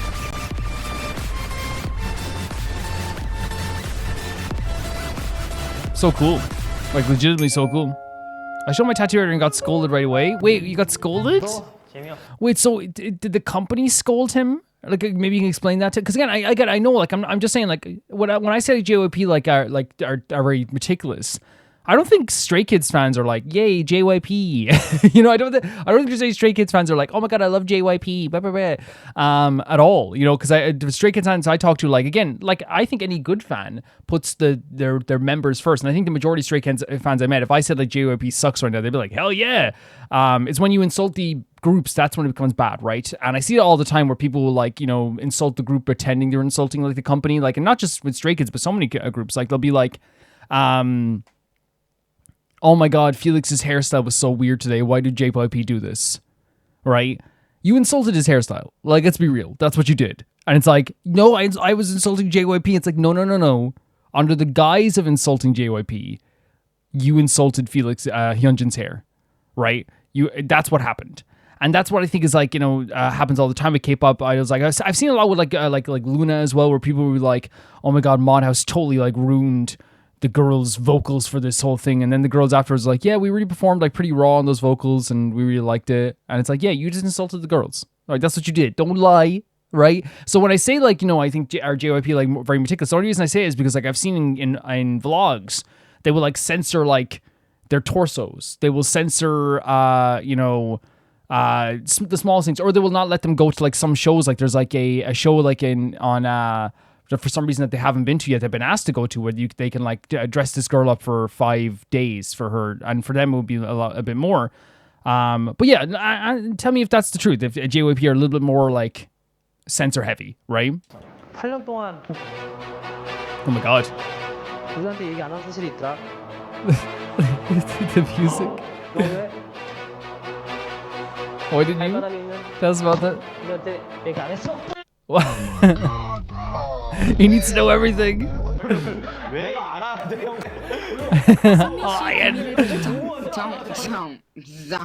스케줄 하는데 여기 딱 맨발로 이렇게 앉아 있었는데 빨리 뭐가 묻어 있는 거야. 그래서 봤는데 점이 돼? The woman was too stunned to speak. 난 처음 봤지, 8년 만에. 근데 그게 뭐가 마음에 안 들었어? 점이 있는 게? I love that because again, like it's Stray Kids fully to me in that way that he's not upset because like he you know, like lied about a birthmark. He's more, I think he's more flabbergasted, just like there's something I don't know about Sungmin.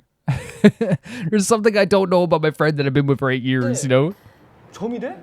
The woman was too stunned to speak. 난 처음 봤지, 8년 만에. 근데 그게 뭐가 마음에 안 들었어? Oh my god, IN smile. 작년 내 생일 때는 멤버 전원 신상 아이폰을. Okay.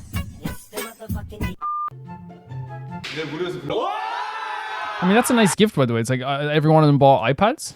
내 생일 때는 멤버 전원 신상 아이폰을. iPhones, sorry, iPhones. 난 처음 봤지, 8년 만에. 근데 그게 뭐가 마음에 안 들었어? 점이 있는 게?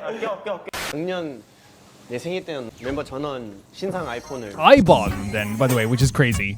Which, you know, here's the thing, right? While it is, yeah, baller move, I'm not too surprised. Like, I think, you know, people, you know, sometimes forget Stray Kids are like legitimately one of the biggest groups in the world. And if they're not making money, I would actually be very upset.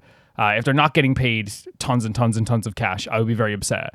Under smaller companies like Cube, like the Idol revealed that some months they were making 700 grand a month on productions, and Stray Kids is factually, you know, in a bigger company, in a more profitable company that's not, you know, falling apart at the seams like Cube is. Like without Cube, Cube would be dead. You know, I'm not saying anything about Idol again. I'm talking about Cube in terms of what Cube does, right? Cube. So like you would imagine they would be making money. Thankfully, they deserve it. Faker.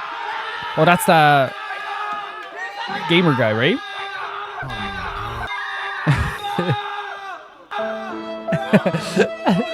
Lino seems so soft and gentle.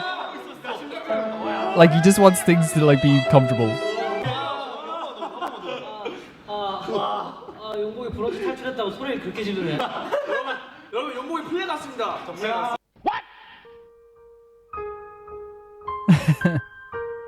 You escape bronze? Oh shit. Here we go again. Lino's like, no.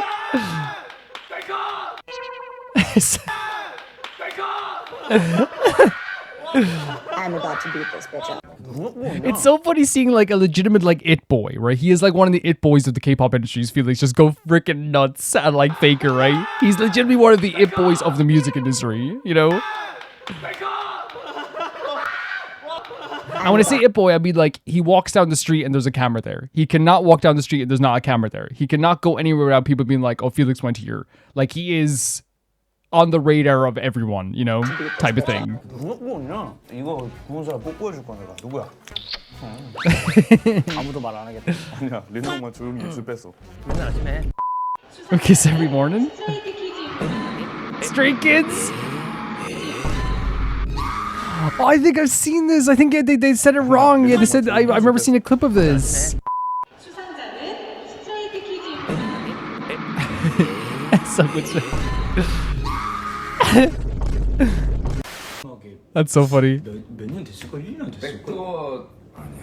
Especially considering Stray Kids like cannot keep their hands off each other constantly. That's why it's kind of funnier. 몇년 됐을까? 1년 됐을까? 너도 느꼈구나. 아니야. 갑자기 생각났어. 아니야. So you remembered? 처음 같았어 방금. 이거 맞췄어. 아니야. 근데 갑자기 생각났어. 백도어 땡겨. 아니야. Well, he remembered Backdoor because that was one of their earlier songs, right? Maybe he was just remembering that, maybe? And the first time was so nice, I had to do it twice and thrice. If Ian kissed me on the cheek, I'm just saying this right now, I would then go to like, you know, I think they'd have to like commit me to something because I just wouldn't wash my cheek ever again. It'd be very, very bad. I'd develop a fear of like water and soap. First time was so nice, I had to do it twice and thrice. 와 진짜 맛있다. 뭐야? 자, 솔티. 뭐 가지고 장난치면 너 알지? 형님 사람이 뛰죠. Getting the cartoonish face. Oh, this is rough, man. I saw this in I know this from the second I saw the denim and his soft eyes. 진짜 주택이다.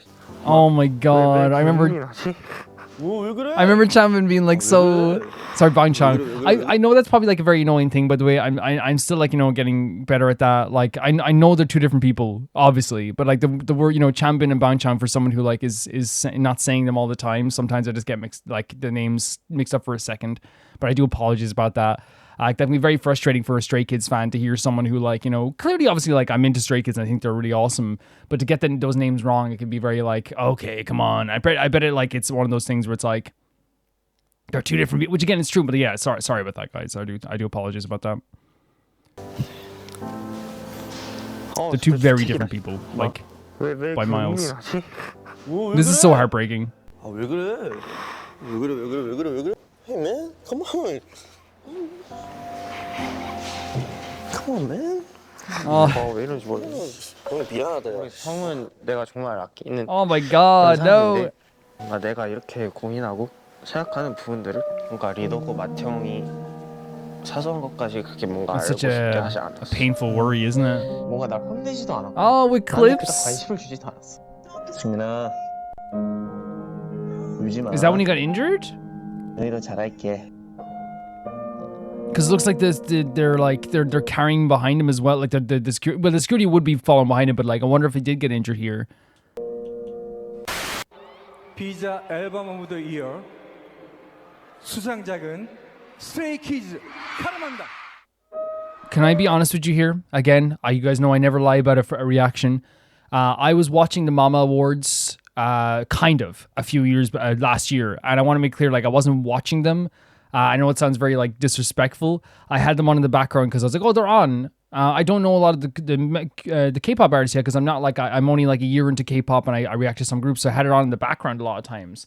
And I did see them win this award, and that's when I like stopped like doing other things and like was nearly crying watching this. It's a very, very emotional thing. Like, and again, like I have no problem saying that like at the time I stood for attention at the stuff that like I really, you know, Zero Base One and stuff like that is where I wanted to see them perform, but I had it on in the background as I was doing other stuff because like, okay, I'll put it on. But this is one of those moments that I was like, okay, I put down like the pencil and put down everything. And I was like, okay, I gotta see what they're doing here. I don't want to be disrespectful when they're being so emotional, and they got so emotional, deservingly. I'm not saying they deserve to be sad. I'm saying like it's a buildup of emotions from like so many years of work, right? You know, it's so. I'm getting emotional just looking at it again. 우리 멤버들한테 너무 Such a beautiful thing. Such a beautiful thing. 고생했다고 지금까지.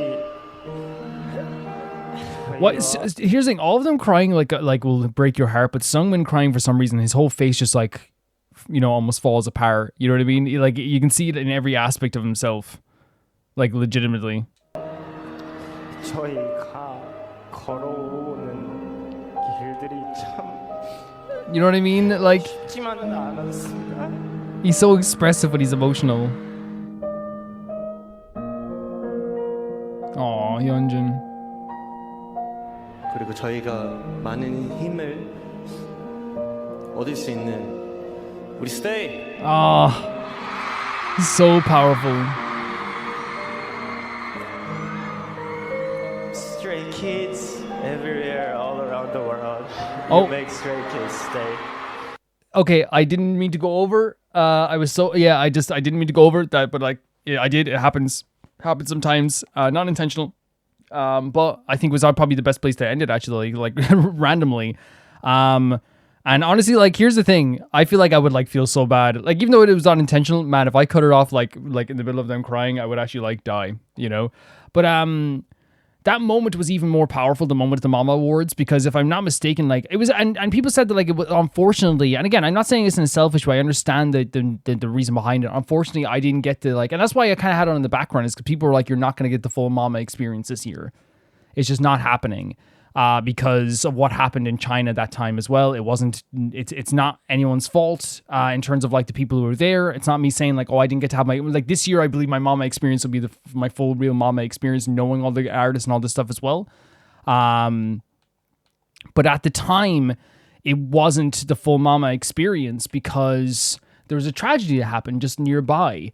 So what had happened was then with Stray Kids as well, is that I feel like there was like a added like heaviness to the night as well. And whilst like their emotion is purely based on like everything that was happening that night and for them and their career and how far they had come and their love for the members, I think it was one of those things where like there was a lot of perspectives there that night where it was like, we're grateful to be here. And I think that was also like such a beautiful thing. And you could see that with the Stray Kids members too. They didn't take like the heaviness of the stage lightly. They were so respectful, and they still got to talk about the emotions that they felt for their entire career as well. It was my first introduction to all people on Stray Kids, but I didn't obviously like, I don't remember, you know, I didn't remember them from that moment.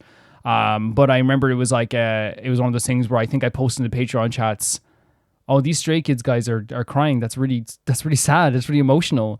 And I remember someone just being like, yeah, they work hard, right? They work hard. And I think that was like a really important thing that someone said to me. It was just like, hey, they work hard.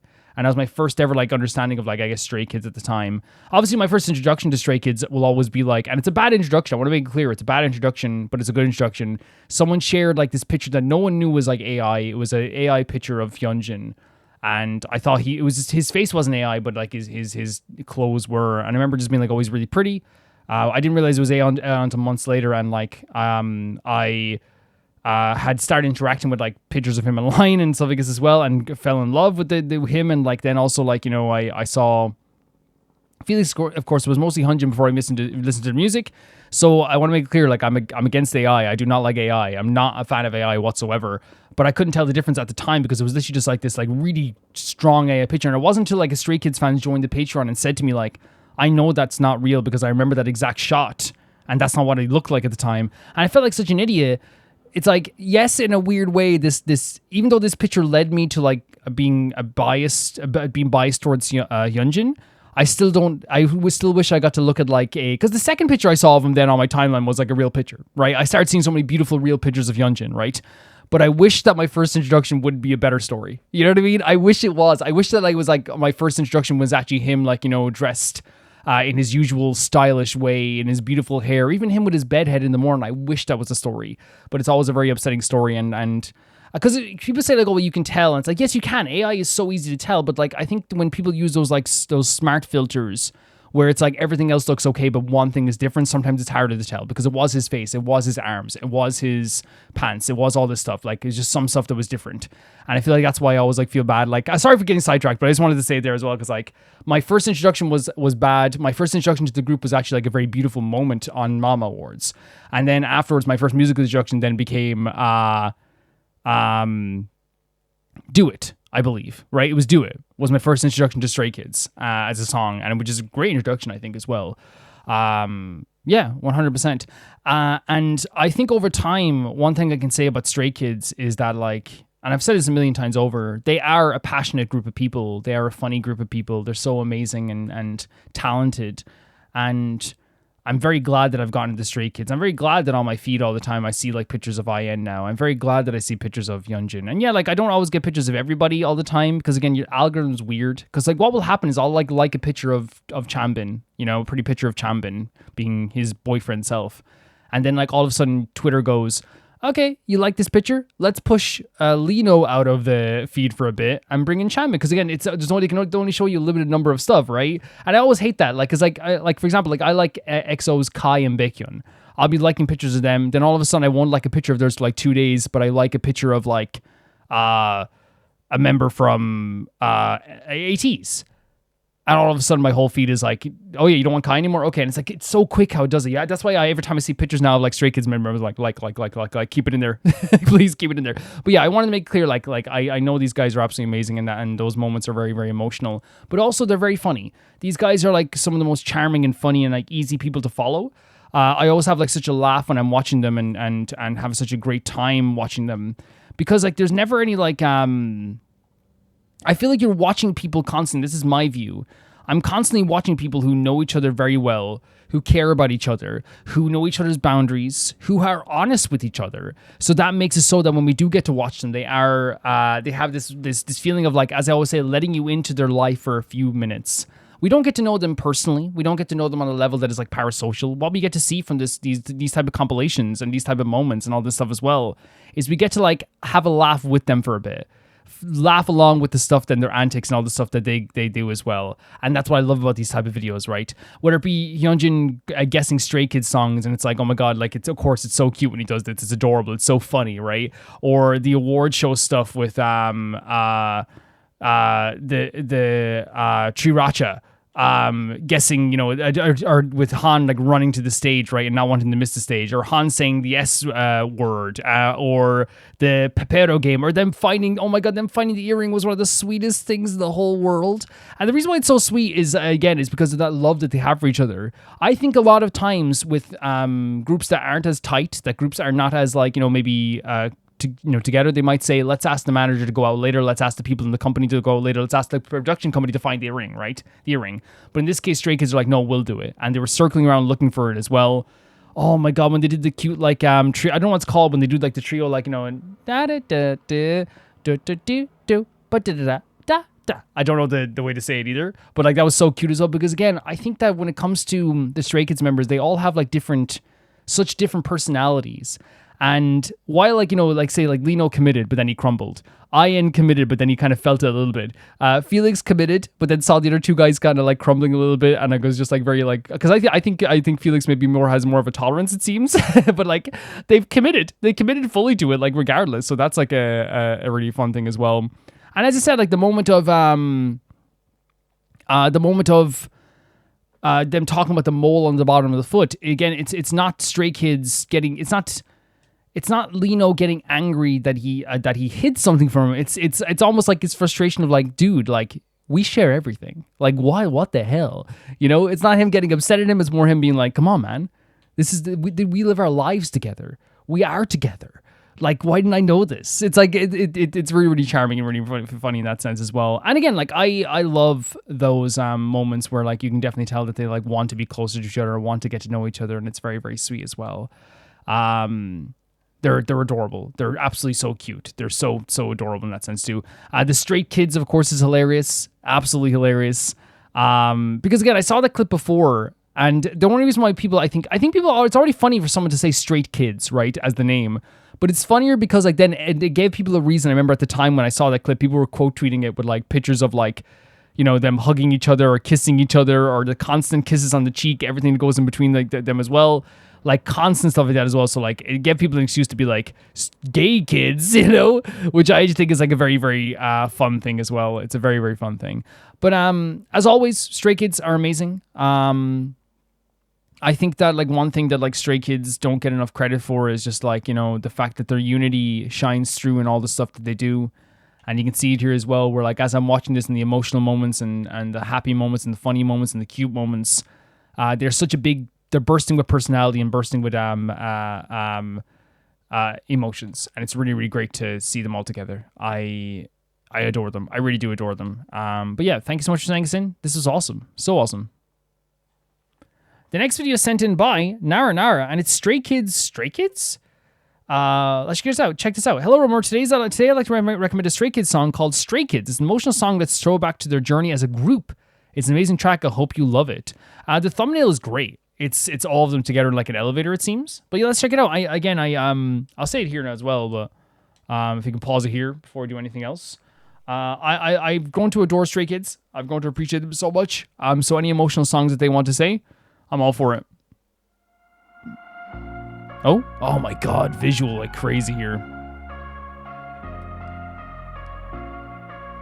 Because that's the thing. Like already, I'm getting some chills just from seeing them all, like, you know, in their different poses. Because that's something I can say about Stray Kids as well, is that like, as I know, I always like. I don't care that I always defend them, right? Because again, I always go back to the idea that like my first introduction to Stray Kids was people being rude about them. Obviously, like that was my first introduction in text form. There's different introductions in terms of seeing them and like, you know, seeing them as a full group. I've like 3 different stories, right? First time I heard about them really in text form was people insulting them. First time I saw the Hyunjin was a different story. First time I saw Stray Kids was the Mama Awards when they all accepted the award together.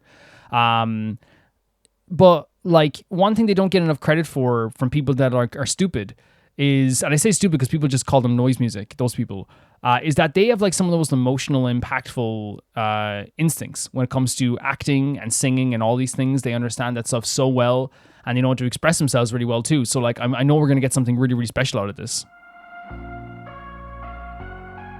Great look, great look, great look. Love the hair. This kind of short curly hair on Han. Oh. Oh. Felix. Absolutely. I love the hair here as well. Oh. He has such like a beautiful like Ian has such like this gorgeous, and I always say he's like he could kill it in pop. If you put him in the 80s as a pop star, he's killing it, right? But he's such like a perfect pop vocal in a sense that like it always gets that emotional tone like so correctly. It has its own personality to it while still having something that you could easily listen to and like feel like such warmth from it as well. There's such a warmth to his voice while still being a little bit more soft, right, as well, right? It's soft, it's warm, it's a perfect pop vocal. It can hit those emotional notes as it needs to. And as well with Felix, this isn't our reason why I always say with Felix, when people say like Felix only does a deep voice, Felix deep voice, Felix deep voice. Yes, that's great. That's fantastic. He does a great deep voice. He's also so good at doing this kind of like more hazy, emotional voice. And he can get a tone that's so different from what people are used to. Because yes, Felix is one of the big reasons why a lot of people like from the outside will go like, oh, Stray Kids, the guy with the deep voice, right? But when you get into Stray Kids, you realize just the range that he has is insane. It's insane. It's insane. Like, listen to this. Hazy, gorgeous, flowy.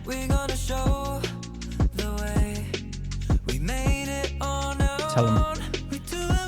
Love that, like that note as well. Chills. Oh. He's so good. Mr. I Can Do Everything as well, Han.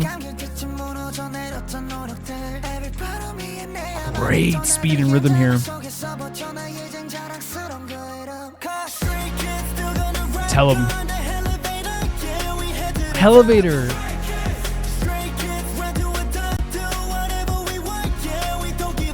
Tell him. Oh my god, the tone, the notes. The video is really cool. Songwin.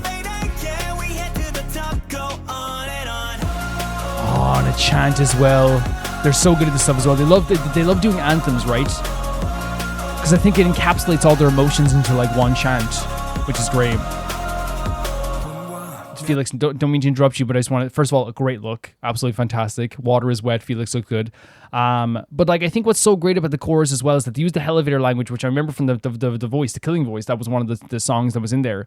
Love referencing the old songs as well. But I think also as well, like what Stray Kids are trying to like emphasize here is the idea that like they're proud of who they are. They're not going to stop just because people like say that like, oh, maybe they should change some things or do some other things. They're not going to stop because people like have perceived them in like a certain way. They're doing what they want to do, and it's their passion and that how they get through things. They're proud of where they're going, and they're confident in where they're going, and they're proud of what they've done so far. And we see that in the video too. I love the actual like dancing in the elevator, and then the other members kind of like appear at the side. The great way of getting around, saying, instead of saying don't give a fuck, you say don't give a what, right? Because it's really like a great way of still emphasizing, because people know what you mean. And that's what's so really strong about like a good writing like this. You can't say the F word in the song for this music video. You can't.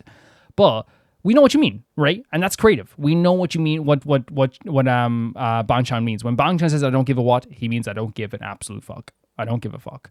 We know this. Right? That's creative writing. Lino's, kind of really like emotional tone here when he like is looking up at the camera. Someone always has this like beautiful, soulful voice that's just like, cuts through any part of the song he's in. But it's a really great chorus. And then the chanting afterwards, again, has such an emotional weight to it as well that it really is like powerful.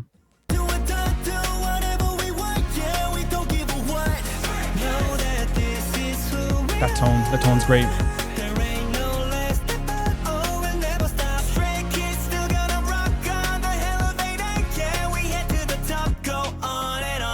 And it's always been the message of Stray Kids, right? We're gonna stay, right? We're gonna keep going. Yeonjin's so pretty, it's actually crazy.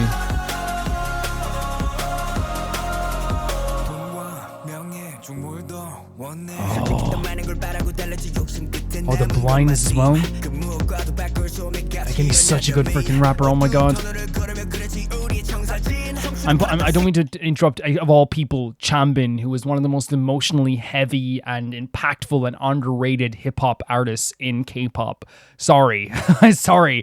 But the reason why I wanted to interrupt here is because, again, Hyunjin has like one of my favorite hip-hop vocals in K-pop. He's emotional, he's cute, but there's also a stylish nature to his vocals. So whenever I hear him do like the kind of softer voice, it's something that's very unique and personal to him. I love hearing his voice. It's gorgeous. And I think that's like, one of the things that like anyone would like be able to like, notice right away. I wonder if the blindfold, I want to just look at this again here for a second. Yeah. Okay. So first of all, yeah, gorgeous. Love his vocals. There's so much personality in there as well. The money and the fame thing. He's blinded, right? That's what I want originally. I want to be the number one because of money and fame. I want all this stuff too. They have money and fame. They have it. They have that, right? What's left after that? Oh, when all that's accomplished, when all that is something that like, eventually becomes something that doesn't mean that much. Because again, they are making money hand over fist in Stray Kids. They are selling out tours. They're selling records. Their numbers are crazy. There's no denying that. What do you have after that? When you take that blindfold off to the money and fame that is blinding you of what like is truly important, what is left? My team. That's what's left. I drew a blueprint. Oh, love the emphasis here.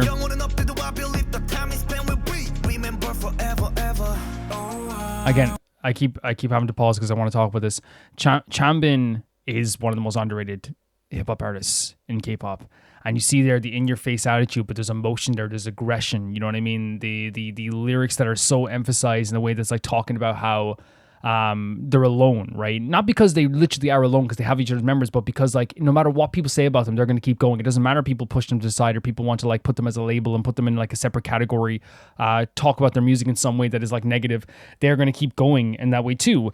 They talk about the idea of selling youth, because I believe in other songs they have a lyrics about selling the idea of youth as well. I believe so. And if I'm misremembering like which exact song it's in. But I like that there's kind of like a conclusion here where it's like, okay, yes, we did like, have our youth tied up in this group, but like now it's kind of more of a positive attitude where it's like, oh, actually like it was a big important thing for us and a big instrumental thing in our lives. We got to this place because we put our youth into this group. And I think it's a really good like full circle moment for Chanbin here. To me, man.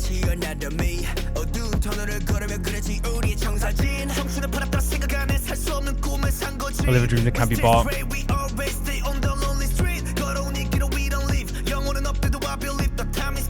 it's about remembering the time forever. Great scene. Oh, very cute scene. Oh, that's so beautiful.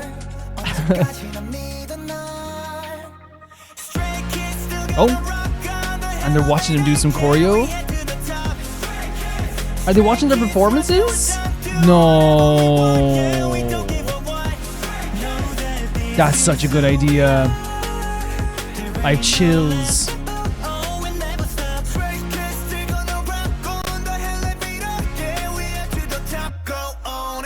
It's so cool. And again, the reason why it's so great, and it's self-explanatory, but the reason I love them watching their own stuff, because obviously they're talking about the journey they've been on, the way they're going to keep going with that stuff as well. I think it's also like the idea of people would, hope and pray. A lot of the big stories are when you die, you get to watch your life again. But the idea, like, they get to like watch through their performances again. Their life is on camera. Like, a lot of their life is on camera. In a lot of ways, they grew up on camera. You know what I mean? So like, they get to that. There's like, it's a double-edged sword, right? Where it's like, yes, it's painful.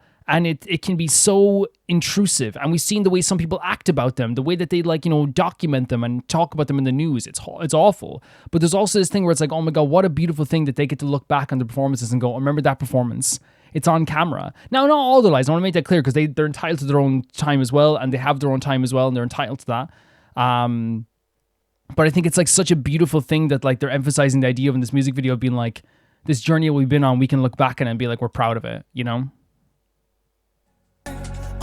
Look at the wings as well, it's so cool.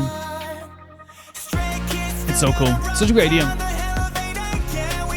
Such a great idea.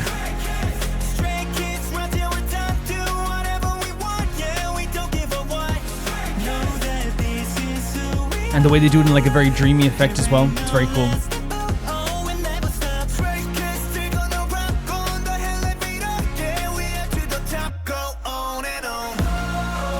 Emphasizing that chant now. Putting the key to hell. Wait. Am I seeing things?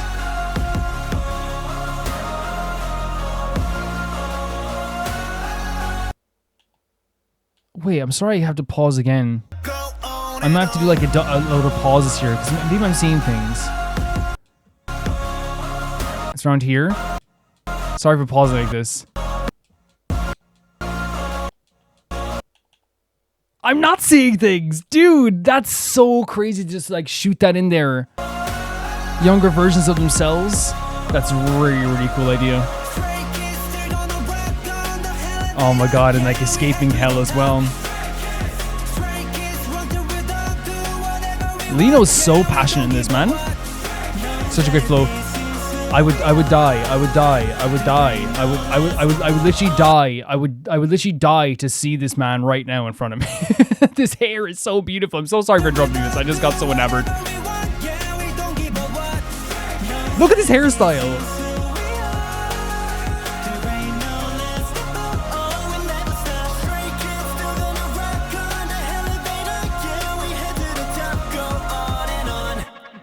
Great stuff as well. And I think, by the way, I want to make clear. Oh, please. Yes, please. Handing the microphones. Such a great symbolism. Everywhere around the world, you make streak. It's such a, every time they say this, it kills me, man. The reason why I say that I think the elevator is a great symbolism is because the elevator, I believe, is not supposed to be... It is something that's like, you know, bad, right? It is. It's something that is hellacious. It's tough to go through.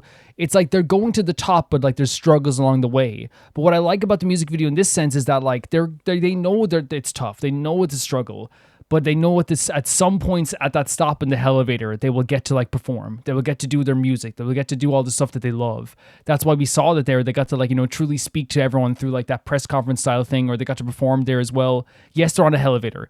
Yes, they're in something that is very difficult, but they will also get to perform for the fans that they love. And that is such a beautiful thing. It's such a beautiful thing, and I love it so much. Great stuff from everyone around here as well. But almost instantly, I think the opening is just absolutely fantastic. Lino's eyes, so beautiful. I feel like I feel like you could cut out what I just said there, beautiful eyes, and put any Stray Kids member. It's like, Chanbin, beautiful eyes, you know, Felix, beautiful eyes. Like, you could cut it in there with like some robotic voice, and it would like legitimately just be true, you know? Great visuals. Because it's like distorted and dreamlike. It seems like it's all over the place, but like the parts where they feel like they have the most like control, it feels like, is when they kind of like are embracing each other, where they're running with each other. Life is distorted, life can be weird, but they find solace in each other, I guess. In my view. This is such a great opening.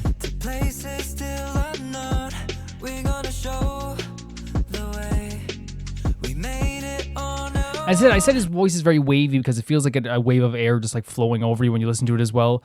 It's really cool.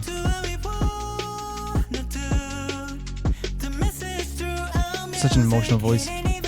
Great shot here, by the way. I think it's just like good direction as well. And to me, like, one of the things that's very good about watching Stray Kids, and like the fact that I never have to like look for anything to talk about, because with Stray Kids this one, and that's the same with some other groups too. Like I can emphasize, like there's so many groups that like are just so easy to talk about 110%. But like with Stray Kids, it's like definitely one of those. Not that I hope it doesn't sound like I'm saying like I make up things to talk about. It's like, no, we talk about what's in the song as well. But I feel like with Stray Kids, they always have like such like a vast amount of things you can talk about every single every song, right?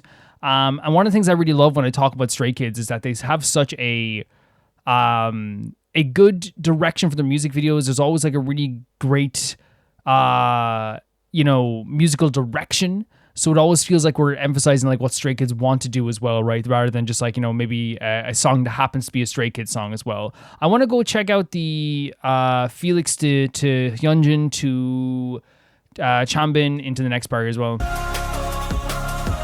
And the chant here is great.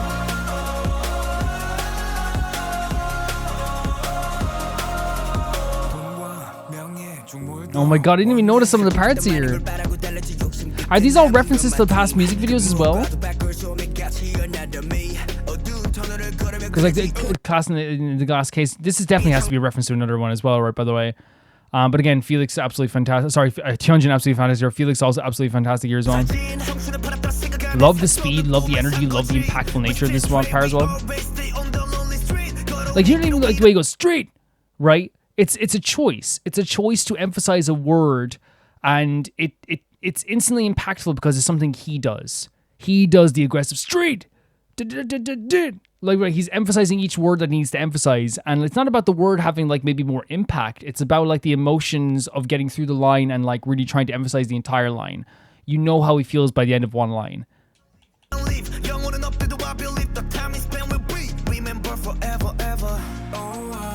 Love the vocals here as well. It's just a great transition here also. And they're flying together as well, by the way. Who's in the... Are these references to old music videos? I love this as well by the proud of themselves as well, because you can tell there is such a confidence in themselves, but it's never a confidence that feels like arrogance. It's always just like very much self-love that I feel like is so powerful with these guys. Is that Hyunjin? It's a beautiful image. Yeah, this is an amazing moment.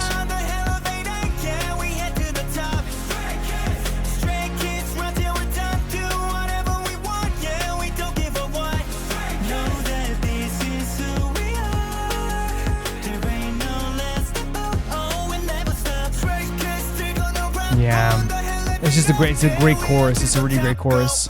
And then we have these moments. I think the most like powerful moment for me as well is like this ending here as well. Because this to me, them doing the conference here also like is probably a reference to an old music video as well. But I think it also is one of those things where like it shows that they are like speaking to their own truth, right? It doesn't matter if people are there or if people are not there. It's an empty place there. It's like they're speaking for what they want to do, not based on what other people want to do. You know, they're not performing particular for people in general, even though they perform for their stays, but it's not for the people that don't love them. It's like, if you're not going to show up, if you don't like us, that's fine, but this is not for you then. This is a great scene. Because again, it emphasizes like, okay, let's go. We got this. Our confidence in ourselves. Yes, things are tough. Yeah, things can get hard. Let's go for this. You know? And we have to go right into the lights as well. Yeah, like to me, Stray Kids are just one of like the when I talk about like the idea of a premier group, like a group that is like so strong and so good, I feel like, you know, easily you can talk about the idea of how good Stray Kids are in so many different forms, whether it be like vocals or dancing or appearance or any of those things. But I think the one thing this song emphasizes that's so good about Stray Kids as well, that like needs to be emphasized all the time, is the passion. They're a very passionate group that are so powerful when it comes to their passion. And sometimes it's one of those things where like, you know, passion doesn't always show in music videos or songs. And I think it's one of those things where like, if you didn't like a Stray Kids song, let's say you didn't like this song, what's so cool about this is as well is that like it has still a like a, how do I say, like a powerful message, and it still has a passion behind it as well. It still has a strength behind it as well. And I do think that's like one of the coolest things about Stray Kids, is that like, even if you don't like them, if you're lying, if you think that they're not passionate, the passion shows so much here as well. And you see this, like, again, this is a song about the tribulations that they went through, the times that they went through, them trying to reaffirm what they care about and what they love. You know, talking about is the money, is the fame, is the people that's with me. It's the journey that they've been on, that together, the tough times that they've been through as well, but trying to stay true to themselves, right? Trying to be true to the one person, not the one person. I mean, like they're talking about stays as well, but like I feel like they, more than other groups, even like, you know, stays are almost like a part of the passion as well, right? But they have to emphasize, we're, you know, as Felix opens the song, we're gonna go our own way to places unknown, somewhere we don't know fully. We don't know where we're going fully. We don't know what we're heading to, right? We're doing what we want to do. We're going to the top through a elevator. And even saying like it's not done, nothing's over yet. Our rhythm never stops is what Hyunjin was saying as well, right? They talk about the idea of like, you know, their younger selves and the effort that they put in as their younger selves. They talk about, as even like Chanbin was talking about, the idea of like the did we lose our youth? The idea of Han, I think, was talking about the idea of like how the stuff that they've gone through in their past that emphasizes maybe like, so what was that? I'll get the exact line as well, because I believe it was a really cool line. I think it was Han singing it, right? The days I wish I had to manage. I endure the stuff they have to endure, and are they're proud of where they've come from, right? And that's a big part of the song too, the pride in where they've come from with this stuff as well, right? We talked about Hyunjin already, talking about the idea of like how the value that you can't replace is the people that you're with, and the passion that you have, and the drive that you have. Because while you can have all the money in the world, and they do, they are really doing really well. I want to make that clear. They're doing fantastic. While they have all the money in the world, while they have all the fame in the world, if a member of Stray Kids blinks, it's going to be shared 1 million times and get 20,000 likes on a post, maybe even more. They have all that. So they're talking about like, while it is like a beautiful thing to have all that fame, while it is something that they've earned, the thing that's going to be there after all the fame, the thing that's going to be emphasized more after all the fame, is always going to be the fact that, oh, we have each other. The people that I'm with are the people that are important to me the most.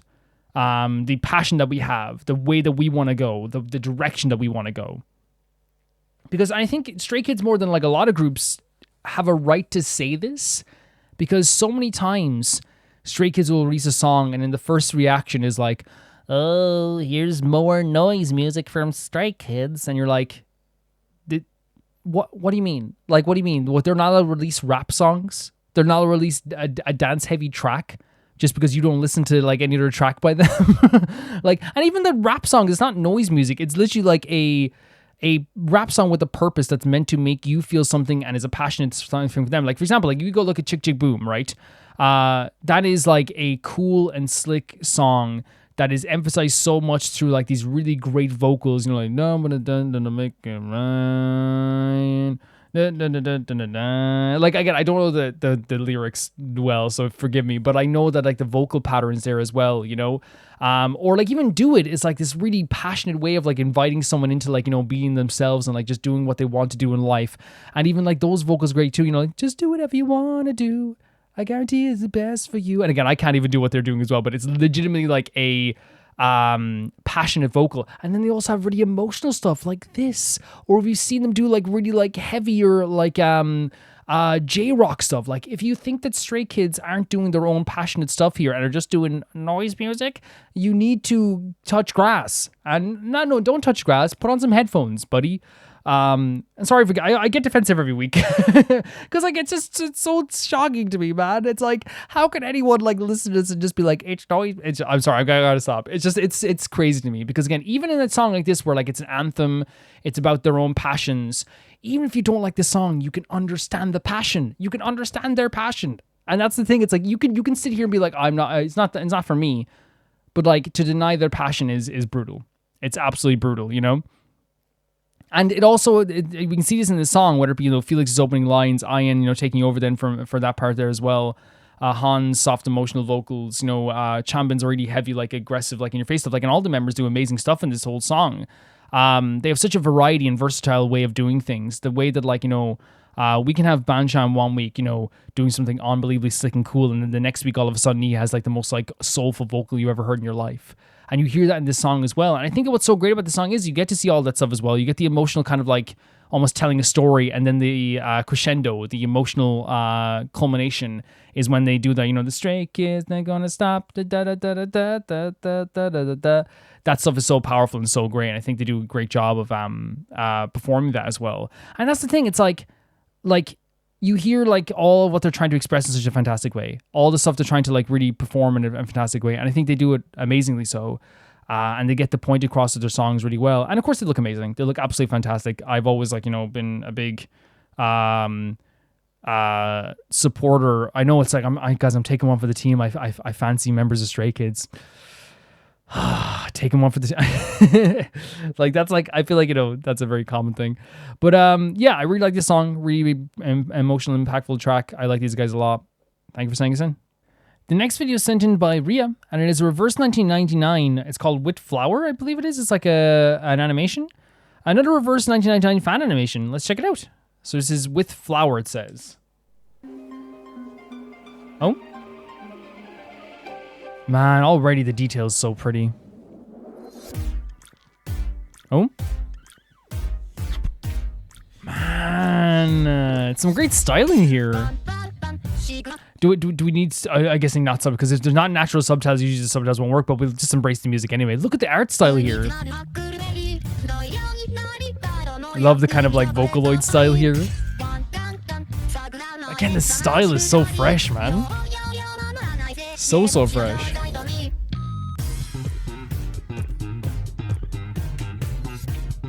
Really cool stuff.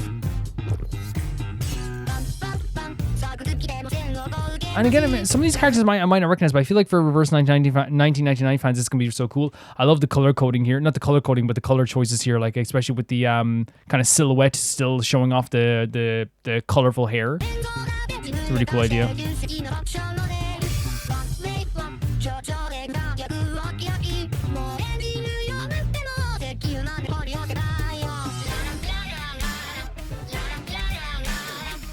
Great cut-ins here. Oh my god, I love cut-ins like this as well. Such a stylish idea.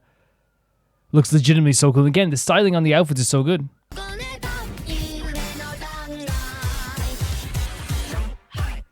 Very cute. Oh! Very like bassy track here as well.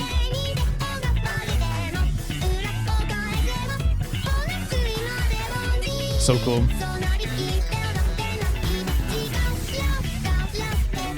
Oh my god. cool vocals. Again, it's like a Vocaloid song, right?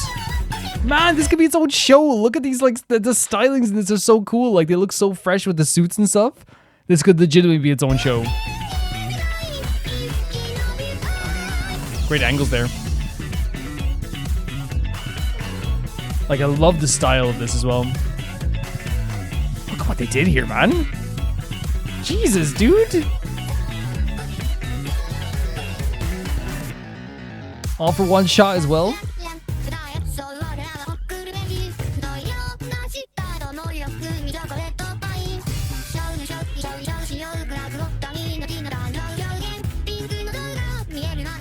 All these different characters again, like nuns. Oh, very frantic change in the music. Again, all these designs are so great. Look at this hairstyle. I feel like I recognize some of the characters, but I wouldn't be able to name them by names. Like, I feel like I recognize some. I think maybe it's not. Maybe I'm just like being absolutely crazy here, and these are like all original. But I recognize like hairstyles and stuff like that as well in some ways. Like this blonde character looks very familiar.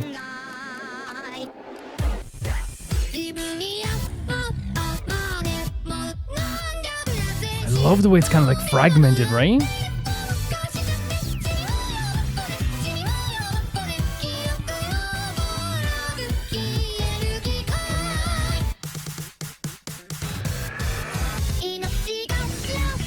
So strong.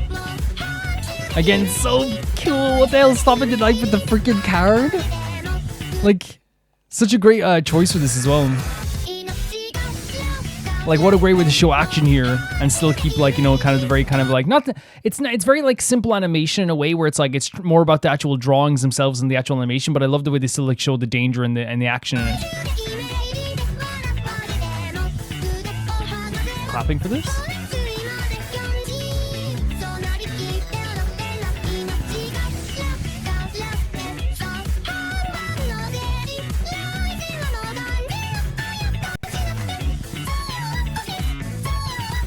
Great vocals again. It's vocalized stuff, I mean. Looking down at what their hands here as well. It's such a... The style is so freaking good. Sorry, I meant to skip back a little bit more. Applauding them.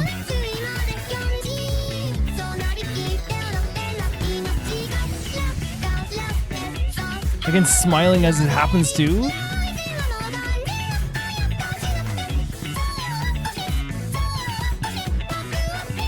Yeah. So quickly did that as well.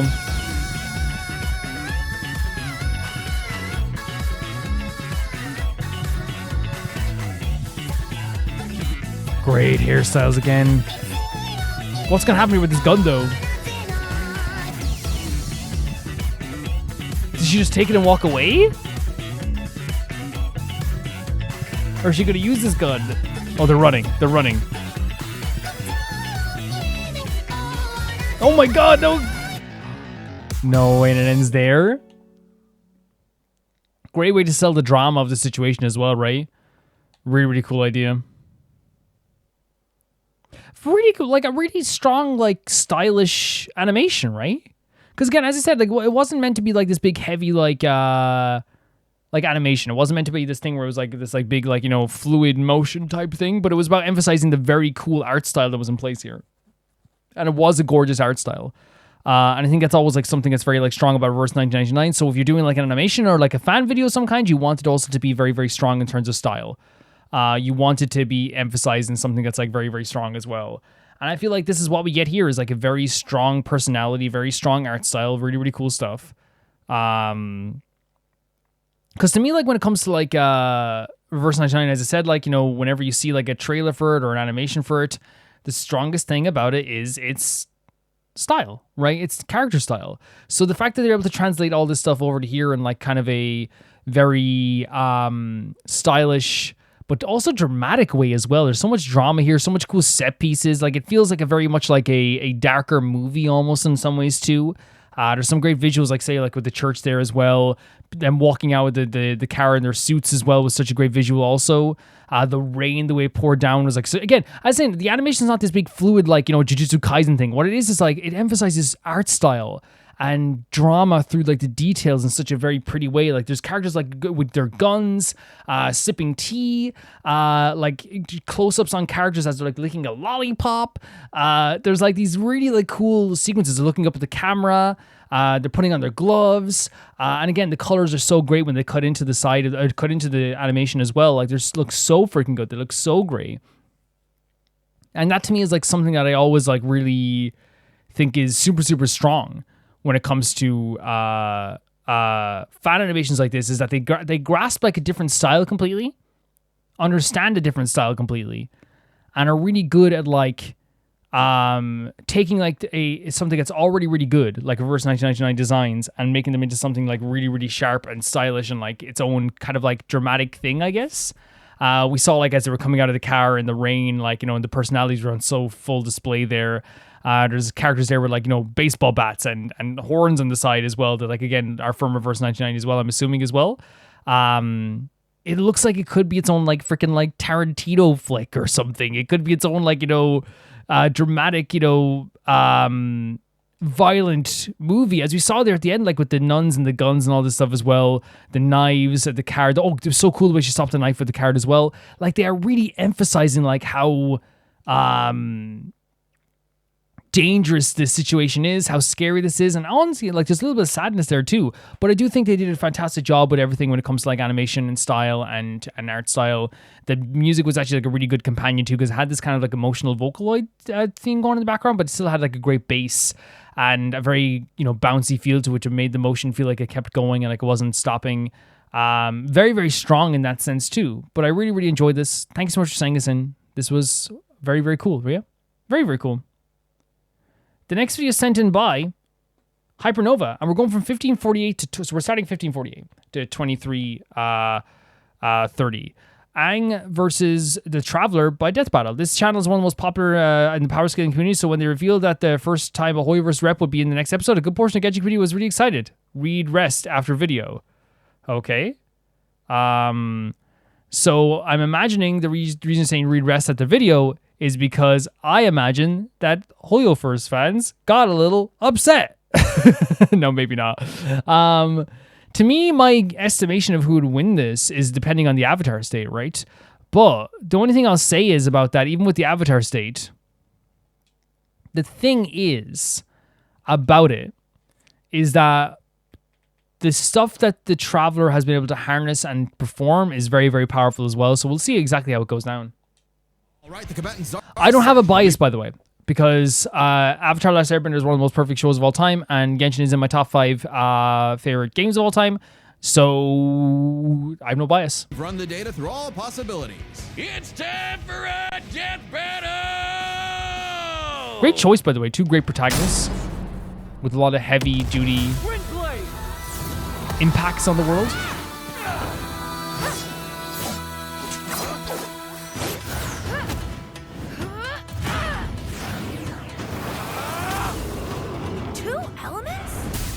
Oh, more than 2 elements. More than 2 elements, Aang. More than 2. You're about to get very surprised.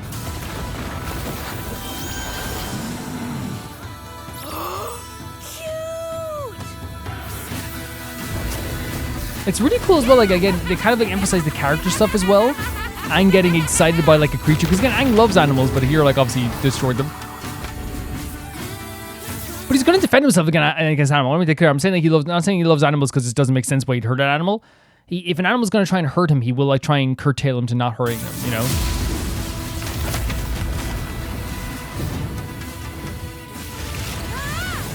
I think also as well, would you say that like in the Traveler, if they were fighting in Natlan, would have more of a powerful impact because he'd have the Natlan powers as well? I wonder, and he'd be able to use like maybe like, if it was in Nod Karai, would he have more traversal elements that he could use too? Would he have an advantage when it comes to like, you know, the Kuvaki energy that emphasizes in his heart sometimes as well inside of him? Maybe. Who knows?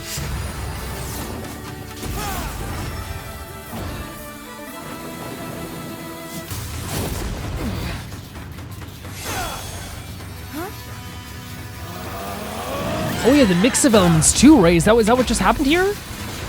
Because that's something they have to talk about. I'm sure they did talk about it too. Oh no! Appa and Paimon. Because they'd have to do the mix of elements, right? Really cool stuff. Cool glider. Can it do this? Could the Traveler not use lightning on Aang here right now and just absolutely like destroy, or electricity and just destroy his, or fire and destroy his glider, right? Or did they not want to show Aang being set on fire?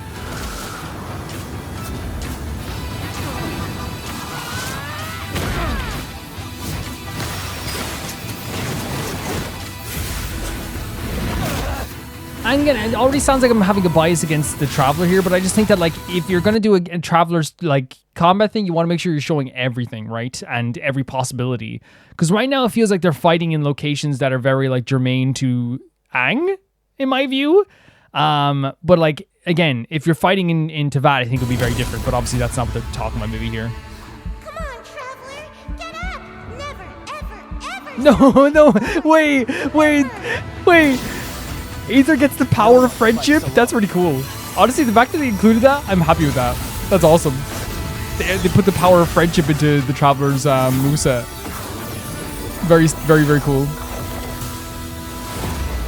Or dropkick with fire?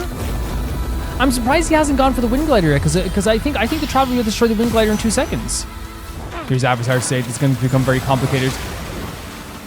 For those who came before. See, the problem is as well is that the Traveler's also defeated like these like ancient dragon beasts. He's destroyed abyssal monsters on a scale that you've never seen before. He's destroyed creatures that are like, you know, insane. But like Avatar State is like a really powerful thing here. I just like, I'm sorry for, but again, that's the whole point of these shows, right? For people to watch and be like, oh, why didn't he do this? Or maybe he should do this. Like, I in my view, if I'm the Traveler, the first thing I'm doing is using my powers to destroy that Wind Glider, like right away. And some might say, well, Aang can get away from that really quickly and you can do like, you can stop from going on fire. Sure. But if you electrocute someone as they're above the water, you probably are like, we've seen what happens to Aang when he does get electrocuted. It can hurt him very badly, you know? And those who will follow. I am Avatar Aang. I'm sorry, I keep introing it. Is one of the debates that probably like was happening right now about this, because there's always debates about this, is one of the debates that was probably happening right now is like, can Aang use earth powers from Teyvat in his earth bending because those earth powers are dependent on like, you know, a specific type of power that's from a different realm? I know I'm being like nitpicky. I wonder. Or is it just because, yeah, they emphasize the earth and can use earth, that it's fine? You guys can maybe answer that as well. Airbender. I wonder. Oh, he has this power as well.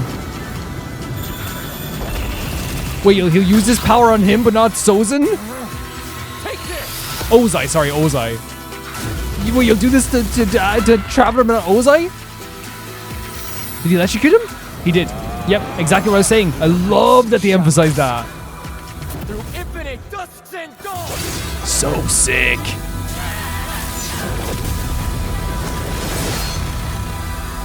Whoa. Wait. No. Way to go, Traveler. But does this mean no treasure?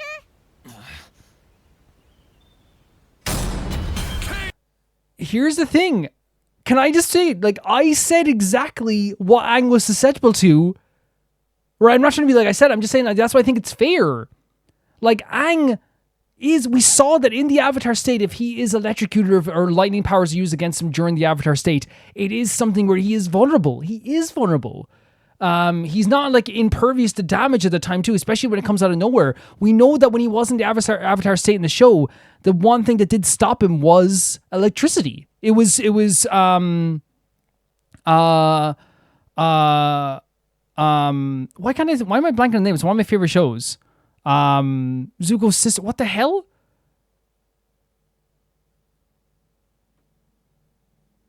It's so, you know what's so horrible?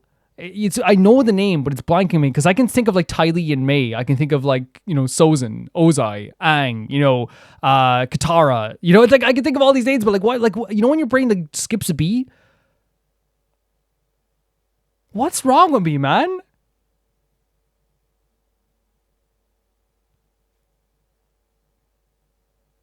what? No, I have to. I'm sorry. This is so weird. Like, because again, you know what's just my brain like playing like some like psychological like weird tricks on me. Because like I can remember Ty Lee and Mai. You know what I mean? Like it's literally one of my favorite shows, man. Azula. Jeez, I didn't even have to look it up. Like you know what happens sometimes? It's happened to be so. I think maybe like I just have like a weird memory because I can like remember things very well, but then sometimes things will just like escape my mind for some reason. I don't know why. Like one time, like I remember I typed in the same code into my PS5 every single day for 3 years to get into it. Then one day I literally just forgot it. And maybe that's something I have to get checked out or something. But just one day I forgot it. And like someone explained to me, I think that when I talked to someone about it, they said it's like a psychological thing where like if you think you're going to forget it, you will forget it. Your brain can do that to you sometimes. But yeah, Azula. We know Azula did electrocute Aang and he did fall and die. He would have been gone there if it wasn't for Katara. So the idea that they remembered this is really cool. And my dailies are done. What a miss. This was an interesting pairing, so let's break this down. Yeah, no, I agree with this. Experience, speed, and elements. First up, power. Aang and Traveler could both change the terrain of entire cities, and we're way stronger than characters that can break mountains. But at their peak, they're both tearing up islands. Aang's avatar state made him on par with Kyoshi, who created and moved the island of Kyoshi. Similarly, Night Soul's Blessing let Aether contend with Archon-level foes like the Raiden Shogun, who split Yashiori Island in two. With an attack that even Vision Bearers weaker than Traveler can block. So he's definitely on that level. Kyoshi Island is over 6 miles wide and long. Kyoshi moved the island 17 miles offshore. This is really cool the way they're doing this. Seconds. So we have everything we need to calculate the amount of kinetic energy this would require. Turns out it's basically the same as cutting through Yashiori Island, about 3,000 gigatons of TNT. So their power is tied up. Which means comparing their experience is crucial. Can I say, I think because Avatar State, I think on baseline, without Avatar State, the Traveler is more powerful. But then you could say, well, without the elements, the Traveler's Aang will be more powerful. Exactly. You have to put everything in, right? Mastered more elements than Aang, but the Avatar State gave Aang centuries of knowledge. With the memories and abilities of past avatars, Aang's kit was so extensive in a way Aether had no real answer for. Not to mention, Aang's training was more focused. Traveler is skilled, sure, but his training was mostly just a means to finding his sister, while Aang's journey... Skirk, you're forgetting the direct training of Skirk, which was a big turning point for his story. And I feel like, the training that the Traveler went through is like experience. But I understand what they're saying. His training was direct, but you cannot deny that Skirk training was huge. Was all about mastering elements to combat other elements. Experience narrowly goes to Aang. I disagree with this because Aang's whole story at this moment in his life is the fact that he is inexperienced. That's the whole story. It's the fact that he's not fully ready. The fact that he pulls it out in the end is something that's really powerful. The whole idea, even up into the last 3 episodes of the Avatar of Last Airbender, they talk about how he's not ready. He won in the end because he was able to shock that Avatar state back into his body and utilize those powers once again. He is fantastic. He's powerful. But I just don't see experience going to Aang in this. I think the experience goes to the Traveler, who has fought more bad guys, destroyed more evil beings, has mastered more elements, has been trained by people like Skirk, and has done stuff that is unfathomable to other people. He has, you cannot compare the stuff that the Traveler's been through the journey of Aang at this point. Later on in Aang's life, yes. So I do think that this is kind of not true, in my view. I think you have to look at every element of the Traveler's story. He didn't just go through world-ending bosses. Weekly and monthly, the Traveler fights crazy evil beings, tough competitors, tournaments. He's leveling up. He's fighting monsters in the forest. He has gone through insane things. He's fought Dewey Harbingers. He stopped the world from ending. I think experience goes to the Traveler. I just disagree with this. I do disagree with this part. Another important factor to consider is speed. In terms of mobility, both could roughly match the other. If Traveler was immobilized with earthbending, he could just dig his way out as a dinosaur. Yep. And Aang's airbending and glider meant he could easily counter Aether if he took flight. But in terms of raw reaction speed, Traveler had it in the bag. Aang bending away lightning is crazy fast, but Traveler could dodge lightning much earlier in his journey, and now he can block that light-speed Kuvaki laser. So true. While lightning can move over 200,000 miles per hour, a beam of light can move 186,000 miles per second. So sick. Over 3,000 times faster than Aang. Traveler takes speed by a landslide. So this all came down to the elements. Who could turn the forces of nature against the other? At first, I actually thought this was Aang's dub. Aether's elemental control is remarkable, but most of his attacks are projectiles, spires, and very specific implements that Aang has bent away in the past. That's true. Aether has never shown the precision or creative flexibility that we've seen with Aang's bending. But throw in the combos of elemental reactions, and the script flips. This is why I think this stuff is so fun, is because as like someone who's not experienced in like this type of stuff, I wasn't mentioning that. I was like the reactions. Could mix not just his elements, but also Aang's Yes. in ways that Aang could not. Bending was Aang's greatest strength, but also, against Traveler, a weakness. Yes, because if he uses earth, water, wind, and fire all at the same time too, Aang again, like you're talking about, like all of a sudden, as Aether did, if he uses electricity, he's reacting with all of them.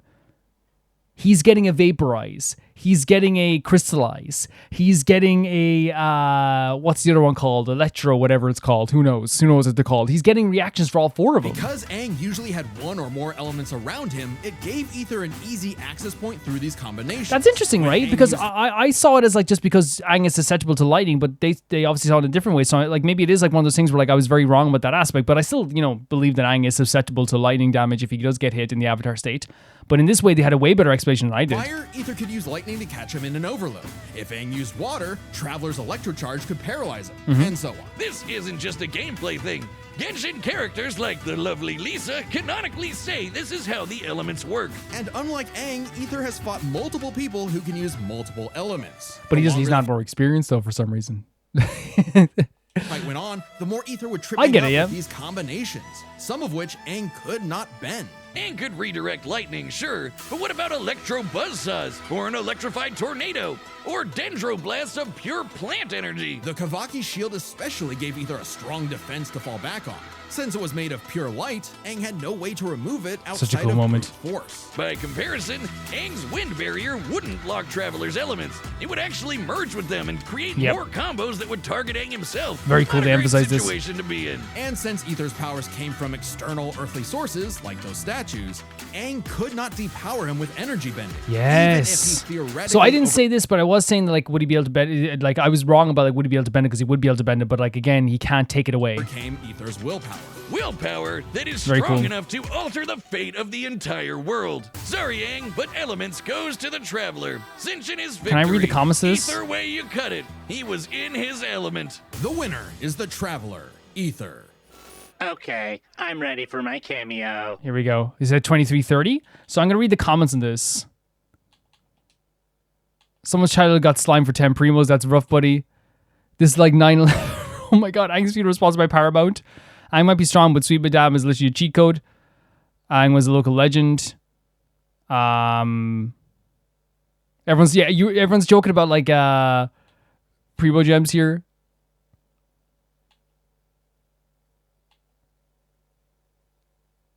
They didn't even talk with the Tory. Yes, true.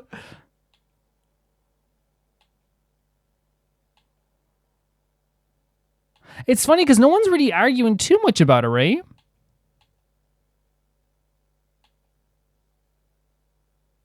Yeah.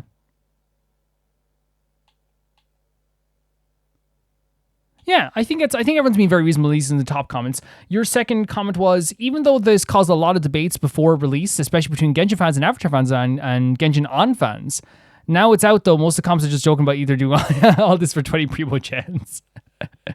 Yeah, and here's the thing, right? Like, I think it's like not up for debate in that sense, because like I didn't even think about the idea of like I was thinking about reactions, but I was thinking more in the case of like what Aether can do.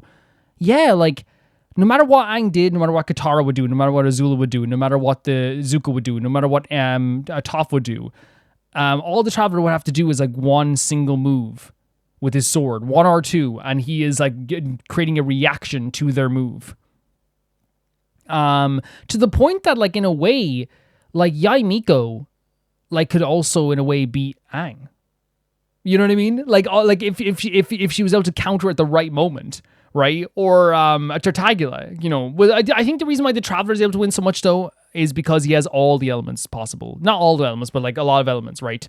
So he's able to counter a lot of Aang's elements. And I think it's like very fair because I could have.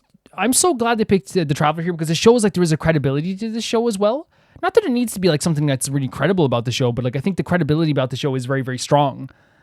Because they could have easily had a thing where they found a way for Aang to win. I think it's one of those things where people have like a stigma sometimes against Genshin, so they would like try to find a way for like, you know, Aang to win.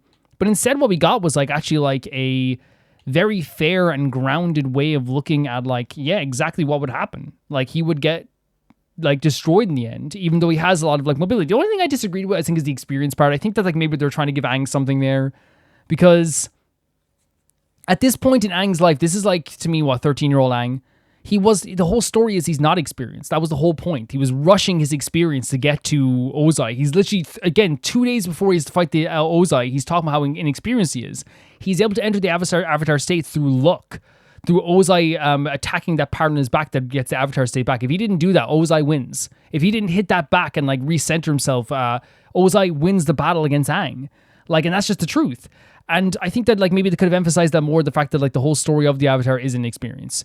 Up until that point, Aang has lost many fights. Azula beat him at one point. You know, he's pulled out victories. He's done some amazing stuff. I want to make that clear. But he doesn't have the experience that the Traveler has. Like, I need to make this clear, and you know this too, Hypernova. I don't need to say it to you. The Traveler's fought like dragons, eternal beings, Dotori, Tartagula. He's fought against ancient, water creatures like in the Narcissus Croix. He's fought world-ending water creatures and monsters and evil villains and archons and these crazy, crazy enemies. And he's done that while also doing a quest once per month, where once a month, the Traveler will have to fight some type of enemy. He'll have to save someone's life. He'll have to protect somebody. He'll have to fight for something. He'll have to fight through something. And that's once a month for the Traveler. Maybe even more. If you discount all his world quests, maybe you can do that. But like the Traveler has like daily experience of just like helping people and fighting and doing all this stuff. I just don't think you can say Aang has more experience. I just don't think you can. I think it's like one of those things where maybe you could say like his teaching was more direct. But even in his teaching, that was a rush job. You know what I mean? And even in his, and with the Traveler, he has Skirk who taught him. He has characters that he's fought, and it re-encapsulates, that Skirk teaching re-encapsulates all of his experience from before. So I do think that that's the one thing I would disagree with, is experience. But I still think that it's really good what they did here with the rest of it. And all it's still good, even if like there's one thing I disagree with. But I do think it's very strong and really cool to have this battle between these two characters who, again, I don't want to make it seem like I'm just anti-Aang. I think I just like was so emphasizing some stuff as I was talking, but it sounded like very anti-Aang, because I know Aang is already like, you know, a powerful character from legend in terms of pop culture, right? But it's like 13-year-old Aang, the reason why we love him so much is because he wasn't experienced. But I loved seeing like two protagonists that I love dearly just fighting each other, because the reason why, and people might be like, why would you put these two together? But I don't think anyone would question that, because this is two of the like most pure protagonists in the history of media. These two unbelievable protagonists, and I think that's like what puts them together is like they're both heroic. They both love their friends. They both have like powerful companions. I love as well, one of my favorite things, they let the Traveler have the power of friendship. They let him have the power of friendship, and that was so freaking awesome. So yeah, this is great. This is so great to watch as well, Hypernova. Sorry I got a bit debate heavy. Maybe you want that, I don't know, but like it's very, very cool seeing this type of stuff. But yeah, thank you for sending it in. This was awesome. The next video is sent in by Victoria, and they say, hello, welcome to the library. You cannot leave until all the books are back in the correct place. That is crazy. Librarian, tidy up the Arcane library launch trailer. Let's check it out. It all begins with Spirit. The Spirit. Very cute. Incredibly cute. Wanted dead or alive, stupid fairy. Employee the what? And turned the library into a complete mess. Wait, this fairy made the library go... Oh, okay. Can I be honest with you? Right? In real life, already I'm saying like, I quit. Because like it's not that like we wouldn't be able to do it, right? If you put on some music and you had a friend with you, that would be great. I think it'd be awesome, right? What a great thing to do. You take one side, I'll take the other side, listen to some music, chat with each other, even put it on a TV show in the background, right? But like the thing that would be very difficult about this for me is that like I think halfway through it, if I was on my own, I would just get so tired and so frustrated, mentally exhausted. I think I would. or the librarian to put all 30. Oh God. Kind of leaving his library job is finished. No way. Wait, you have to see where the books go and then put them in the right place. That is insane. Well, like that. Okay, here's the. That's the whole point of it. Clearly, and I think like if you come to play this, you're not supposed to come at it like from the perspective where I was like, I would die in real life. I think it's about like, it's about the journey rather than the actual conclusion. It's about like the idea of relaxing and putting some books up and like, it's a task that you can complete that takes a while to complete, that you can like kind of like put on some music in the background, put on a podcast, and relax. It's a great, in a sea of like, you have abilities as well. Okay. That's really cool too. And it gives a nice twist to it as well. And you can collect books from the same volume. So sick. Great choice of music for this. Great choice of music for this. Oh, there's like chess as well?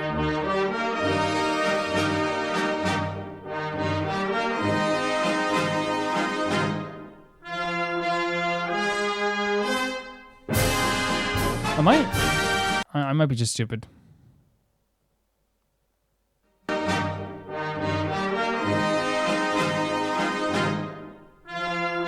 Librarian. Yeah, I am stupid. I forgot there was an R there before I was like, Librarian?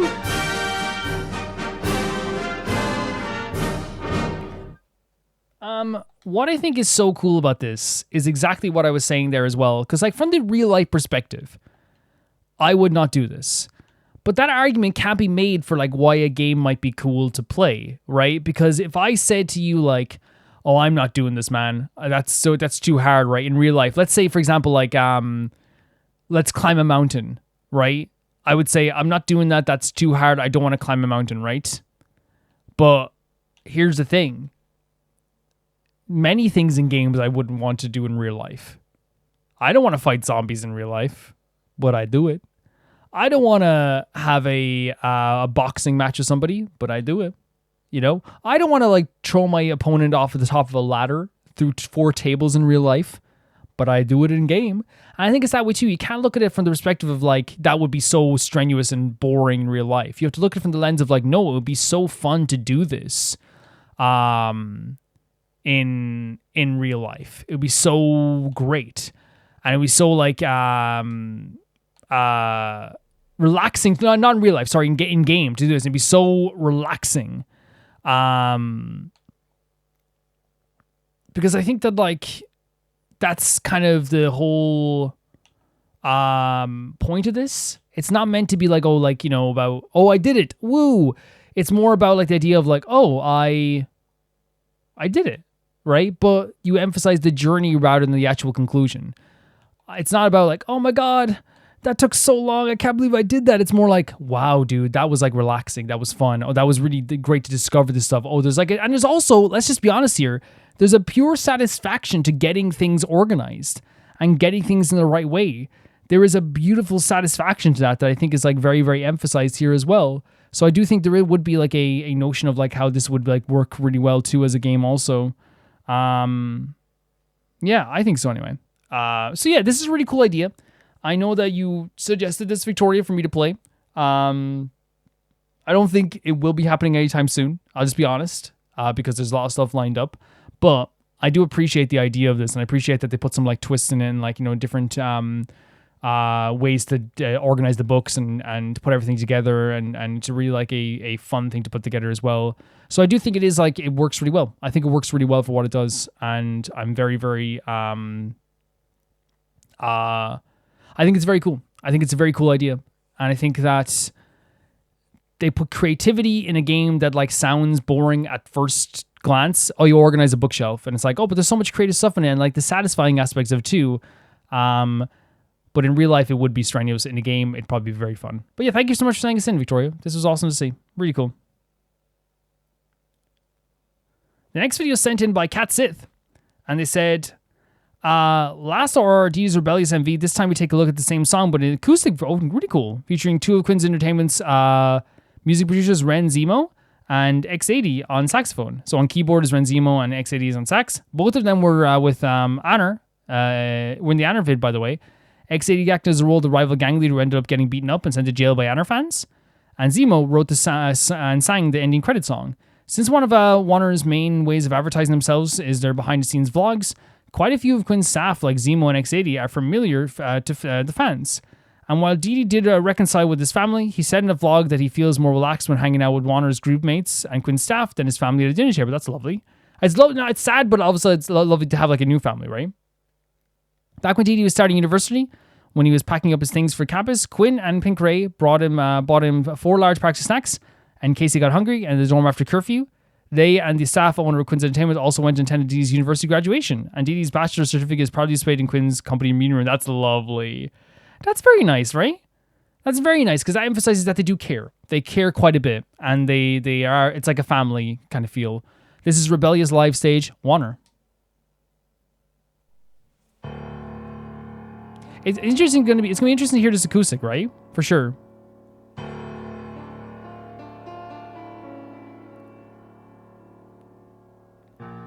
Already a very dark feel to this, right?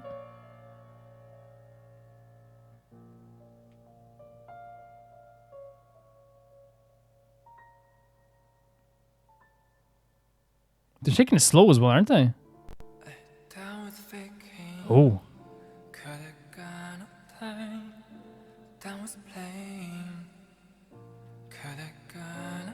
Beautiful voice here, Zom.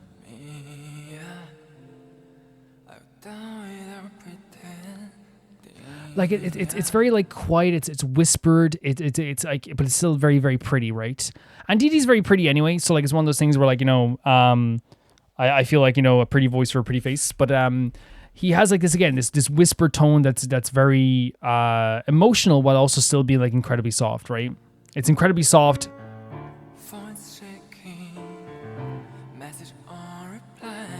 But there's such a great tinge to it there as well, right? Oh! Great tone there as well. And again, a very soulful performance here.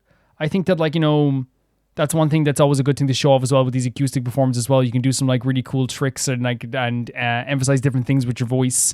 You're not always going to be doing like the same thing you would do in like more like a lively performance. And I think that that's, you know, one of the uses or one of the, you know, utilities of an acoustic performance is that you get more of like a raw experience. But here they're also using it to do kind of like a different style in some ways.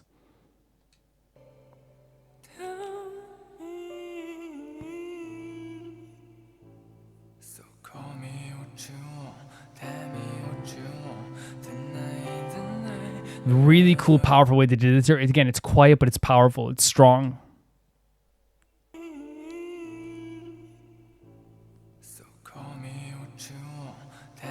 Yeah, really powerful, but quiet at the same time too.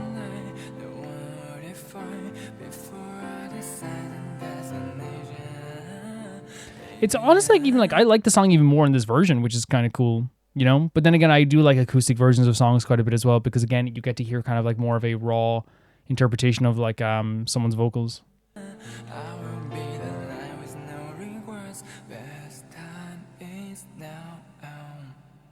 Let's go.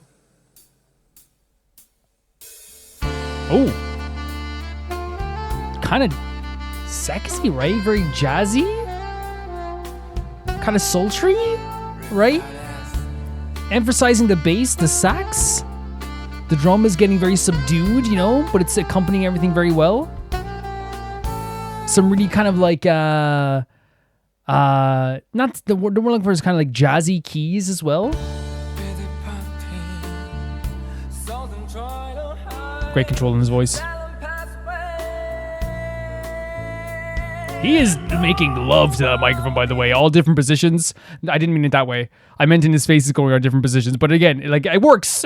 It works in a way, even if I did how to slip of the tongue there, I'm going to keep it in because it works in terms of what I'm trying to say here. He is manipulating that microphone. He is working around it. It's not just him just in one static motion. He is playing with it. He's like doing such a good job with the performance aspect.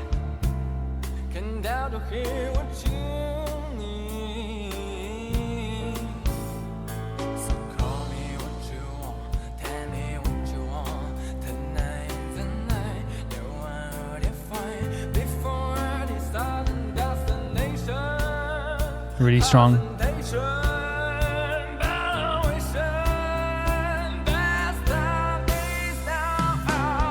Oh wow!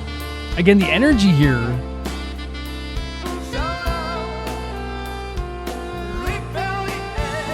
Yeah, it's such like it's like almost like a show tune voice, so like stylish and cool, right? He's doing a really good job of this.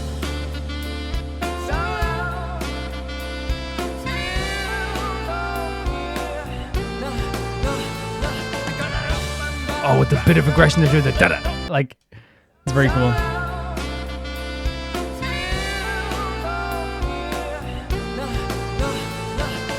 Yeah, there, the aggression there is so cool. Really strong.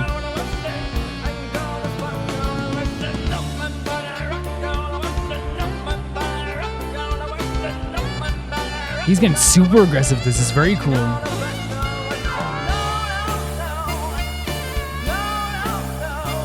He's feeling it, man. Look at this.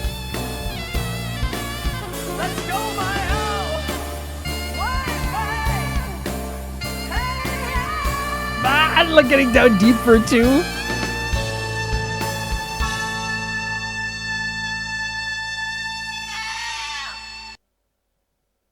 Wait, was that his... Wait.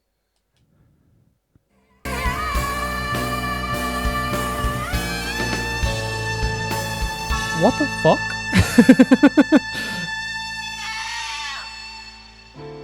That was a note, and again accompanied by the saxophone. It was like, wait, is that the saxophone? No, it's like mixed with, isn't it? Because he's going like a little bit higher. I was like, what the frick? Love the emotion there at the end there.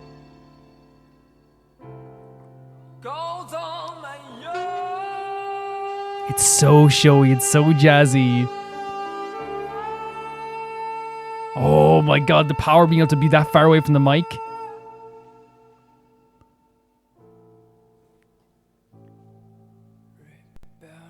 Rebellious. I think it's always something to be said as well about this, about Warner. And I think, you know, you can see it here in Diidii as well.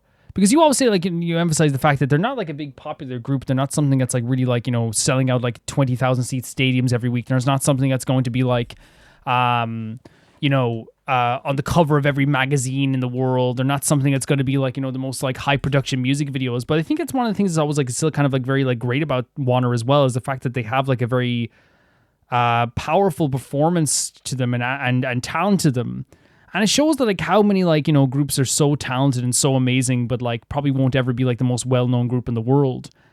And that's something that happens quite a bit to like groups, right? That's something that happens like a lot of times where you will have like a group that does very well for themselves and their performance and what they do, but then also at the same time too, like they're not always, as I said, going to be like the most popular thing in the world. And what I love truly so much about like Warner is that you can tell that like every single thing, there's no thought when you watch these guys about like, oh, this is low budget. There's no thought when you watch these guys about, oh, they don't have like this, they don't have that. I feel like one thing that always shows true is that like they like put so much emphasis into their performance, into their like talent. So what you get is like a really passionate performance all the time that is never truly like, you know, it's never something that is half-arsed. You know, it's always something that is like really strong and like legitimately like very like strong intentionally so. And you have like, and again, like I'm obviously someone who like doesn't,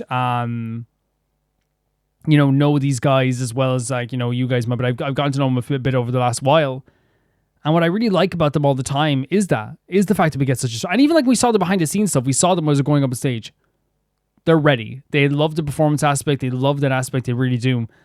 I also really like, about this, is how they took like a song that is kind of like a lot more, it's a little bit crazier, a little bit wilder, and they made it into like this jazzy kind of sultry tune, right?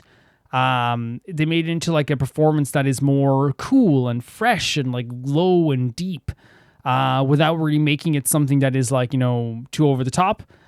There's like a beautiful like aggression to parts of the song and like a emphasized, you know, anger sometimes is too as well. Like, you know, he's like, da, da, da, da. Like, it's so freaking cool. He gets down low. He hits high notes. He gets down on the ground. He's playing with the mic in such a way. He's shaking his body in such a way. You can see him sweating. Like, it's a really like great like emphasized performance. And that's something that you always have to like appreciate about like these guys, is that they will probably, you know, give it their all no matter what it is. But also the fact that you can take a song that is already like, you know, very impactful to a lot of people that probably really love it as well. Like the group loves the stuff, so their fans love the stuff as well, and make it into something that is really beloved, but also at the same time too, it's changing the thing that's beloved. It's making it more powerful. It's making it more aggressive at times too, but also in an aggressive in more of a subtle kind of way.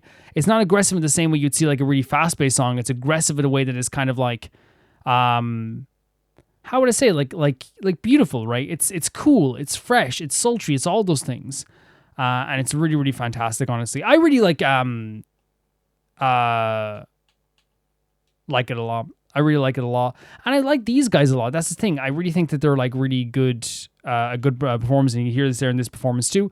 And again, with Diidii, like he always looks so great, and he always looks like a superstar. So like it's never like hard to like be so enamored by how freaking awesome he is, because he draws attention. I find even with this as well, there's like an attention being drawn to him and how pretty he is and how awesome he is.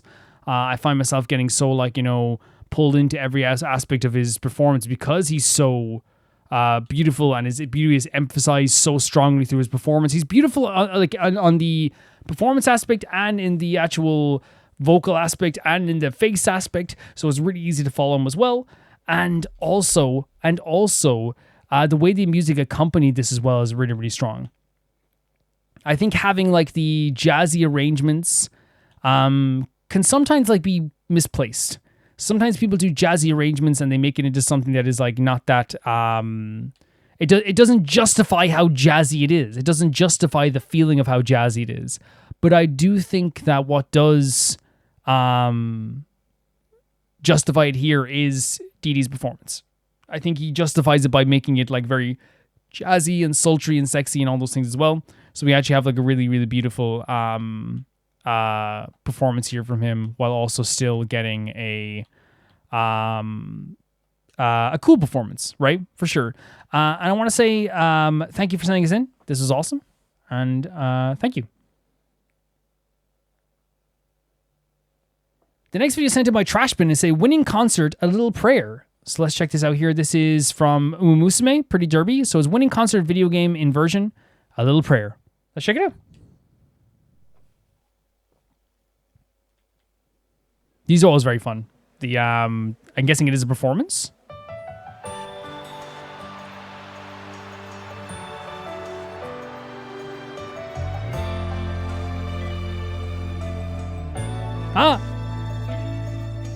The goat.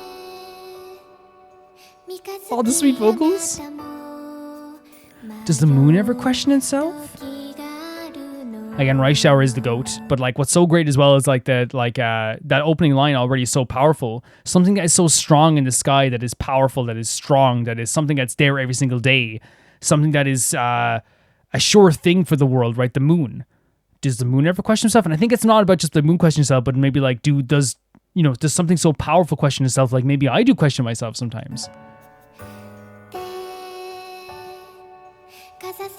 Oh my god, the comforting glow of the moon. Look at the goat, man. Beautiful performance here. Oh my god. Look at this like freaking like Rice Shower is like a superstar stepping down the steps like she's in like a freaking Vegas show. Look at this. Absolute like superstar.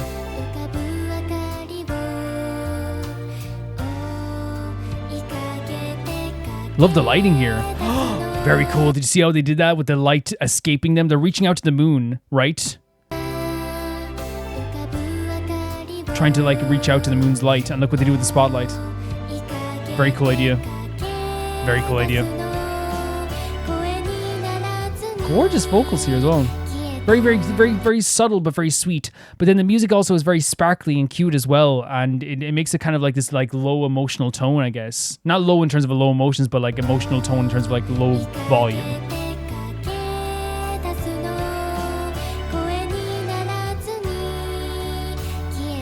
Start to vanish. Oh! Great tone.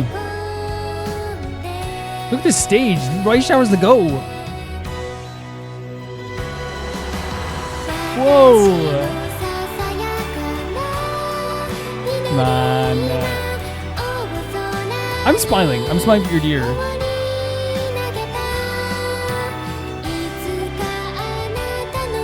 And then maybe I could too? Ah. Very beautiful.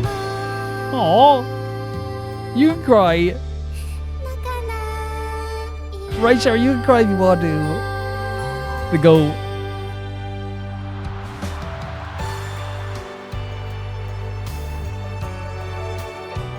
I don't know, that's so emotional, man. Because again, like, it's like...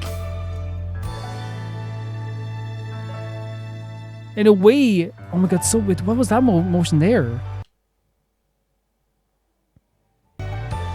Is she like reaching out to the lights, or maybe the stars that are right her? Because the lights look like stars, maybe. Or is she drawing something?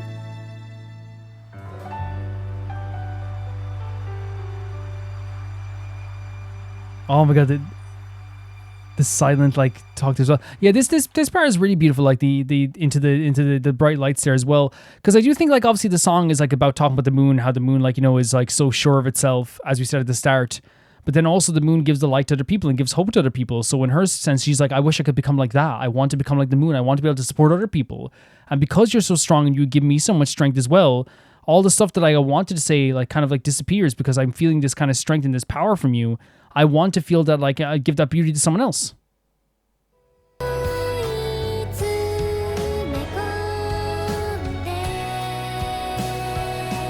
She wants to be strong. All the shots I want to share with my little prayer.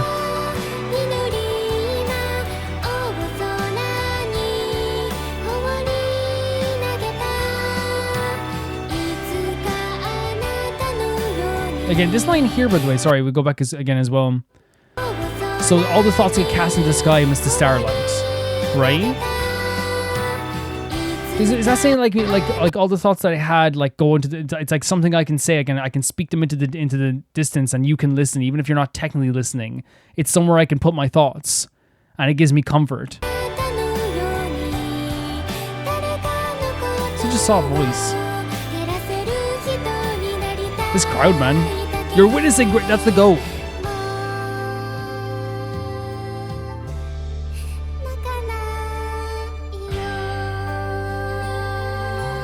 Really beautiful stuff.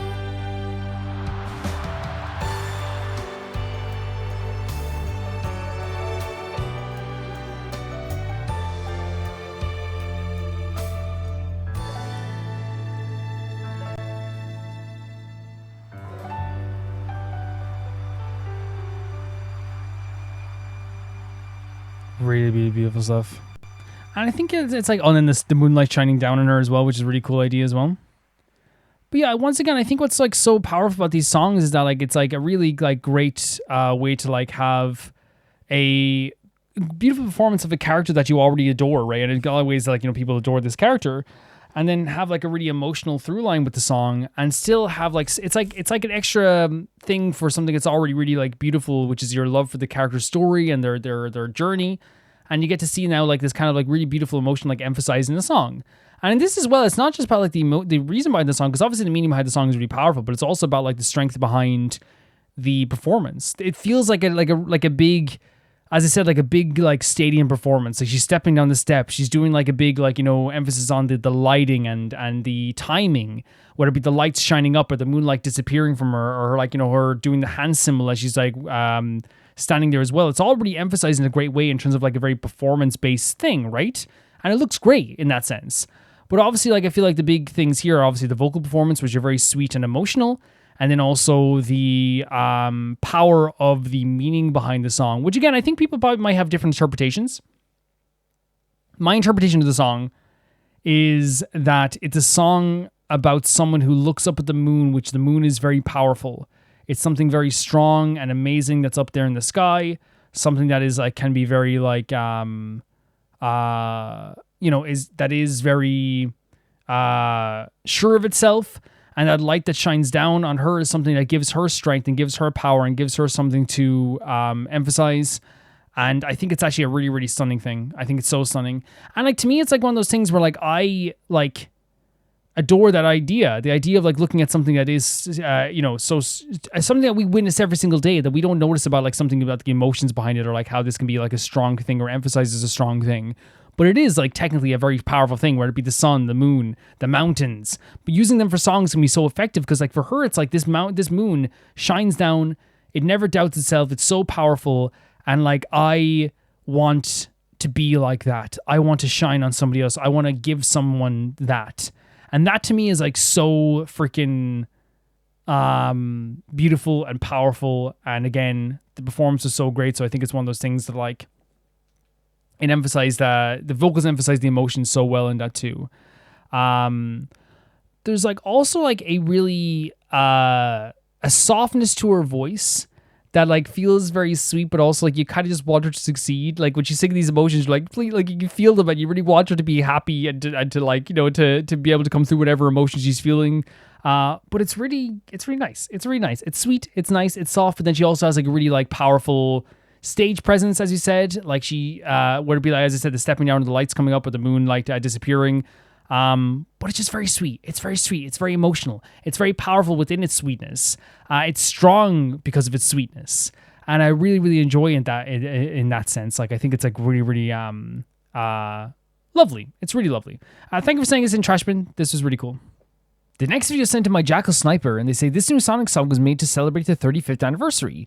It's performed by the one and only Nathan Sharp. Though this franchise has never has many up and downs, Sonic will never stop running. So this is only a month ago for the Sonic 35th anniversary. That's pretty cool. And again, like I've heard that for years, and like before I played Sonic, like a lot of like the talk about it becomes like kind of like a little bit of a negativity.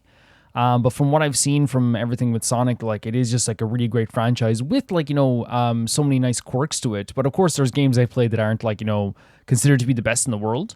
But I do think that the games that I have played are pretty fantastic. So we have Speed Is My Life, which in this case is sung by Nate Wants to Battle, and Jun Senyo is performing too. And Nate Wants to Battle is another person who I really like. Nate Wants to Battle. In fact, with Nate Wants to Battle, before we start, I literally listened to his cover of the Jujutsu Kaisen songs like yesterday when I was exercising. Like literally yesterday. He's really, really good. Man, it's such a good... I have to get back into Sonic this year for sure. Like, we definitely will. Oh, his voice is so good. Well, with all these different, like, shots from games? Is that the ending from Unleashed? That's so sick. The shoes. It's kind of cool adding like the shoes to the song as well, because like it is like one of the most iconic things about Sonic now as well. I feel like is the gloves and the shoes along with the blue out. Like it's almost as iconic as the blue color, but like using the shoes as the analogy that's like blazing to the future, especially since like it's him speeding to the future as well.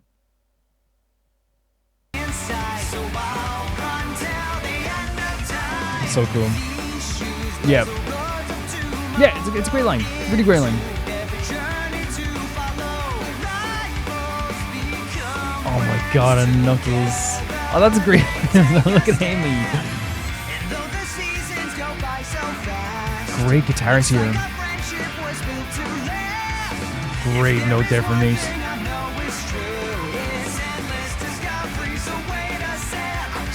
His voice is perfect for this. Great drums. Oh my god, and this is Sonic Unleashed as well. The chorus is beautiful. And again, very Sonic energy, right? Sonic Adventure.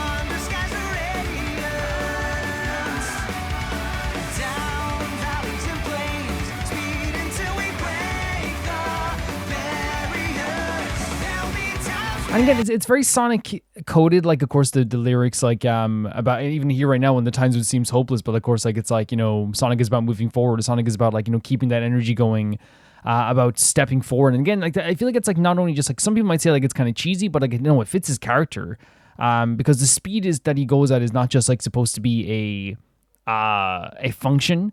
It's also supposed to be like a metaphor for how he moves forward. It's his personality is also speed, not because he's like always like, you know, 100 miles per hour in his mind, but more just because the speed is like a kind of like a metaphor for him constantly, even through hard times, even through dark times, just keep going.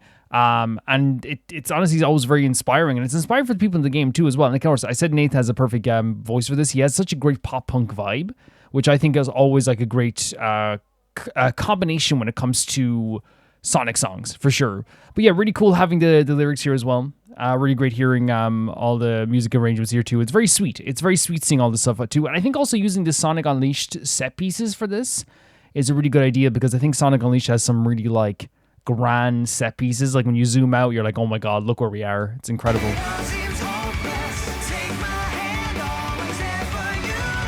Oh my god, whatever you hold. Is that the lyric?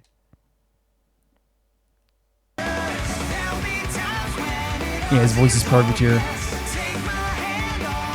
It's like it's always there. Again, that's Sonic. That's what the speed means. It's not just about a function. Look at this area. And of course the racing stuff as well. Man, even the 2D stuff looks gorgeous.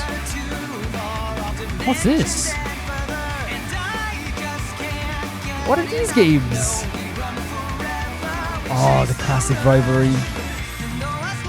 What? Sarah is stunning.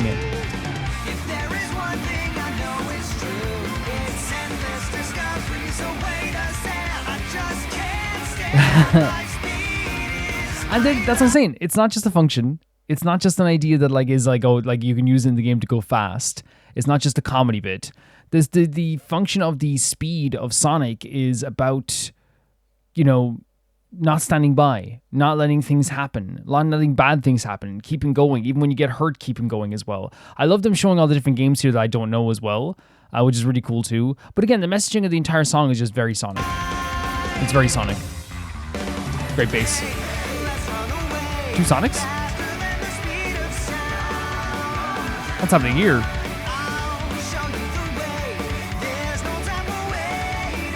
Oh, Tails, there's oh, it's like mini chibi versions. Oh, this looks amazing.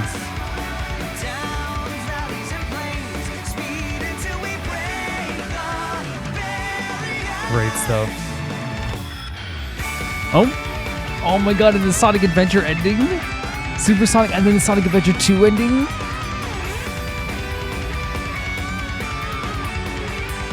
Amazing stuff. The Sonic Adventure 2 ending and the Sonic Adventure 1 ending is amazing. The Sonic Adventure 2 ending is absolutely incredible. Like what Amy does for Shadow, Shadow's battle with Sonic as well is so incredible. Is that Sonic Adventure? That's Sonic Adventure 2, isn't it? Yes. Yes, I believe the Shadow stuff is Sonic Adventure 2. I played them so close together that if some stuff gets mixed up, that's obviously like... Yeah. Yeah, I believe so. Shadow was Sonic Adventure 2. Yeah, it was. Oh, gorgeous. Oh, Amy. To get her on the plane. Great drums.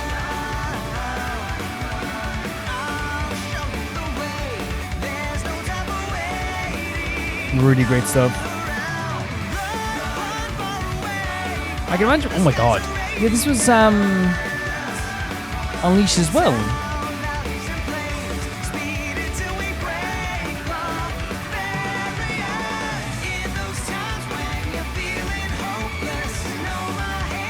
Crazy visuals here, Tim.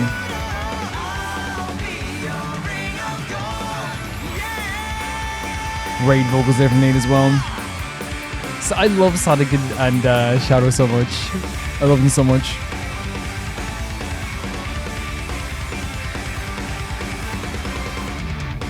such good energy. And that transition's even clean there as well, like the transition into the racing game.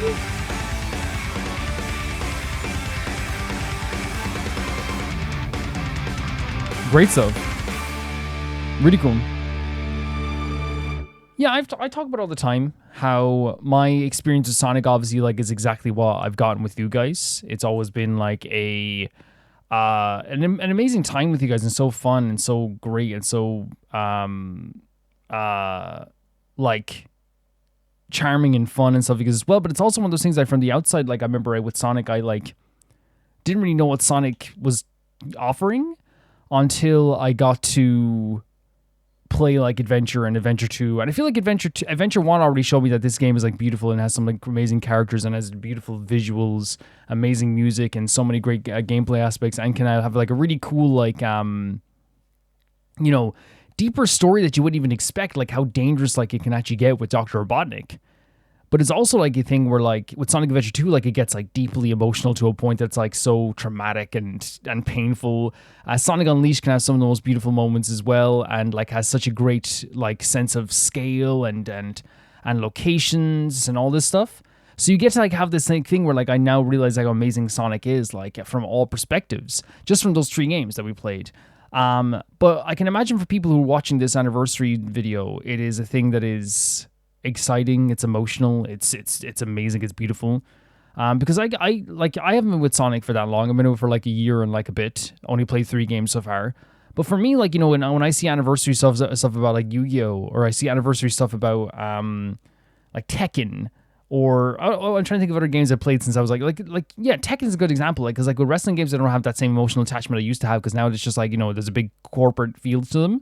But like with Tekken, it's like every time I like play, like see anyone like talk about like Tekken 3 or 4 or 2 in an anniversary sense, or Zelda's a good example too. Even though I haven't been with Zelda my whole life, I've been with Zelda since like, you know, 2015. I do feel that like emotional weight. And here, like, I can totally get like people would just go freaking nuts for this, especially showing all the different games, showing like all the different beautiful stuff that they've been through. And also, like, you know, the lyrics really emphasizing like what I think is the most powerful thing about Sonic, which is the ability to keep going, the ability to reach out a hand to somebody and have them, you know, reach out to you. The idea of being able to dust yourself off, understand that, like, you know, there's a whole new world awaiting for us at the end of all this. Because that has been, like, again, I've played Sonic Unleashed, Sonic Adventure, and Sonic Adventure 2. That has been Sonic since second one. He will get knocked down by some crazy thing that Robotnik has done, and he's the first person to be like, let's keep going. And he not only, like, embodies that himself, but he's allowed his friends to embody that too. Where we have this thing where, like, all of his friends, Amy, Tails, even Knuckles, and eventually Shadow, they all come to like embody that energy of dust yourself off, keep going, don't stop, don't let it take over you, keep going. And I feel like that's like something that is like really, like, in my view, always a well done thing about Sonic's characterization. Because I feel like you can have a great character who is like heroic. Because again, people might say, well, like, oh well, like, you know, Sonic, like, the hero's journey is about, like, you know, dusting yourself off and keep going. But I think the way that Sonic does it in a way more interesting way is as the function and the mechanics meet the story halfway, where you will have like the speed function. As I said in this whole video, the speed function is a metaphor for Sonic's life. It's not just a mechanic, it's about keeping going. But also, people from the outside don't understand like how dangerous Sonic can get, like how absolutely insane the enemies can be, how dark the story can get, how sad and emotional things can get. And it's not just about like a guy, a hero running fast and being like, I'll protect everybody. It's about like really traumatic things happening and Sonic still being able to like inspire people. Because I think that, again, as I said, people genuinely forget exactly how crazy those stories get. And to me, like, that's one of those things that like is always like really important to note, that like it's Sonic isn't just going through like a regular hero's journey. He's going through like world-ending, emotionally traumatic and painful stuff. And so to get to inspire people in a very realistic way, and I say realistic because like we all know those type of people, not like as we go through like crazy evil stuff, but like there's people that can inspire people in real life. And Sonic is one of those people that, like, when he's excited, you get excited. Not because it's like, oh, I have to be excited, but because, like, you know that it's, like, something that you can, like, overcome. He gives a confidence to people that is so strong. And I feel like that's a really, really, like, you know, powerful thing about him. He's confidence embodied, he is spirit embodied, and speed embodied. And that song definitely, like, emphasized that in such a great way. Yeah, great music. Nate is always really good at singing. He's always a great vocalist, so, like, there's no doubt about it that was going to be amazing. And the pop-punk vibe of the song really adds to Sonic's adventure. And I think it was done really well. It was done really, really well. I loved all the visuals and changing into between different games, showing off the different games, and the highlights of, like, you know, Sonic Adventure and Sonic Unleashed. You can notice them from a mile away, that, like, you know, kind of like Italian landscape now. But it looked really cool as well. But yeah, thank you so much for sending this in. This is so awesome and inspiring. The next video is sent in by Scenic Season. They say, I won't send you any Wuwa trailer, that'll be too confusing without the context, but this character trailer is a great watch to when you know nothing about the character. This is a trailer for Aemeath? Oh, okay. Sorry, I was like, this isn't a trailer. This says showcase. It's like, no, this is them. Okay, because then it says Aemeath. Sorry, because on Xbox you can only see it. Actually, like you can only see the first like 5 words before it cuts it off until we get into the video. But now I know it's definitely a trailer of some kind. Let's check it out. I didn't mean to make it seem like I was saying you don't know what you just sent in, but sometimes it happens. Sometimes people will send in like a video and they'll be like, here's a video, and it might be just the video they were watching at that moment. Because again, when you're like, you know, sending stuff in, you sometimes, you know, trick yourself into believing you're sending in the right thing. This is a public announcement. Oh. In honor of this year's graduating class, a commencement ceremony will be held in the auditorium. Great visuals of the city, by the way. So cool. It's like one of those things where like instantly you want to explore, you remember this place, right? Of course. But also like, you know, just like an instantaneous thing with Wuthering Waves all the time. And I can say this like, you know, with my full chest. Wuthering Waves always has like a beautiful art style. It's always very clean and nice to look at. I imagine it's one of those things where like no matter what, you know, 50 hours in, you still have this like these appealing colors and these great visuals that like are really fun that pop, right? And that's a really fun thing to like, you know, continue to have throughout an entire game. We invite all graduates to prepare a performance. So just to get because I started talking already about the visual, but just to get the story right. In honor of this year's So a graduating class, she has music notes behind beside her. Ceremony will be held in the auditorium. We invite all graduates to prepare a performance. So it's like a college town? How did you wait, is it not a town? Topology test. Don't even ask. Oh my god, the gentle voice acting. I messed up. Why do we have to take all these tests? Right? Just too many subjects to study for. This is wait. So is this? I thought this was a town. It seems to be like an actual, like a school of some kind. Just a gigantic like college. Hooked. We're still one act short for the graduation show.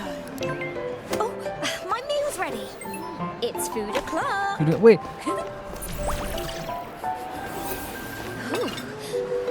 What? What's happening here? It like, did they know she's there? Because like the way she's like standing around, she's like dressed differently. Is she like some different being or something? Extra spicy. It's been chilly town for a whole week. Gotta balance it out with something healthy. No way. I'm sorry, but I don't care like if you're looking out for me. If I order something spicy and you change my order, we're done. Again, even like these designs here are clearly like maybe not like probably like, you know, I don't know what you call like banner characters. They still look really good. You know? It's official. We've hit a wall. Can't think of any ideas for the show. Because she's definitely dressed different. The heart is really cool on the chest as well. She's definitely dressed different from everyone else. This music. That's it. We'll sing this song. Oh yeah?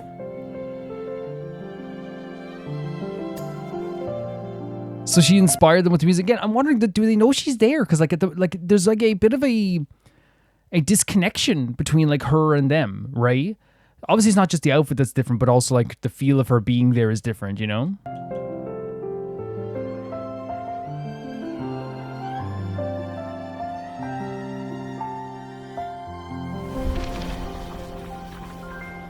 Beautiful colors. Absolutely beautiful colors. And it's a nice thing as well, but like again, it feels very like and I always give this as a compliment. It feels very like the movies from like when I was younger. I don't know if they still make movies like this, but they probably do. Like Pixar probably still does it as well. I don't know. I haven't seen a Pixar movie in years, but like the whole idea of like, you know, like this one thing that inspired this group to like sing together, you know, like, and again, like Christopher Nolan said this recently, and I actually love what he said. He said that like, you know, something that just because something is a narrative like trope doesn't mean it's a bad thing. Like the getting inspired by some random thing about like, you know, what are we gonna do for the performance? It always works because it's always like a really beautiful thing, and it's always like a really like you know, heart pounding kind of like skin chilling thing because you're like, yes, that's so beautiful. So I hope it doesn't sound like I'm saying like, oh, it's too tropey. No, like it's a narrative device that has been around since the beginning of time, and it works so well because it's beautiful, and you change the context for your story. In this case, there seems to be this kind of like being, maybe Aemeath, who is like, you know, inspired them, right? That inspiration is so beautiful, and I think it's such a great idea, honestly. Today marks the completion of your studies. Before you lies a sea of stars and truths awaiting discovery. So maybe I'm wrong. It seems like maybe they do see her. They do see her. By the way, what Nolan was saying, but he was saying that like nowadays in modern criticism, people will see like something like, you know, the teardrop that drops in someone's face that wakes them back up, or the moment in a movie where like, you know, the person drops off a cliff and it's like this big emotional moment where they're holding on saying like, don't let go. And it's like, you gotta let go of me, right? He said that like, you know, stuff like that can happen, and like if done well, it's done great. But nowadays with modern criticism, they go, oh, so cheesy, so done before, so this new. It's like everything's been done before. Everything has. Like you can trace back any story to anything, and like it's one of those things where like you can be like, I'm trying to think of something like, say like a story where like someone like, you know, finds out their brother is like part of the evil organization. You can trace that back to like Star Wars, and someone could be like, well, like, yeah, he found his you know, this and that, and like, I'm not going to spoil Star Wars, but you know, you know what I mean? I think it's the biggest spoiler in history, right? But like, you know what I mean? It's like you can find that stuff out, right? It's like that you can trace it back to anything.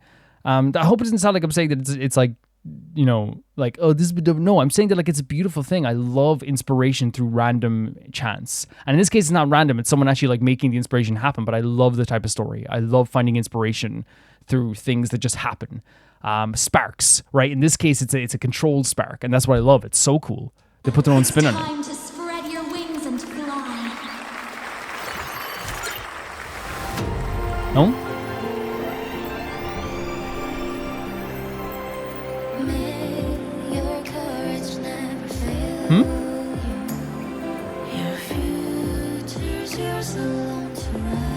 Because I was thinking if she sings, they can see her. Oh, this is sweet.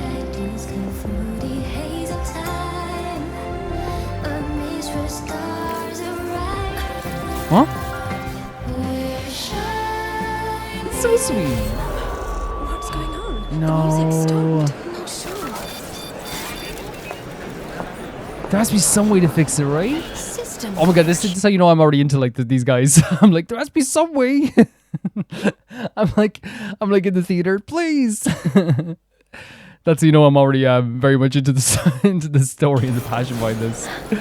Fix it, please. Did she like go into it? All the seals?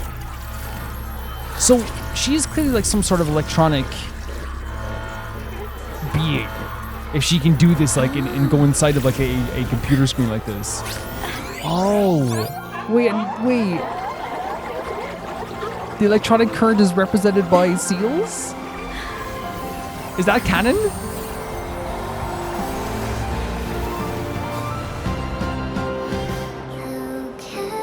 Oh! Gorgeous voice.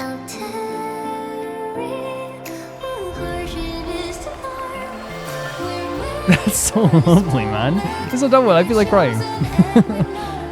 It's so beautiful.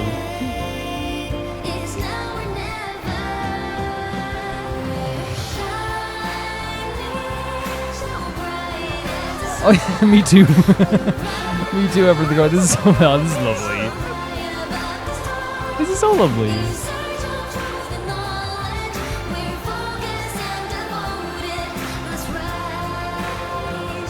Vocals are really, really pretty as well. They really are really pretty.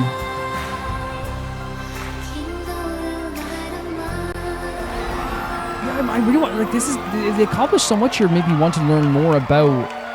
It's all. Wait, how is it almost over? That went by like 2 seconds. That was like a 2-second video for me.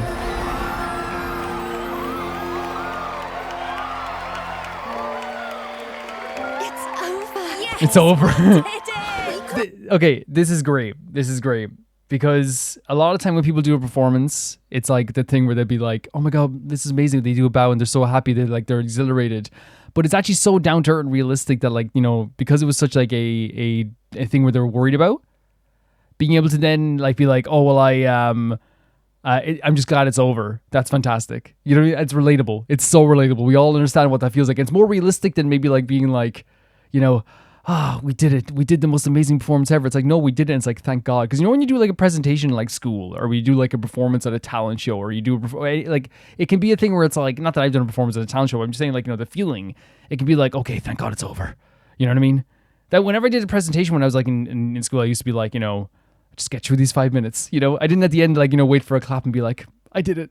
I did it. It was more like, Jesus, thank God, you know? That's why I actually kind of think this is very like relatable. You know? And they did a good job. We did it! We graduated! She is not there. If only Aemeath were here to see this. Oh, so I want to say this now too. Graduation. First of all, I got the energy wrong. Despite the vast wrong ocean video. of options there are in sci-fi. I want to say I got the idea wrong at the end there. I still believe that it is kind of like very much relatable that, you know, they're like, we got to the end, right? That's a relatable aspect. So I got the idea wrong that they were like saying, oh, we did the performance, but I don't know, like take what I said as a truth. But I still think it's a really beautiful moment. And even when they're saying they did the graduation, because like that's a signal for the graduation then. And that's what the ending actually was like a signal of like, we're finished. They got through everything, and like it was kind of like a relief, I guess, which again is relatable too. Like it's almost like when you pick up that diploma in college, where you're kind of like, okay, I've did it. Because even when you do all the essays and you do all the exams and you get your results and all this stuff too, I feel like the tension and the kind of like honeymoon period continues until you get to pick up that diploma. And that was like for me when I got the diploma, like that's when I was like, okay, it's over. Right. And I still think that maybe like that's the performance of what it's like. It's over. I don't think that me picking up on the fact that she actually wasn't really there is a bad thing, by the way. I want to make that clear. I think the fact that I picked up on that very early on is like what they were intending. Because I think you could say that like they're, you know, oh, they wanted it to be a surprise. They wanted it to be a moment that's like, oh my God, she's not actually there. But I think also at the same time too, it clearly treats the player, it treats the player with like an intelligence, which I actually think is a really good thing. Because I think like one of the things that can happen sometimes when it comes to like, you know, stories like this is like, you know, it wasn't shying away from the idea that she wasn't actually there. You can do that story where you don't show that she's actually there, but you have to make it like really, really like unbelievably subtle to the point that like, you know, and people will figure it out, right?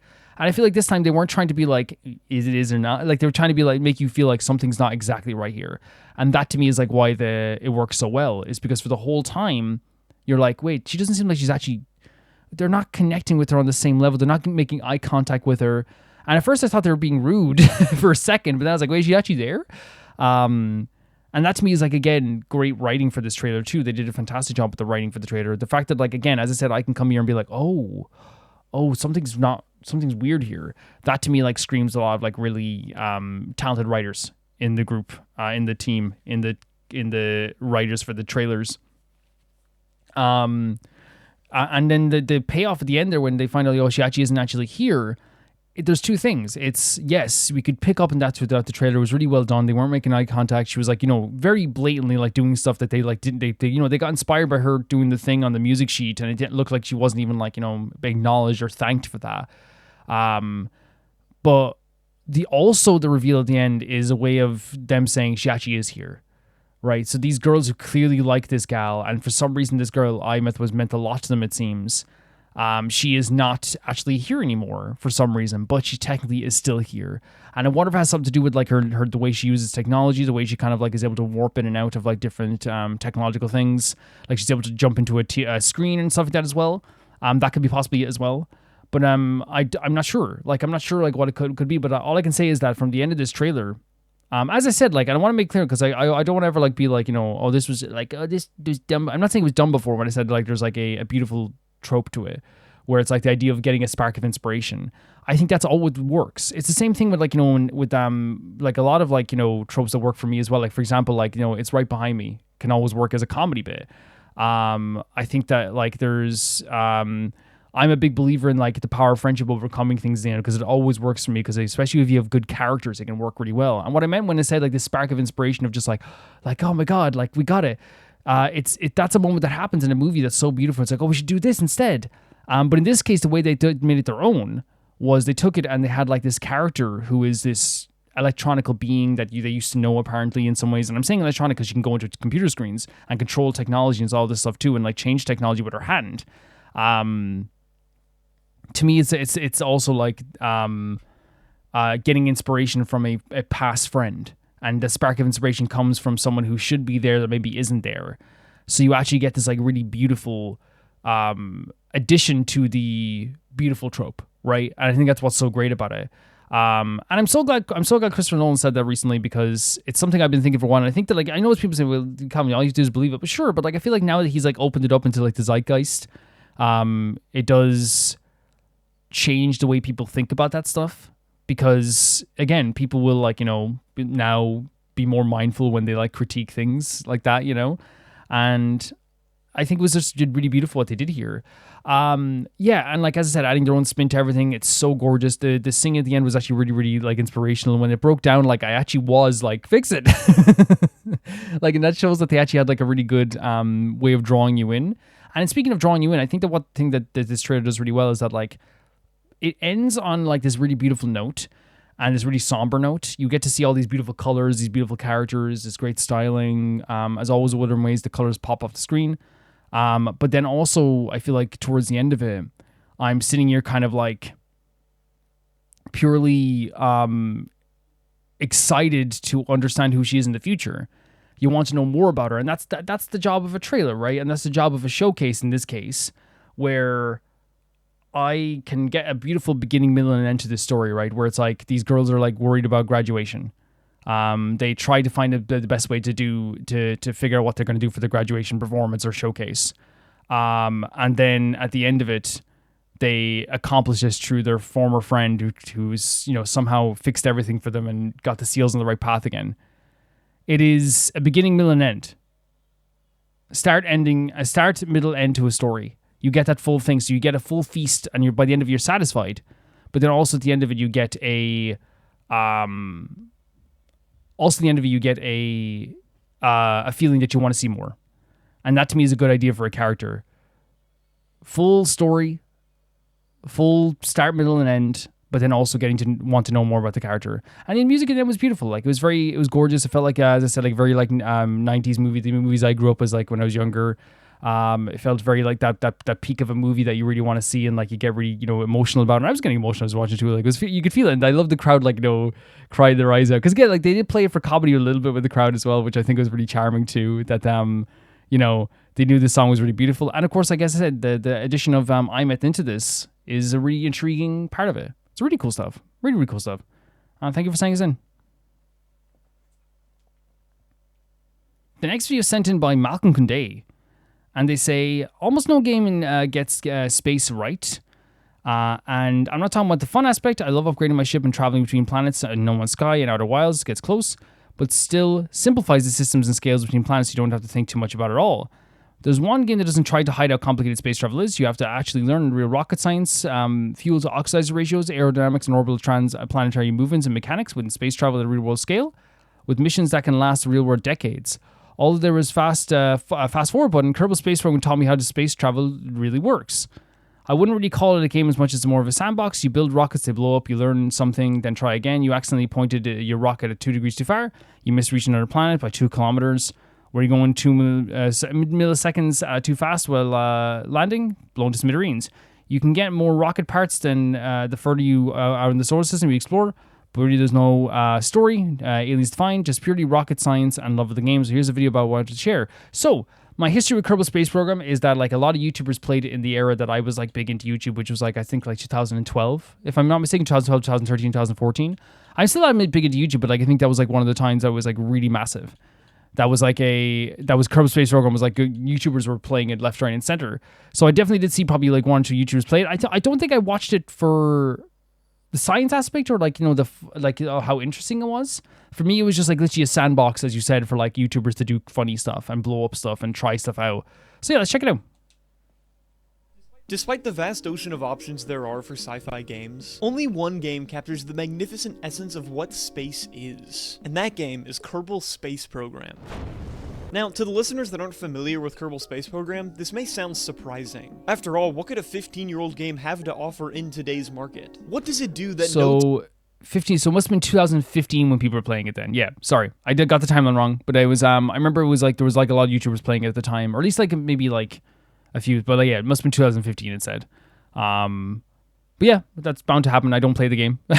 You know what I mean? Title has managed to improve upon. You would think by now a space game would have come out that could do space better than KSP. So where is it? Well, the reason this hasn't happened is because Kerbal has made a few design choices that set it apart from the rest. And you were saying this too, if I say so, I think like obviously like you probably think this too, Malcolm, and the reason why a lot of people, as you said there, the reason why a lot of people don't do like real space, it seems, is that like a lot of times they want the players to be like, they want to focus on the exploration aspect more than the actual realistic space aspect, I suppose, and they want people to come away favorably from the game. Because I think if every game had like really realistic controls, I feel like they wouldn't, you know, be as, you know, popular, I guess, if that makes sense. Even though Kerbal Space Program, I believe, was very popular. And I think those design choices are what allow Kerbal's space system to feel so similar to real life. And if you let me present my points, and let me show you those design choices they made to you, I think by the end of this video, you will also agree that Kerbal Space Program is the absolute best at capturing the essence of space.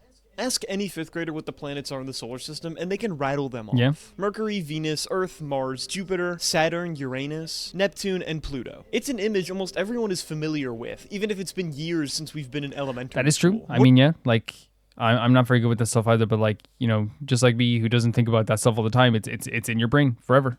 One of the best design choices Kerbal makes is to make their solar system much like ours. It simply clicks with people that the 3rd planet is going to have water and life. So Earth, meet Kerbin. How about the 4th being a red desert planet? Mars, meet Duna. The 5th planet being a gas giant? Jupiter, pretty cool. meet Jewel. This is a really important detail because our brains are designed to pick up on patterns like this. So when players see all 6 planets for the first time, they immediately pick up on the pattern and treat Kerbal's solar system as if it were ours. Even though there are less planets, and the scale is roughly 1 to 10 of reality, the game designers knew we would still pick up on the pattern. This makes it so that Kerbal doesn't have to do any extra work in convincing you that this is space. And all it creates an immersive feeling without actually like, you know, without like from the second go, right? Like, and I think it's a really interesting thing because like your brain doesn't have to do like the extra work, I guess. Which, you know, I do like doing extra work when it comes to like some games too, and I'm in my mind too, to like really get immersed. Like, you know, like with older games, you kind of have to like fill in the gaps, which is always very fun. But I do think that like that's a really good idea to just like, you know, it takes the like that type of pressure in a way where it's like the player instantly is just like, oh yeah, this is memorable. This is not memorable. This is something I remember.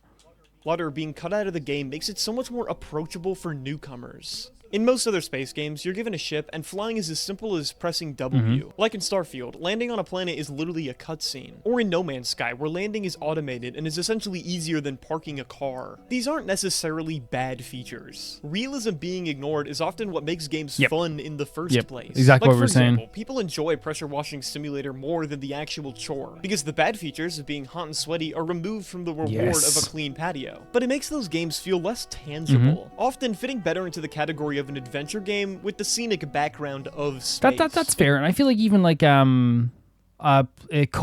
is a good example of this, where like, you know, Knights of the Old Republic that I played years and years ago, where KOTOR is like an absolutely immersive masterpiece. It's so incredible, but like they choose 100% to have the story and the dialogue and the world building be a foreground to the background of space, and that's totally fair. Like, it's totally fair. I totally get what they're saying here as well. Yeah, and I love KOTOR as well. I think the Outer Wilds, which I only played like 4 parts of it, but they also do that as well, where it's like, but I feel like, you know, they do exploration really well also, as in my opinion, and like do space travel really well.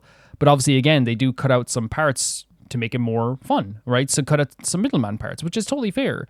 Like, you know, you're not going to like, you know, you don't have to be totally 100% accurate all the time in Outer Wilds. You don't have to be, which again is a good thing. It's a good thing.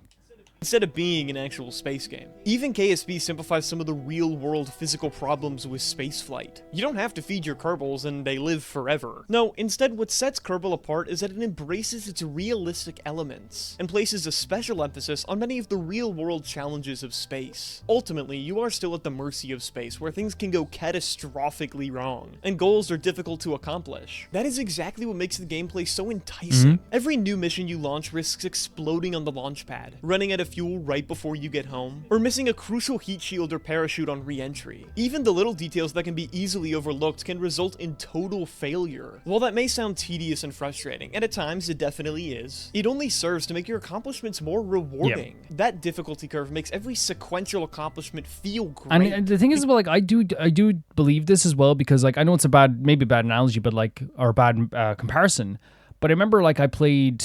No, it's going to be a bad comparison because of this reason, but I played the original Final Fantasy Tactics, and I openly complained about like how frustrating the mechanics were all the time.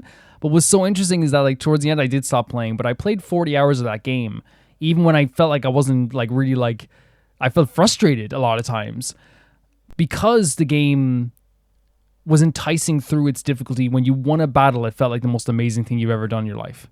When you actually succeeded, it felt like you almost beat the enemies and the game. You know, you were beating almost like the developers in some ways. So I do wonder if like there is like a little bit of a good comparison you can compare there as well.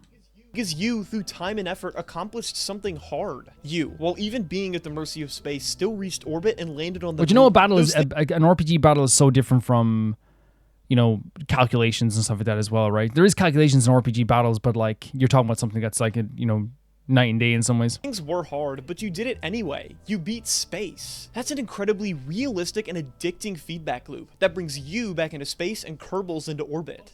Also, it's at this point that I want to shout out BeefyCat1234. He helped a ton with the script and provided a lot of the beautiful background footage you're seeing right now. This video wouldn't be possible without him, so I just wanted to thank him here. But shout outs aside, while Kerbal may not be a one-to-one scale of our solar system, that doesn't mean it lacks the depth or size to be considered space. Kerbal's solar system is huge, but beyond that, every planet and moon you see, you can travel to seamlessly. A great example of that seamlessness is the Mun. You can see the moon from Kerbin, but it's not just a backdrop. It's actually a place you can just fly to. No cutscenes. And that seamlessness, I think, gives players a sense of scale. From Kerbin, the Mun looks like a tiny, harmless gray dot. But as you launch off Kerbin and get closer and closer, the sheer scale of the Mun hits you. What was once a tiny gray dot is now a sprawling world that fills your screen. And even when you go to land on the Mun, you realize how big it is. It's not something you just plop down on in seconds. It takes minutes to go from orbiting around it to landing on it. And that's great too, because you talk about the idea of the scale as well, but then like for future reference, whenever you go to anywhere else, you're going to be feeling the same thing, where it's like that small thing in the distance is actually something pretty freaking massive. It really just sells the space feel. And what I mean by that is that it makes you feel tiny. It makes you feel like just a small part of a massive universe. Unlike other space games, you are not the center of attention. This universe just does its thing, whether you're there to be a part of it or not. And that all plays into making the universe feel cohesive, grounded, and continuous.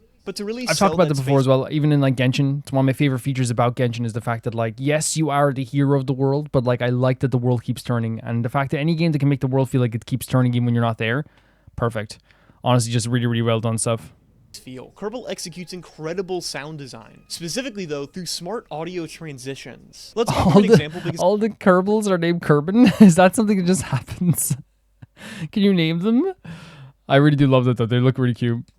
I think this point is really best told through an example. Whenever you launch a rocket, the audio is intense. You hear the roaring sound of the engines and the explosions happening to make your rocket lift off. This really helps you feel the weight of your rocket. The music is also adventurous and whimsical to really emphasize that you're starting a new journey. But once you reach space, all that whimsy and chaos goes away.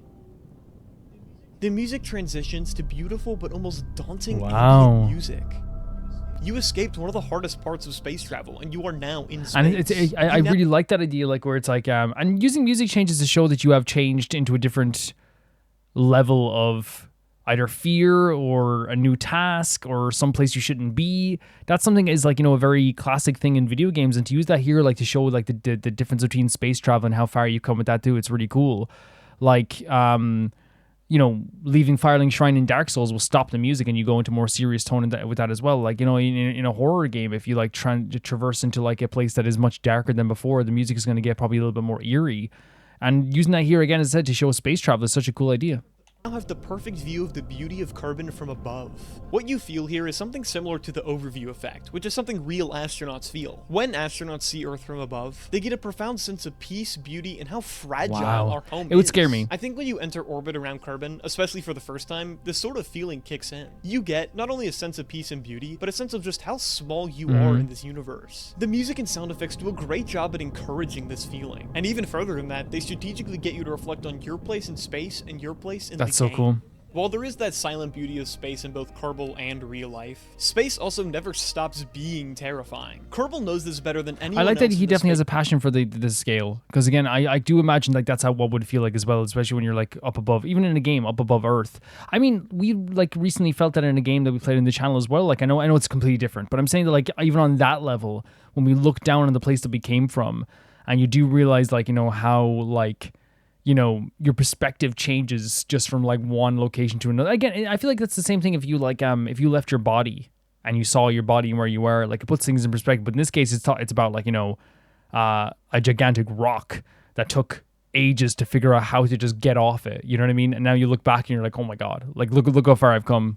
Genre. At any point in the game, something can go wrong. Your ship can explode, you can run out of fuel, you can overshoot a trajectory. A part you installed wrong in a decades-long mission only failing right as you get home. Failure at any point is just one simple error away. Kerbal is unforgiving. Wait. Space is sorry.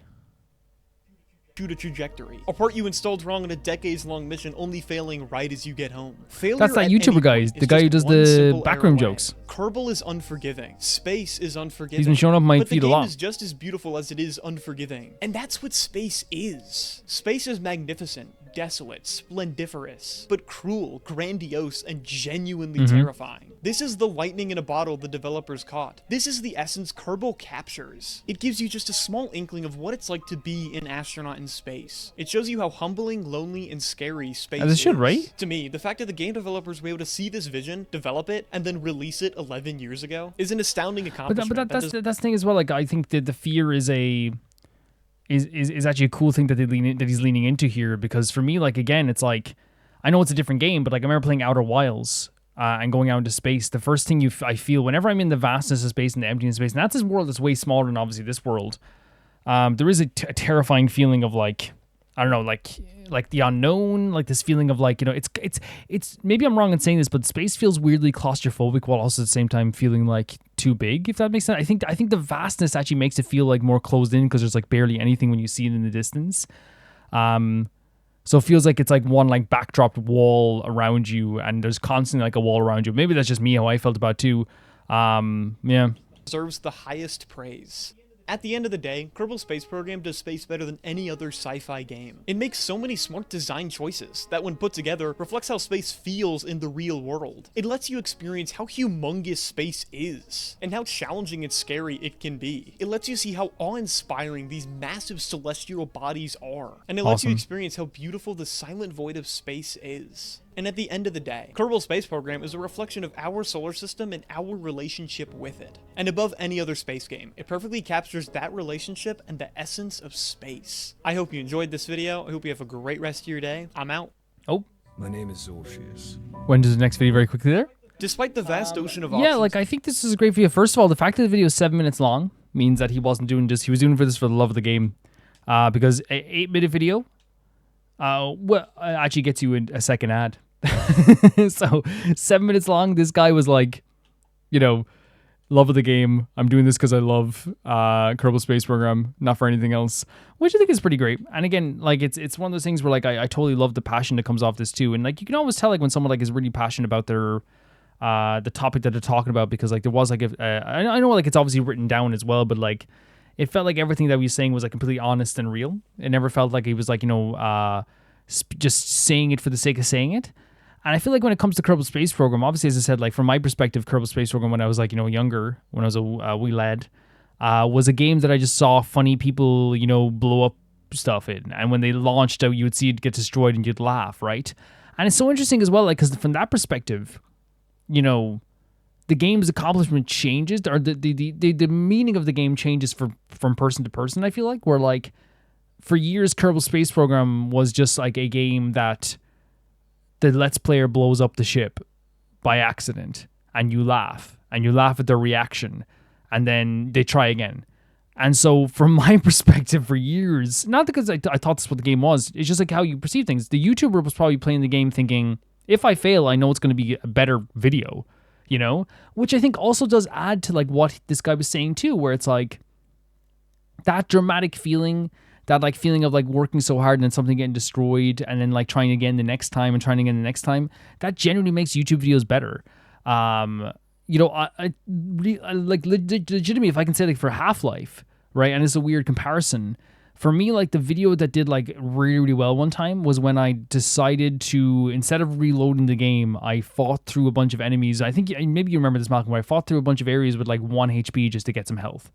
And while, like, it would have been the smart thing to do is to reload, but in that moment, people like the kind of, like, drama of it. They like going, like, it actually showed in the video, the analytics, where people were glued to that part. They were like, I have to see if he's going to survive this with 1 health, right? And I think it's probably the same here as well, where it's like, people like the failure.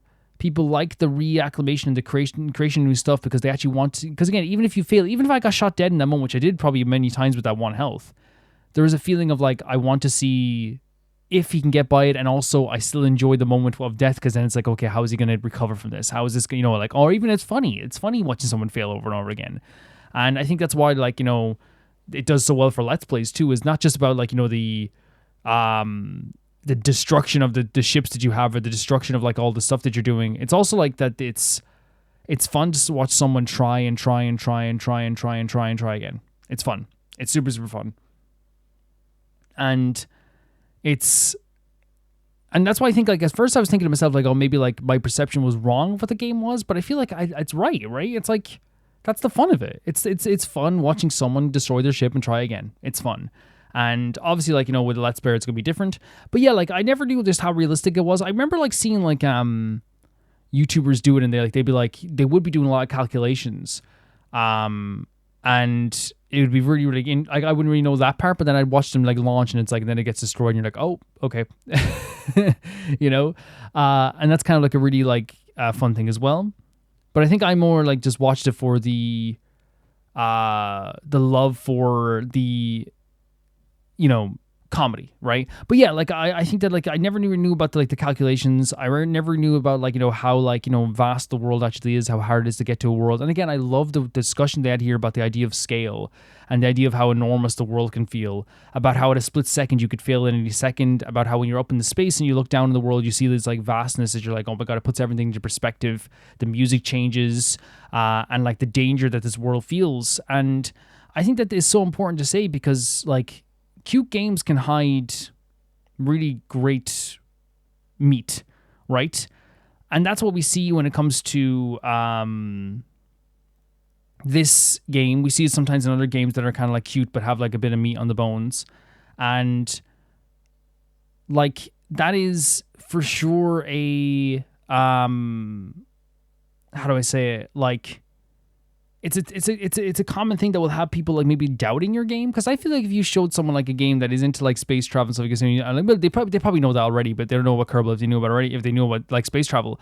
But, like, if you showed any random person being like, oh, this is, like, a really serious game, like me, Calvin, where I see, like, the little cute guys, I see a funny YouTuber playing it, I never really know how, like, realistic or, like, you know, how insane it is. You know, I'm just thinking to myself, like, that's, like, a really fun game, but there's a lot of depth to it. And that happens all the time with cuter games, right? Where it's like, oh, this is cartoony and cute, but it's like, no, actually, it holds, like, a lot of, like, really interesting depth to it as well. But I love the way that they described this game. I love the way that they made the world feel so gigantic. How there is, like, a connection to our world, and how, like, the realistic, you know, portrayal of space travel comes in at a cost. Like, where it's not just, like, realistic in terms of, like, you have to look up, like, how to do a, you know, how to build something. You have to get the trajectory right. You have to get the... I'm sure if you do look it up, you probably could do it, like, bit by bit, right? But that probably removes the fun. I'm not saying you can't look it up, but, like, it's the same thing with, like, me for, like, you know, I'm using Dark Souls as a reference, but, like, Dark Souls is fun if you look it up. If you look up how to beat a boss, you're fine. That's your prerogative. But, like, Dark Souls is at its most fun when you're, like, you don't know what the hell you're doing. You have no idea what's happening in the game. you're confused of what's happening in the game. And that to me is when Dark Souls is at its peak, is not knowing exactly what to do and if it will fail, the trial and error. And I feel like that's probably the same here with this. It's just a trial and error. I know it's the same thing with this. I know it is that trial and error feeling, the realistic nature of it, trying your best to succeed. The failure adds to more of a drive to succeed. The obtuse nature of the game makes you want to just try more. I feel like it's actually like a really, really great way of describing it. Yeah, this is a really cool video, Malcolm. Thank you so much for sending us in. This is really cool. The next video is sent in by Zevi, who says, it's Zevi now. Romer, hi. Oh my god, I made it in the last few hours. I think I will be punished. I swear I'll be no. This is I'll be time mine for reacts. This is my bad. I was saying that if people can't front load it to Sunday if they could, just because I do it over the course of a few days.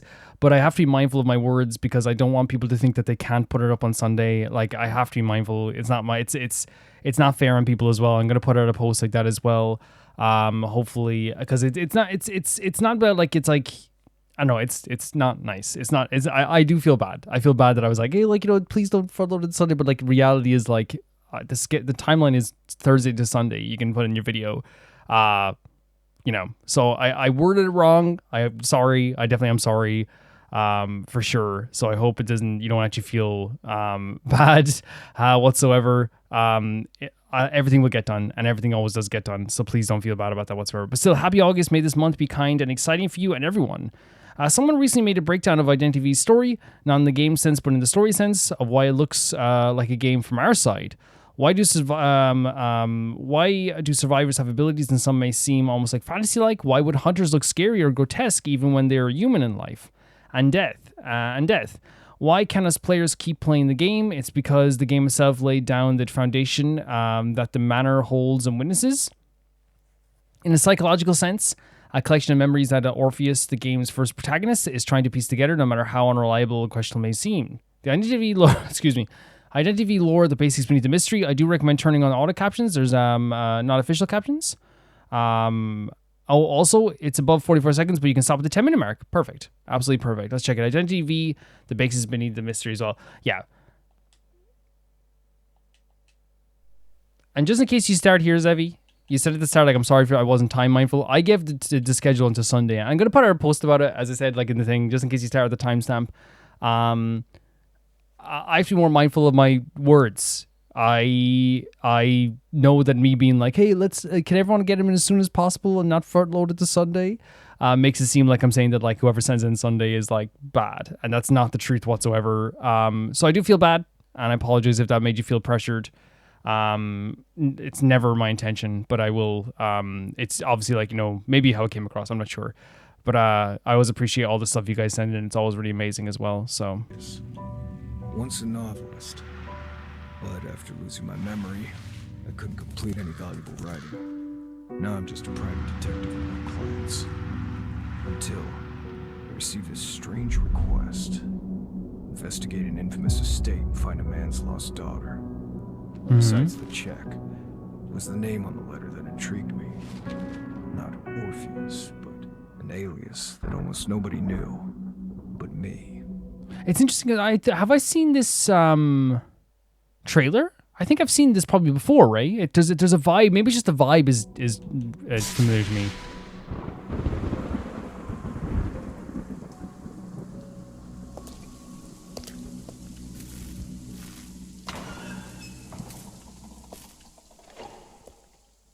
Oh?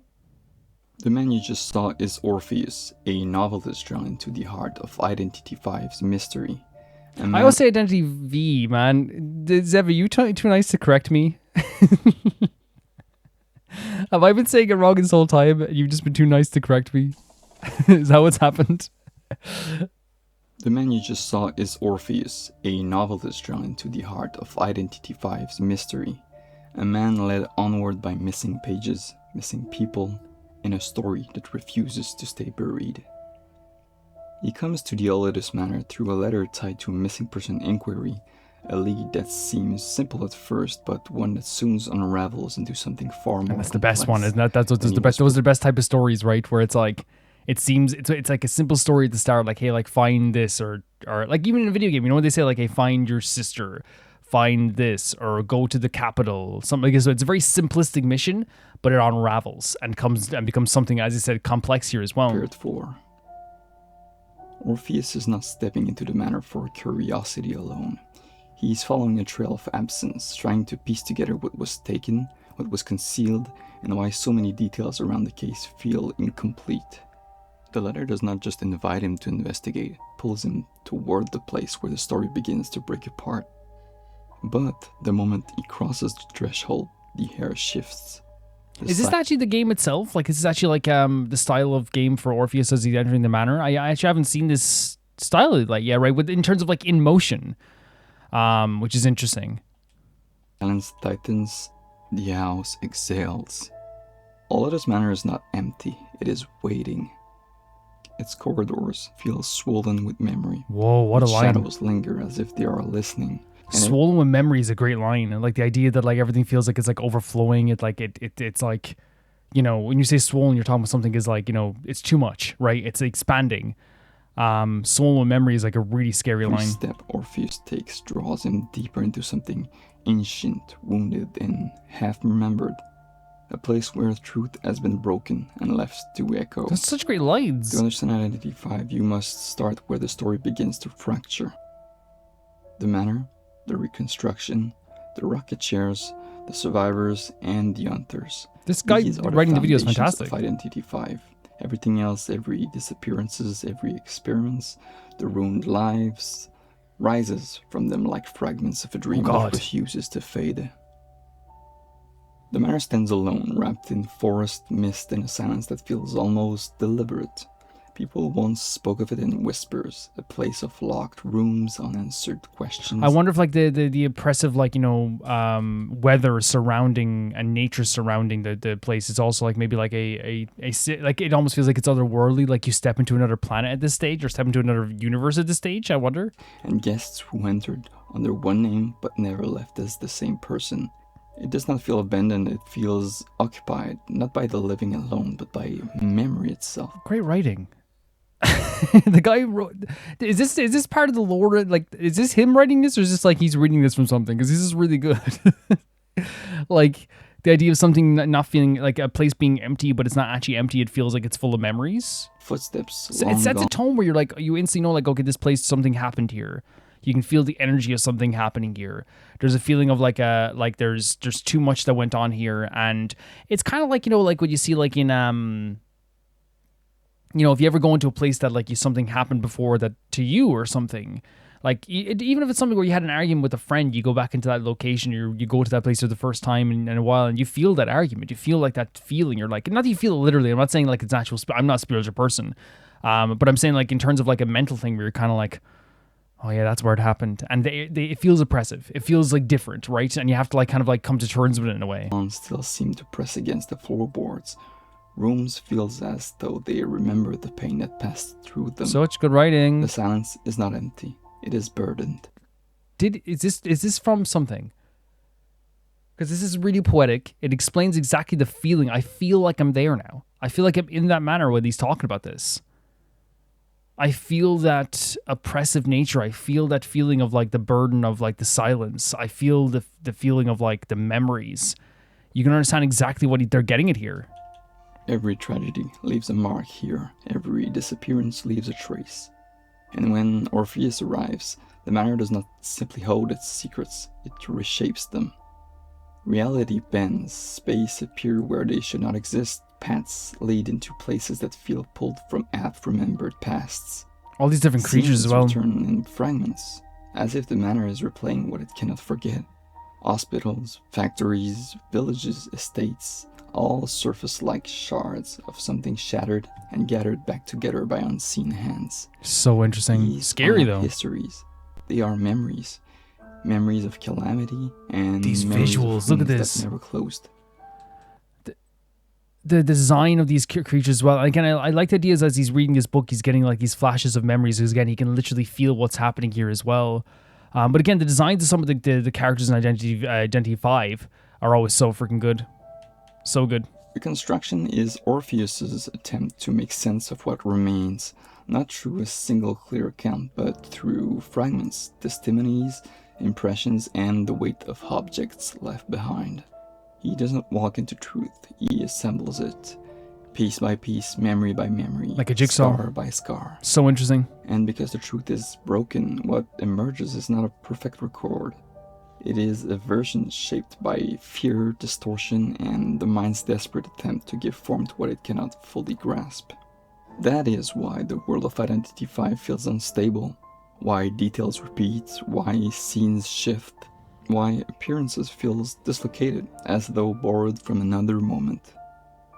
Reconstruction is not a clean investigation, it is mostly a scar being examined through fractured glass. So that is the thing, is like trying to reconstruct everything that's happened here as well, right? That's what they're like, the concept of reconstruction. Yeah, like it's so interesting stuff, because like for me, like I I think that's already like a really dark but beautiful way of like putting it, like having to reconstruct things piece by piece, as he says, scar by scar. It really gives like a feeling that, like, as I said, that shattered glass feeling, that the fractured glass, it says up here as well, of something that, like, was broken before but has never like left this place. It's a really, really interesting concept. Emerges is not a perfect record. It is a version shaped by fear, distortion, and the mind's desperate. That's so interesting as well, right? The idea that like it's not exactly going to be a perfect memory or perfect history. Just like anything in life, your perception of it like is kind of like what the reality becomes. And again, I'm not saying like in an actual like crazy magical sense. I'm saying like in real life, like if you remember something being absolutely terrifying in that moment, it will be exasperated in your mind no matter how like the action actually was. And in this case, it's one of those things where like the memories that they're finding here, it seems to be a thing where like, yes, they might have been attacked, but it might be even worse, or it might be driven forward worse because of the feeling that was given in that time as well. Fully grasp. That is why the world of Identity V feels unstable. Why details repeat, why scenes shift, why appearances feel dislocated, as though borrowed from another moment. So interesting. That's like they take stuff from one part and bring it to another as well. Like it could be like two distorted memories combining, I guess. Construction is not a clean investigation. It is mostly a scar being examined through fractured glass. And the manner feeds it, offering echoes, fragments, and scenes that can be gathered but never trusted. This story is not linear, it is shattered. In reconstruction, rocket chairs act as narrative thresholds, points where a memory wavers and a life slips out of reach. Wait, these are rocket chairs? The rocket animation symbolizes disappearance, a memory fading, a person vanishing from the story. For real? A fate that has been sealed. So a gameplay mechanism that like is representing like something more spiritual. So these actual rocket chairs in the actual game itself. A rescue becomes Orpheus reconsidering the moment, imagining a different outcome, trying to rewrite this That's tragedy. So interesting. In Orpheus's reconstruction, rocket chairs represent the moment a victim's fate was sealed. The moment they were captured, the moment their story ended, the moment Orpheus lost track. So it's like that's so, I didn't even think of it that way. And then I guess he said like the reconsidering of what could happen, or maybe recontextualizing, is when someone sets them free. That's really interesting to add like a story to like something that is like kind of like a very cool gameplay element, honestly. Of what happened to them. They are storytelling markers, boundaries between memories Orpheus can still explore and those already lost to the fog. The survivors are not heroes, they are people drawn into the manor's shadow by wounds they already carried. Oh. The gardener spent her life rebuilding what others broke. Stop! That same stubborn defiance follows her into the manor. Again, she's fixing what people broke, and she's like fixing the actual like rocket chairs? She dismantles the chairs. Oh, dismantles. To hold her down, the way she once dismantled every obstacle placed in her path. So cool. Gloria spent his life searching for the claws that lets him walk away clean. His map is less a tool of exploration than a habit of survival. Oh my god. Let's think of a man who has always needed to know where the exits are. This is really cool context. The prospector was context. pulled between ambition and ruin long before the manor found him. The magnetic forces he wields feel less like a power he chose than one that chose him. Invisible, insistent, cool, impossible enemy. to resist. The embalmer has spent his life learning to preserve what time insists on taking. He carries the same refusal. Great visual into the here. manor. His fluids slow what cannot be stopped, as though preservation itself is his only argument against loss. Can he bring people back? or preserve them for a bit or give them one more chance. The priestess followed her fate past the edge of the visible world. The passages she opens feels less like an ability than a conclusion. The natural hand of a life spent searching for doors others could not see. The explorer learned early to make himself small in a world that felt too large and too dangerous. Oh my god, the clown's the way he crazy moves cool. is less a trick than the body's oldest memory of how to survive. The acrobat built his whole life around the performance. So like the idea of like the explorer is making himself small. People will do this in real life too, where they were trying to like make themselves feel smaller so that people don't notice them. Stay out of harm's way by having people not even like know they exist in some cases. Yeah, it's really interesting how they're adding context to a lot of these characters' stories, especially since like, you know, it's like it all like is really beautiful and kind of really pretty and like scary as well. But like it's also like one of those things where it's like, I think Identity V for me always has been very dark and very foggy and scary, but I think there's like a magical beauty to it as well that always like shows through in a strong way. Sense of fearlessness. The precision with which he moves is the same precision that kept great visual here. I love the enemy design. They are people first, even if the manner turns their pain into something larger.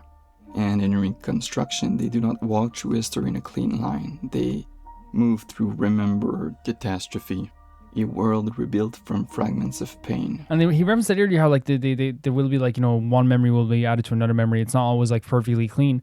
I think they did a really fantastic job at that by showcasing like, you know, how messy this can be, how murky this can be. But also to remember, like, amongst all these really cool, like, gameplay mechanics, whether it be the rocket chair or the survivors themselves or their mechanics that they use, there is, like, a deep spiritual meaning behind it as well. So I think the reminder that these people are people that have been, like, you know, warped by the manner in some ways, I think it's very well done. The hunters are the shape danger takes when memory hardens into fear. Some are men, some are monsters. Some seem to exist somewhere in between. If I'm not mistaken, we've seen some of the hunters in trailers before, and there were some really cool designs you've seen. And the whole idea of like this being shaped into fear, right? What was the exact line? Are the danger takes when memory hardens into fear. And I feel like we've seen before with the hunters, they have been something that is like some sort of person who went through a lot of trauma or something, went through something bad. And then they've like, I think I remember specifically there was one character, I forget if it was a prospector or what was it, but remember they like, you know, grew like this, like into this different being that was really sick. And I wonder if it is just because they go through something in their life that really like, you know, hardens into fear in this way, right? Like something like it changes with them, right? Some are men, some are monsters. Some super interesting. Seem to exist somewhere in between, shaped by obsession, violence, and ruin. Oh my god, these animations. The gamekeeper gave everything to the land and the creatures he protected. When grief hollowed him out, the tools of his former care became instruments of capture. Traps laid by hands that once knew how to tend, now only how to hold. The Ripper exists somewhere. Oh, so sick! The designs are so sick!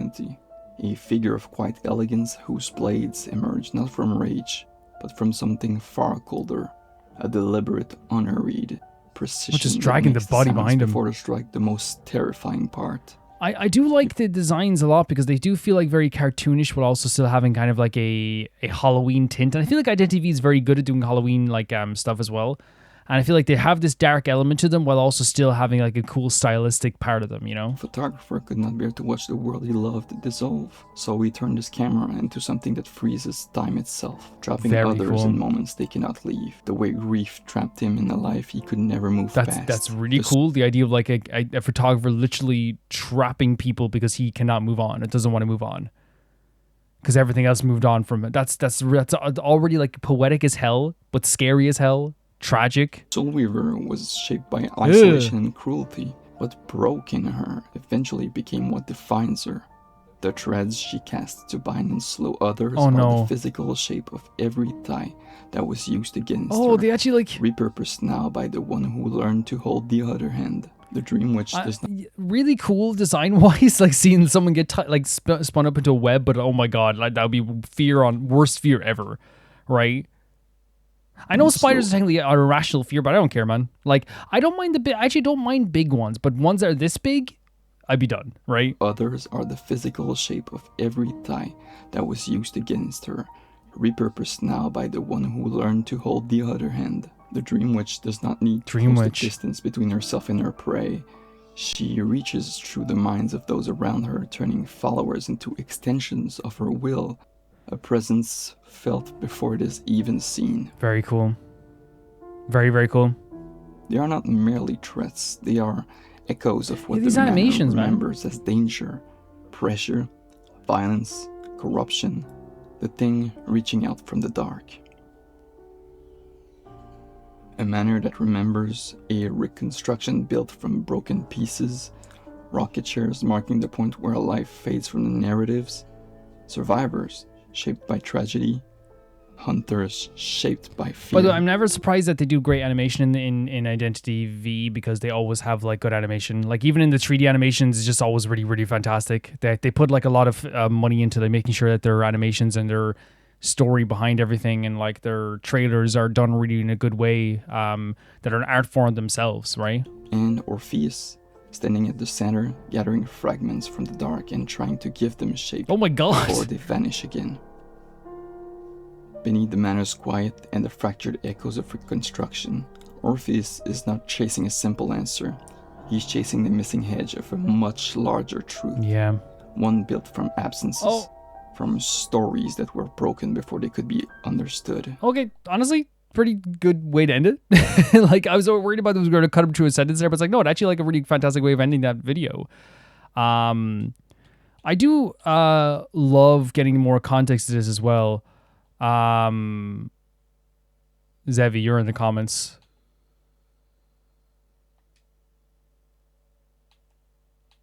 I'm not going to read your comment, though, because that would be mean, but you're in the comments. I'm just saying, not that would be mean, because there's nothing wrong with your comment, but I think it's like one of those things where it's like, that's personal, right? Whatever you commented, that's for you, right? But like, you can tell the passion is there for Zevi as well. But yeah, this is like a really like interesting video, because again, for me, like I obviously like know Identity V has a deep story. I know it has some really great characters and really great visuals. I know that when we're talking about Identity V, we see some of like the most like terrifying things you could witness in the game, and you know, the most artistically beautiful things too. Like I find that like, so when I'm watching, if I'm seeing an Identity V trailer, it's either you're gonna get like one of the most like beautiful, gorgeous visual feasts you've ever seen in your life, or you're gonna get something that's incredibly dark and really sad and tragic. Or in most cases, and I think this is the majority of Identity V, is you get the in between. You get like, even with the esports stuff, right, there is like a feeling of like there's such a heaviness to them, even with it's about esports, right? Identity V is really good at like putting heavy stuff in there, but I didn't know how deep like the idea went in this stuff too, in terms of like the symbolism. And I think it's one of those things where like you can tell like there is a very like, because sometimes when people do these type of videos, it can be like, okay, you're reading too much into it, right? But what I like about this video is that there's a really great way of you know, contextualizing everything, to the point that it's one of those things where like, it's like an essay, right? When you write an essay and you give an opinion, you back it up, and everything here is backed up. Everything here is like, makes sense through the rocket chairs, the survivors, and the hunters, like showing their backstories. And I'm sure they already have backstories, but I'm saying it's so cool to like even use like the rocket chairs like to contextualize that. The idea of this like detective Orpheus going to a manor and feeling this oppressive feeling to this, the fact that there's memories everywhere, the darkness is following him. There was such a like they use the word swollen with memories, and like a shattered like connective tissue with the building as well, where like he's constantly piecing together different memories, and through that he's able to find like people's, you know, pain, their trauma, what they went through. It can be distorted, but piece by piece he's piecing together what happened here in this mansion. But he can feel it the second he gets in there. He can feel that that heat that's coming down as well on it too. I think also as well, that leads directly into the idea of the rocket chairs, where they're saying that the rocket chairs were just something that extends clearly, like what the mechanic of it, the gameplay mechanic from my perspective is the killer puts you in the rocket chair and you shoot off into the distance, and that's when you lose the game. That's a loss in the game. But in this perspective, from Orpheus' perspective, it's like that's when your story ends. When you get shoot off in the rocket chair, it ends. But when someone saves you from the rocket chair, and I love this, that's Orpheus going, no, that's not where it ends. There's this piece here, and he recontextualizes it. That's awesome. That's such a cool idea. That's such a great notion to like change that idea. And like to have that, to have such a cool gameplay mechanic be contextualized into the story where it's like, oh, that makes sense. That does make sense. And like, what a great way to do it. Because again, it doesn't need that. It's just the rocket chair, right? But the idea of like, once you're in the rocket chair, it's like, okay, your story is probably about to end. It's over. And he can't find anything more things about you. But then if he does find something, he's like, oh, wait, it doesn't end. Then like you get saved from the rocket chair. And then also that leads into the idea of the survivors too, and the hunters, the way they all have like their own like specific stories about them, whether it be like, you know, like the, I forget the specific names. Like I'm sorry if I don't get the specific names, but like, and then you have like the hunters as well, where they talk about how they're like shaped by obsession and violence and ruin, how like they're, you know, hardened, and they might be like monsters or people or anything in between there that like creates like this kind of like, you know, this version of themselves almost like from the real lives that is like really like sad almost as well, right? When you have like, you know, the stuff like, you know, the hunter that his hands used to hands used to tend, and now they just hold. They have like the Reaper, which like again I don't exactly remember exactly what he was doing, but I do know that like it was a really cool design, really awesome like visual. Love the scythe. I know they said as well, like they said he was terrifying and like, you know, he's very precise is what I remember. They said that too. There was as well it was like the spider creature. What was the name of the spider creature again? Sorry if I'm like, you know, I'm not as good with memory in the short term sometimes. It was like the Soul Weaver or something. And it was like shaped by isolation, they said as well. And the threads that they have, the kind of like stuff they have, it seems like they like, you know, that they used to be used against her, and now she uses them against everyone else as well. There's also the photographer, so which is such a beautifully sad story. The idea that the photographer, like, you know, takes pictures of people because they don't want people to like pass them by, and like they don't want to lose anything. They want time to stand still as well. Yeah, it's like some really cool, you know, villains here, some cool hunters here as well. They're honestly really like terrifying as well. That works really well for like as I said, contextualization of the story too. I love that they contextualize it. They didn't have to contextualize it, but they did, and it worked really well, and it's awesome. And I think on a visual level, Identity 5 is already really cool. It's already really sick. But then you also have like story-wise, it has like a really superb element to it as well with the trailers and the music and the stories within the trailers. But here we have, again, context added to all these stories, and like this one detective trying to piece everything together. Everything you do has a meaning and a story behind it, and has a really cool visual to it. And again, in terms of designs, just talk about designs as well. Like I love the designs of the survivors. The killers have great designs too, or the hunters have great designs too. And in terms of a video as well, I think this guy was very poetic, did a great job of like explaining everything and making everything feel very magical and beautiful. I actually really like the perspective a lot. It was really cool. It was really, really cool, and a really cool video as well. So thank you so much for sending this in. This was awesome to see. It contextualizes so many things in this amazing game. It's already very beautiful and really, really cool, but added so much more to like the meaning behind the mechanics, which is something you don't have to do. But the fact that they did do it like shows that they have like a really good grasp on what they want for the world that they built, and the world feels very full, and that's what you want for this stuff. But yeah, thank you for sending it in. The next video is sent in by Flowerbit, and they say, I realize we have only one song left from Loona's debut album. Wow. So you might as well finish it. Well, their albums actually all have an intro track too, but we can get to those a little later. This is Stylish, and it's also coincidentally the last song of the album as well. That's actually really like a cool way of doing it. Loona's been like a big part of Roma Reacts now, and also has been a big part of my life. Like Loona's become like something I think about every day. Honestly, I'm constantly in the chats talking about Loona all the time, posting Loona pictures all the time. I adore Loona with all of my heart. Let's get into Loona Stylish. We know this is going to be great, right? They usually have the subtitles here as well. Already like instantaneous, it's Loona, so the beat is already great, you know? Of course. Oh, look at all the pictures too. Oh, that vocal from Shu already.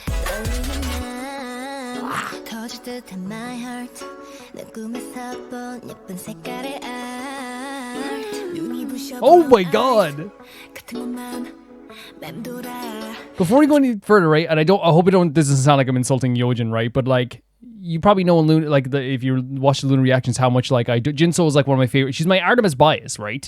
But like also like I was literally like, how amazing is it to start off a song with like some Shu vocals and then go into like the soulful, beautiful voice of Kim Lip, and then Jinso popped up and then like Jinso's beautiful voice. Like it's like really, really cool. Like, but then again, like I feel like Loona has such like a great like vocal identity to everyone, that you get so much personality starting off already, you know. But like already I feel like, you know, we're only like literally like a few seconds into the song, right?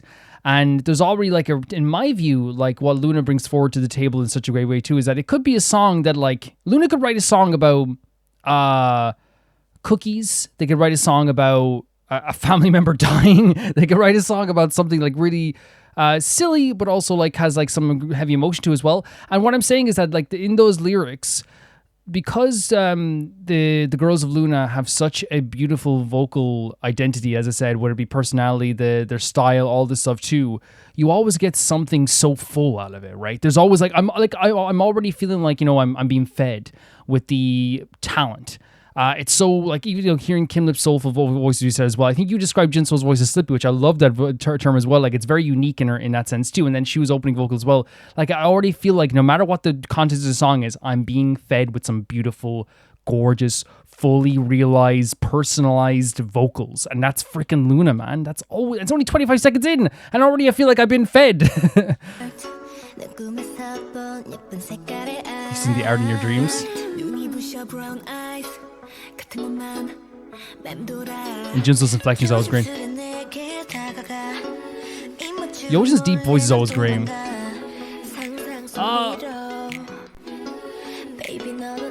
Great lyric. Oh, really fun rhythm too.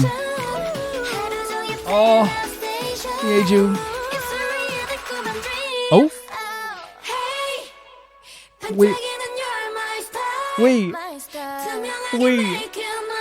Did not expect this.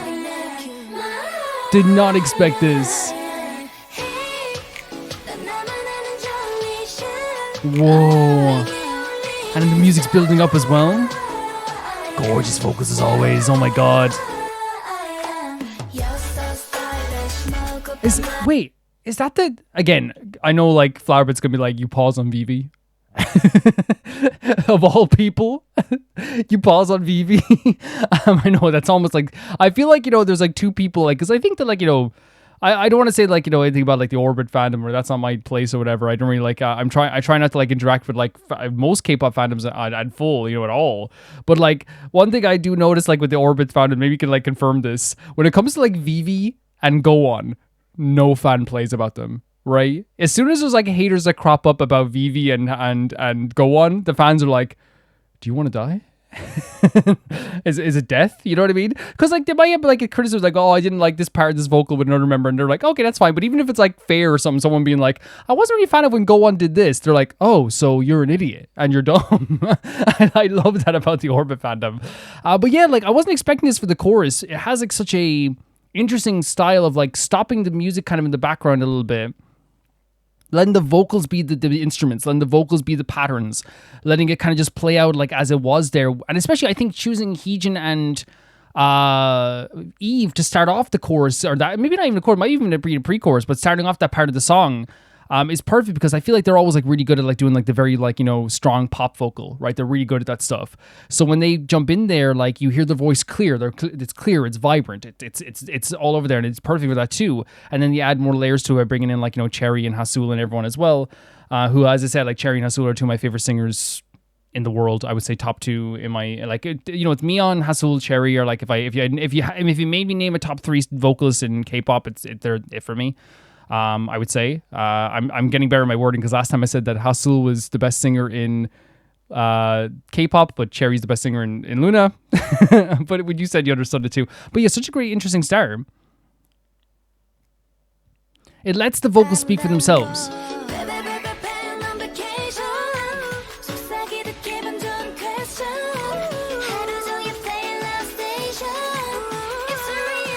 This is such a great choice. Listen. There's a bit of reverb, there's a bit of music adding to the song in their vocals as well, behind their vocals, but the vocals are what's the most important part, right? So it's almost like the vocals sound like they're doing the instrumentation themselves as well. It's such a great idea. It emphasizes it so much so. It feels like they're like almost like talking directly to someone, right? Like it's like, and as the music builds up, it's like the emotions are building up too. So cool. Listen to this. So great. Shu coming in with that vocals on. I'll make you wide. I love it saying you're my style, right? That's awesome. Oh my god. That's a great line. I'm going to keep pausing. I'm not going to apologize. I usually apologize. I'm not going to apologize. I'm sorry, but like I don't like apologizing for pausing because it's like, you know, it's what we do here. But like even that line is great. You're my jewelry shop. Don't even know of that one space that you find like is really great for you. You know, that space that you go to that you really like, that you really enjoy. That's like your spa that is always tailored to you. And it's like this person is always tailored to you as well. And again, with Haso's beautiful vocals. Let's go, Vivi. I think this might be the chorus. By the way, Vivi did a strong job with that. Really strong. I have the courage to make you mine.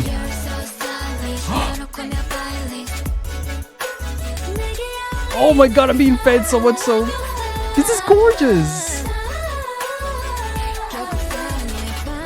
Again, before we get into these, great rhythm from Vivi to start off that too. You know, like it was deep. It was like felt like personal, really strong.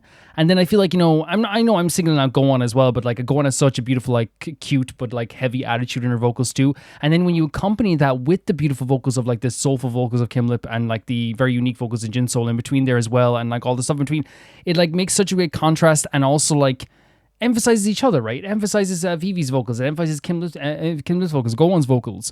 And I love the rhythm of this. You're so stylish. If I can get it here from the start, sorry. Listen to this. How have you not bopped to that? It's so good. Great stuff from Eve there. Great elevated tone here. Great harmony as well. That attitude there, right? Again, emphasize the vocals. Kimlip is she's heaven incarnate. Love the backing vocals. Your direction. Oh, such a great rhythm.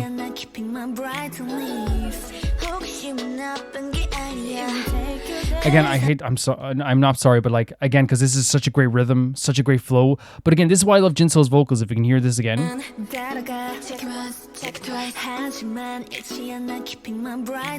Again, she's so unique, it's her inflection.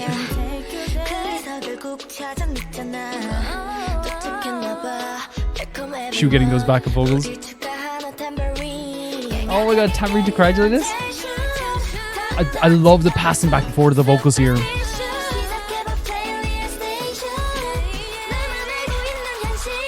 Only I know this reality. A little more music in the second part of this part. I love that flow. This is so awesome. Oh.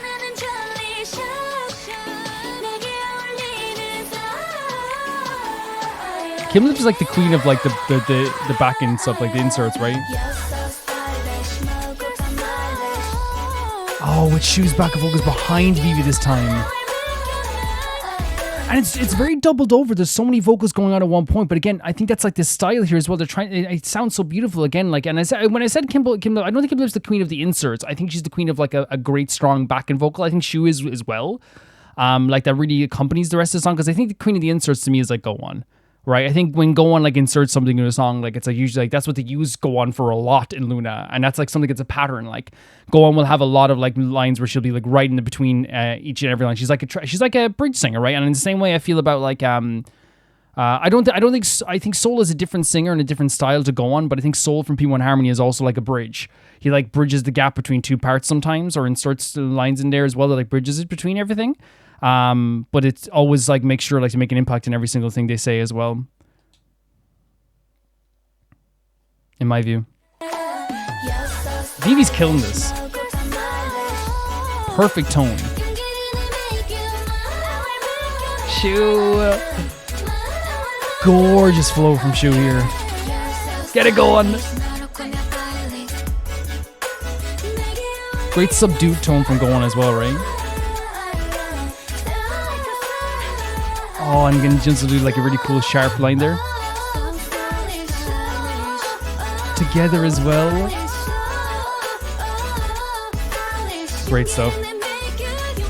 They're doing great like combination vocals here. Having lip solo as well. Oh, my baby. Give lip.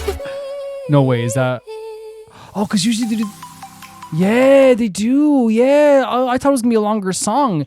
I don't usually talk about the vocals here, but like, Jesus Christ, what did they do to Hyunjin?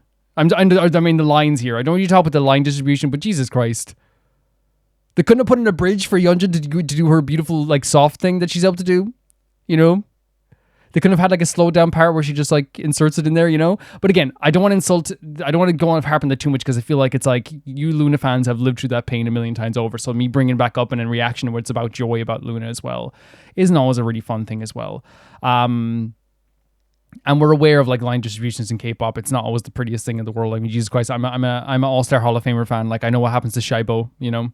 But yeah, this is sick. This is so sick. And I think the star of this whole song for me is the way that they like double over the vocals. They have the vocals work so well together. They contrast each other. It's so beautiful. I think they did a really fantastic job of that more than anything.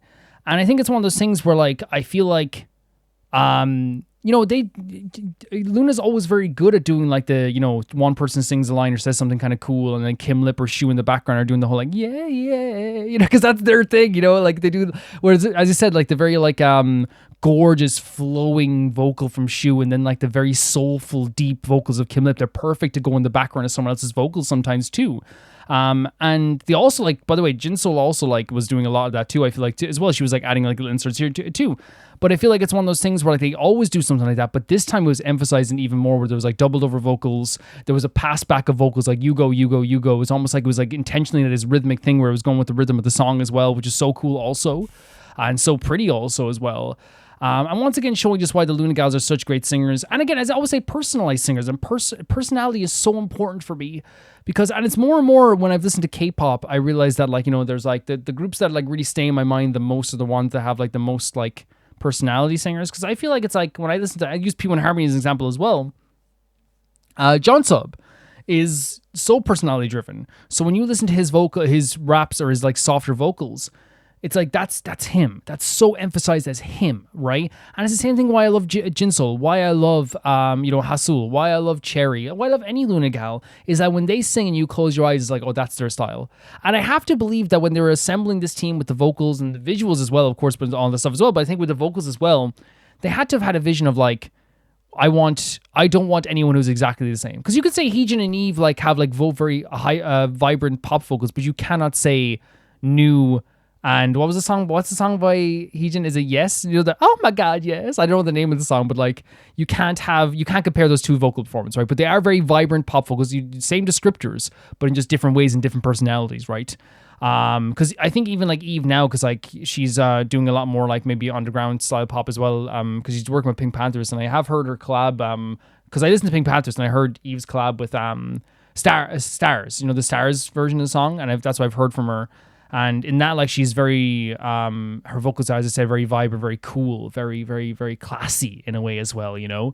So there is, like, a difference, but you can use kind of the same descriptors as well. But yeah, I have to believe that that's what they had the vision of, because it sounds so beautiful here as well as you're listening to it also.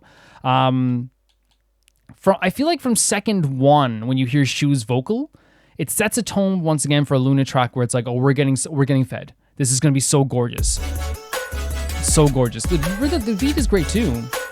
You can say what you want about the early days of Loona. You can say what you want about like about I would say even like, you know, people like Jaden, right? Because again, your criticisms are so loud of Jaden, but I think that like no one can deny that like the objective for Loona from start to finish was to make people want to listen to their albums more than anything else. And yes, there was lore and all this stuff too, but like I feel like sometimes even with K-pop groups, they even acknowledge that the title track is usually a track where it's like, oh, we're trying to draw people in to make people go, oh, that goes viral, that goes amazing. Well, there's nothing wrong with that. That happens, right? And you get some pretty cool stuff from that. But I feel like every track I hear from Loona, even the title tracks, is them being like, we want you to be able to sit down with your radio, with your CD player, with your vinyl player, with your phone, and listen to the music. And that's what you can hear right away with this opening track. Like, such a great beat, such a great rhythm to it. It's fun to listen to, you know? Setting the tone for Shu. My trembling heart's bursting. You see the arts in your dream. Oh, the tone. Love that tone. I would die for it. I love her voice so much. I unknowingly flee.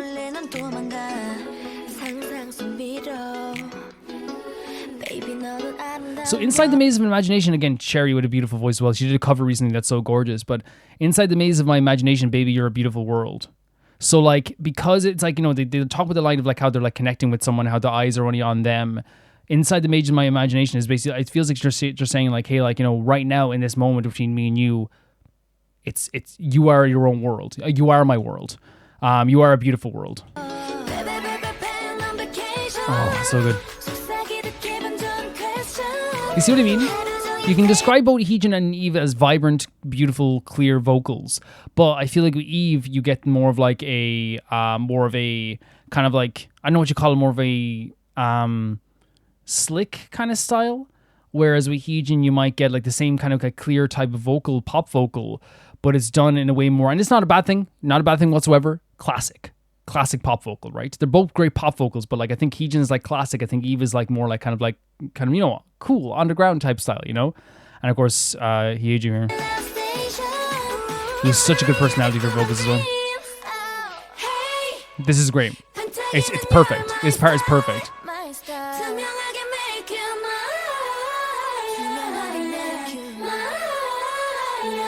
See, that's what I'm talking about the inserts there. Like, you know, Shu coming in the back of vocals here as well, you know, like, clear, I'll make you mine, clear, I'll make you mine. It adds so much to the song because it layers it. It layers it in a way that is just like, again, it feels like it feels so filling. It feels so full. There's like there's a passion to it, right? It works so well. It does. This is one of my favorite lines in the song.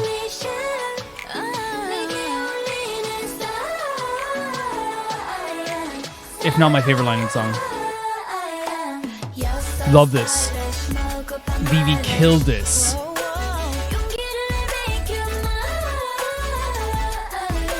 I have the courage to make it mine.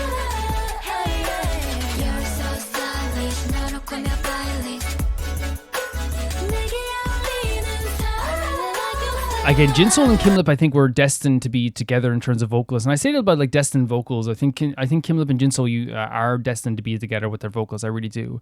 And that's not saying anything about Cherry, because Odd Circle is like, you know, a unit that's, you know, perfect, right? But I mean, I just think that some people have like vocal soulmates. I think a lot of times too. You know what I mean? I do think even and Shu like sound like that sometime for me as well. I really do. And like, I'm sure there's gonna be others I notice over time as well. I think you know, maybe not even soulmate, but I do think that like if you put when you put Go On together with like a vocal like a Olivia High, a Heiju, you're probably gonna get something that's like a really, really cool and attitude filled, but like a great rhythm together as well. Or if you put a Go On with like a Kimlip or a Shu, it's gonna work beautifully too, or a Hasul, because again, or a Heejin. Like, it's not always about soulmates. I just think that there's a lot of great combinations that they can do back and forth here. That sounds really good. The passion in Heejin's vocal here. Love the back and forth here. Is that Hyunjin's only vocal? Sorry, no, I won't harp on it. But like, I feel like this style of song would have been perfect for her. I feel like it's actually like tailor-made for her type of vocal pattern as well, because she's able to belt things out, but like she's shown what she can do with like a softer, kind of more like subdued tone. And I feel like, you know, if I have one criticism, there it is. I think Hyunjin was this is her type of song that she could have done, you know? Curiosity is a bad thing. I'll eventually find you. This is such a great line too. Have you arrived? Welcome everyone to the tambourine. Congratulations. Again, it's like a lot of symbolism, like a lot of like, you know, imaginary things in our mind that like make things like feel very real as well. I can't listen to the full song, so we're gonna skip ahead a little bit to maybe this part. Oh no, that's way too far. That's like the end of the song. We'll go to like here.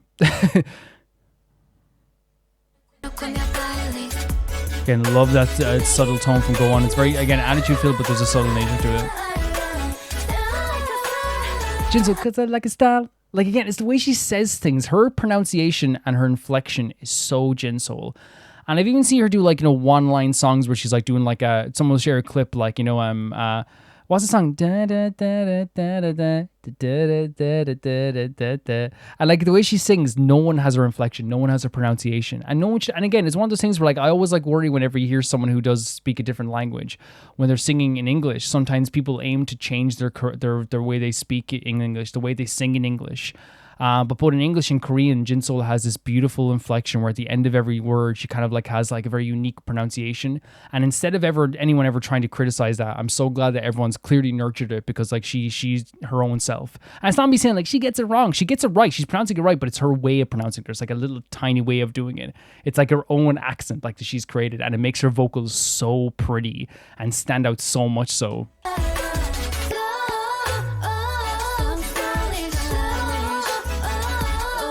Great stuff to get her zone.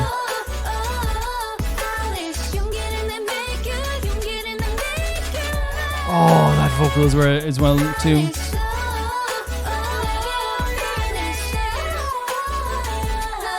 My baby. Yeah. You know I could be here, and I have been here for like 22 minutes talking about this, and I could be here forever because I make no mistake about it. Like I'm a very definitive statement. I have no problem saying Loona is my favorite K-pop group of all time. Artemis is my favorite current K-pop group. That's why I reacted recently to if you didn't, I hope you did see Flower, but I reacted recently to the Born Stunner fake MV and the real MV, and I have it on Patreon as well if you do want to see it. I'll put in well, I can't really because it's unlisted if it's a Patreon thing, but yeah, I did react to that as well. And one of the things about like that track, it re-emphasized what I love so much about the group, and like even in the craziest of songs, they have such great vocals. But yeah, like I think that this is a perfect type of Loona track, where, as I said, it has so much like personality, has a great rhythm, it has something great to listen to. But there's also like this thing where it feels like it's almost like it's telling a story in a way that keeps you engaged, right? If you look away for a second in this Loona track, or disengage for a second, like you miss 5 lines, you miss 5 different girls saying something, and you miss so much like from the actual essence of the song. It's engaging. It keeps you there. It keeps you like right there in the emotions of the song, and that's what's so good about it as well. I genuinely like adore the way that the rhythm goes in this song, as I said, the way that the back and forth goes between the vocals and all this stuff too, the way that there's so much soul injected with Kim Lip, and there's so much beauty and powerful flow injected into it, like the gorgeous tone of Shu in the background as well, and even Jinsol, as I said, like Jinsol, I'm not saying even Jinsol, but like Jinsol getting to also do like some of those like inserts as well was so gorgeous too. And like, you know, Vivi killed her parts. Oh my God, Vivi. Like, I know it's such a small part, you know, you're so stylish. Da, da, da. But again, like, I feel like if anyone else does that, it becomes a different type of, and that's not a bad thing. Like, if you had Azul do that, it's a different thing. If you had Kim Lip do it, it's like a different thing. If you have someone else do those parts, it's a different thing. But it's Vivi who did it and Gohan who did it, and they perfectly emphasized that part as well. The rhythm, the flow of that, the cool nature. It is so beautiful to hear them do those parts, and so fun. You're like, it's hard not to just bop along with the both of them, that they did such a good job with that as well.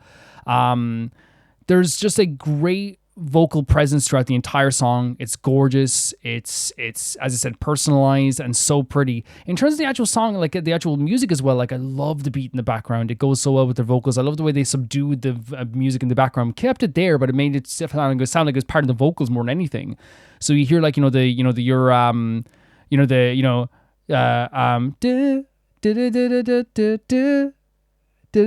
made sure to like make the music only play when one of the girls sang, almost making it sound like they are the instrumentation. It works so well for me. Like I'm sitting here like enamored by just like that part, like, and how it built up then in these emotions as well is really, really, really, really cool as well. I love the way they put the people together and had them do a great vocal performance together. I would say that my feelings on the Hyunjin thing, I'm not going to harp on too much, but I will just say like she would have been perfect for a bridge somewhere. But yeah, it's one of those things where like I think she would have been perfect for that as well. But yeah, I do think that like they all sounded amazing when they did get to sing as well. Whenever I get to hear Go On sing, it's really great too. And again, the song was just so fun to listen to, and the lyrics and the meaning behind the song, it's with Loona, you can go either way. It can literally mean like each other. Like that's what's so cool about Loona songs. Like Loona tracks could literally be them going like, I'm gonna marry you, and then like you find out the meaning is literally about like how they're married to their fellow, Loona members for life. because that's like this like whole pattern where like there is like a story to Loona, I feel like, as well, where finding each other was like destined almost, it feels like sometimes too. But I feel like also in this, if you're talking about like someone you like or someone you love, it's like, again, it's like that's what it sounds like, building up the courage. I can get the courage to say like, you know, I like you, and you know, your eyes are like fixed on me, and you're the oh my god, what a line, you're like the jewelry shop that's like my jewelry shop, the place I like to go to, because we all have those places that are tailored to us that we like to keep for ourselves, you know. Not that you gatekeep, you want a business to do well, but you know what I mean, it's like, this is the place I go to, this is the place I like, and it's tailored to me as well. The idea of style in this song being the idea not just about like style as fashion, but being like, you are my style because you fit me perfectly. There's no way you can't fit me perfectly in this sense as well. And I even love like, you know, there's like very abstract lines of like, you know, you're in my dreams, you're a world. People are playing tambourines for us whenever like we meet up, because it feels like it's like this big accomplishment. And I feel like, again, that's like the kind of weird or wonderful aspects of Loona, where it's like, it's very abstract, but it's kind of like has a deeper meaning. It's like, I feel like whenever we do like get together, it's like, oh my god, it's a celebration. I feel like whenever I do look at you, it's like, you are your own world. You're something I can discover and something I can explore. That's really cool. That's a really cool idea as well. And I freaking, as I said, I adore Loona. I think they're so talented, so incredible. I think they're so beautiful and amazing. And this is another one of those songs that really proves that point as well and drives it home. Yeah. So even with like the critique I had of like, I think that like more Hyunjin would have been great. I feel like any Loona song you could say that as well, couldn't you? I feel like for me, like I think more Go On would be great in anything, not just in music. I think everything would be great. I think more Go On in all aspects and all facets of life would be great, apparently, actually. But yeah, really, really cool stuff. And thank you so much for sending us in. This is awesome. Really, really cool stuff. The next video is sent in by Kirilu. And they say, hello, Homer. This is Ateez Turbulence MV. Just to let you know, be ready for some emotional ride. The lyrics in the song are beautiful. And I guess the song makes me emotional because of the timing. It was released right after Mingy's comeback from his 8-month hiatus. And after participation in Kingdom Legendary War survival show. It was very overwhelming times for them. So Turbulence song holds a special place in the members' and fans' hearts. I hope you enjoy and have a good time. So yeah, he obviously we saw his song, you know, with Yunho, which is really beautiful. So I'm guessing it relates to that type of hiatus as well. But I know Kingdom is probably like the male version of Queendom, right? In where Loona entered too. But let's check this out here. This is Ateez Turbulence.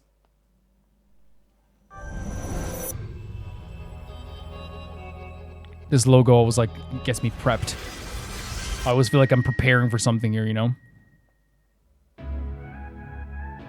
Oh? What the freaking hell? What the hell? First of all, subtitles on, but like, what the hell? Look at them. I know, like, I want to make it clear here. I know, like, they're like still like 20 and 22 here, all this stuff as well. And like, you know, I know that, right? But still seeing Yo-sang with like tight black hair is like so crazy. Really like a emotional weight to the music already. Airplane mode. Great rhythm already. Sangwa. Over the black night sky.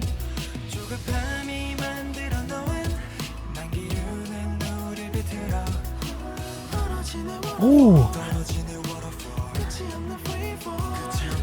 Gorgeous tone there as well, right? Like the way that the rhythm of their vocals was going in with the music as well was so beautiful.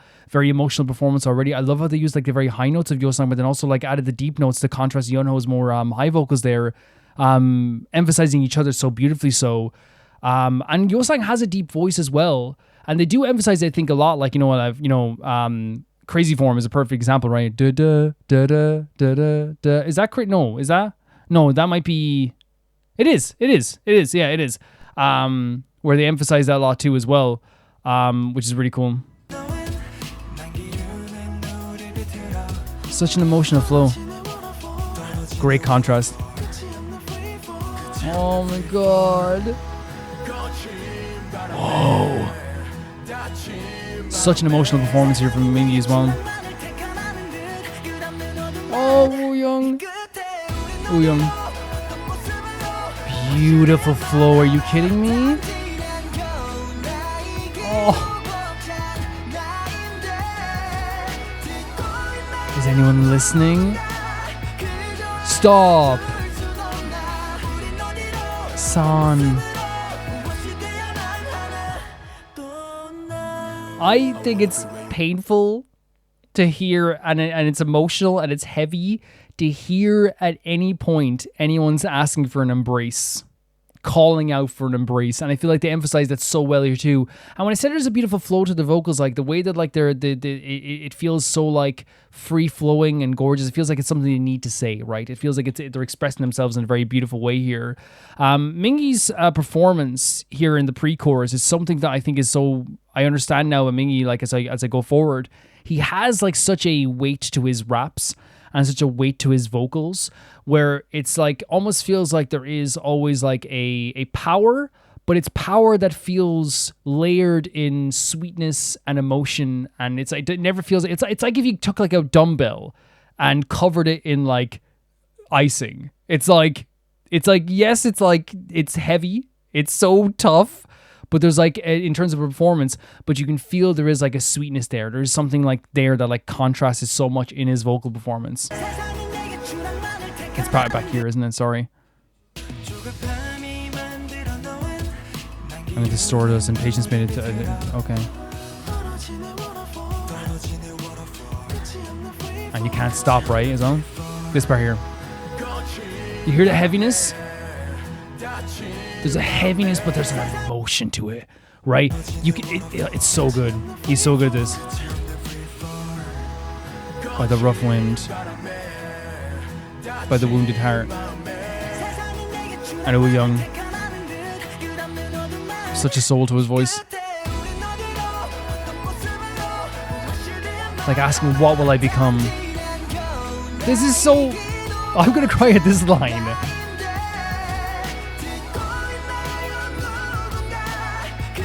Like how I'm getting chills, right?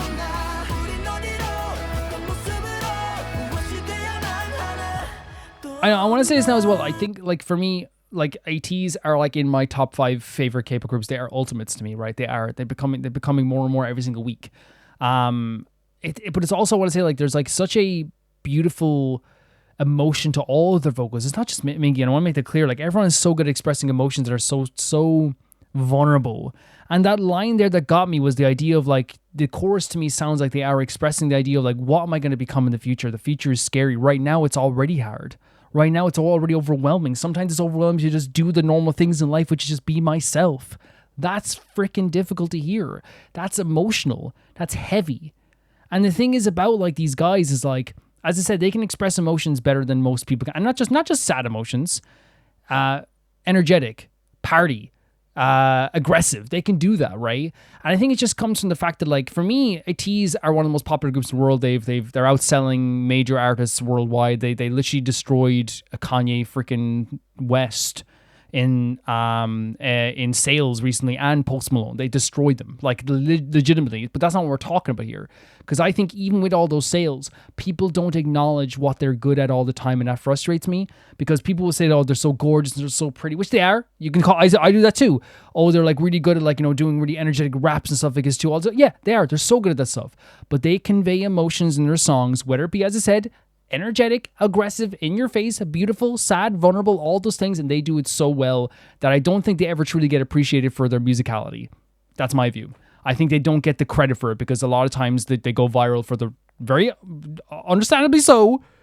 Oh, look how pretty they were today, because they always are. You know what I mean? But like, I hope they get more credit for their musicality, in my view. Oh, here we go.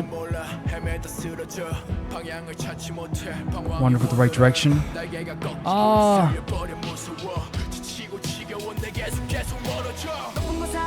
Oh my god. Not back and forth, no. Oh, and then you'll sing again. So to me, like, it feels like they're getting carried. When they say they're getting carried away, right? And I'm getting chills all over myself again as well, thinking about this.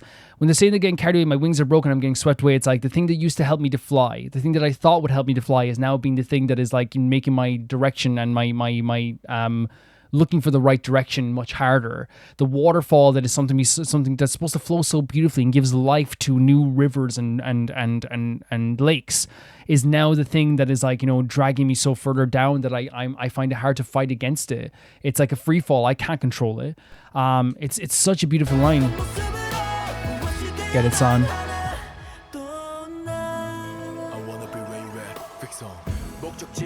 Yeah, I don't know the destination. Things are broken, swept in, scary. Yeah, it's scary. Oh my god, he's so freaking good. The Question of Youth again. Like from his song. Oh, this part is so good. Feels so emphasized.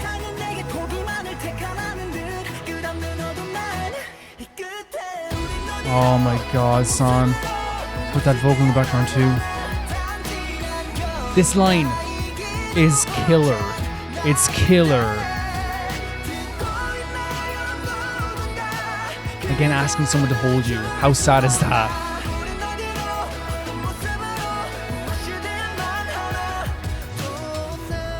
And again, I'm going to pause again just because I have to say this as well. I think that what they're doing so well with the music video that I think is really well done is that they're isolating every member. They're putting everyone in a different place, and the isolating feelings that we're seeing there is like people on top of a rooftop calling out for anyone to embrace them. Someone in a dark parking lot, which again the lights are so dim that it feels like it's endless. Someone inside of a phone booth, where like again is a symbolism for communication, but they can't even communicate from that phone booth. It's a symbol for you communicate people in a phone booth, but really it's coming a place where they feel trapped around anything. Wooyoung is walking towards some fog, and there's like lights in the distance, but he can't clearly see everything that's happening here. The leader of the group, who is Hongjon, is on a bridge here, is stranded. Again, no cars, no one around here. It is something that feels again endless, and also again for a leader to be kind of lost in that fashion as well. It's so well done too. There's the back of a bus where nobody's in there, right? The middle of a classroom that's usually full of like laughter or education or whatever. Yo-sang is at the back there trying to like desperately, he's just sitting there in the back on his own. There's the stuff with Yunho, who's staring out a foggy window, and all we can see is we're looking in. We don't see all the time what he's seeing. We see him looking out at us. It's so well done in terms of the symbolism of the music video. It's so fantastic. And of course, I forgot to say that with Sungwa, the spotlight is on him. Their spotlight is on him, but we don't see what's around the spotlight. He can't see past the spotlight, but we know the spotlight's on him. Again, one of those things, allegory for fame as well, right? With the spotlights on him, but sometimes that spotlight can be blinding for your direction you're going in. Powerful.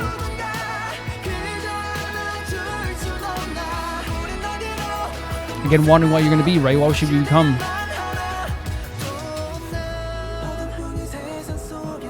And they say it there. This outfit here is great for him.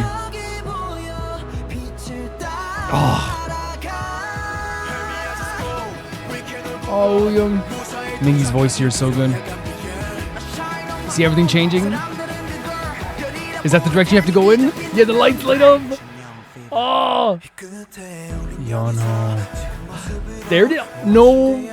Okay, I'm not saying that I'm like, oh, I predicted this or I knew this, right? But it shows how well their artistic direction is the fact that people can pick up on that. The fact that I knew that they weren't showing what Yonho was seeing because all we could see was Yonho, and then we get to see it. It shows the video is fucking so well done. The fact that like I'm not someone who's like, I'm not saying I'm like, oh, I'm so good, but I'm saying like clearly that's what they were showing. The symbolism of not seeing what Yonho is seeing, but only seeing inside of Yonho, and now the city lights up. I'm sorry, it's incredible. It's fucking incredible.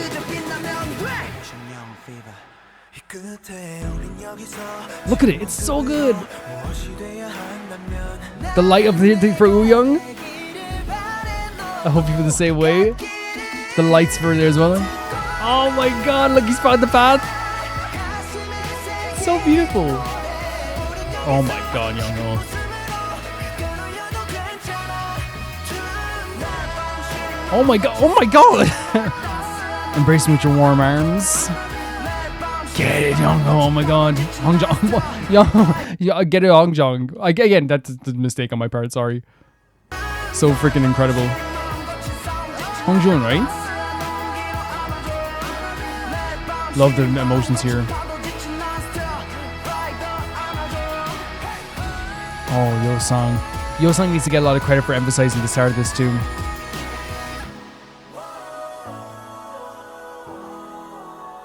Amazing stuff. Absolutely amazing stuff.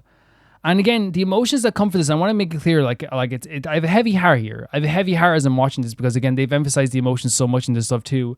And I can say till I'm blue in the face, like how good the songs of Ateez are and how great the artistic direction is, how great the music video direction is, how great the lyrics are. But as I said, they don't get the credit for the vulnerability that they express in their tracks. They just don't get the credit for it all the time.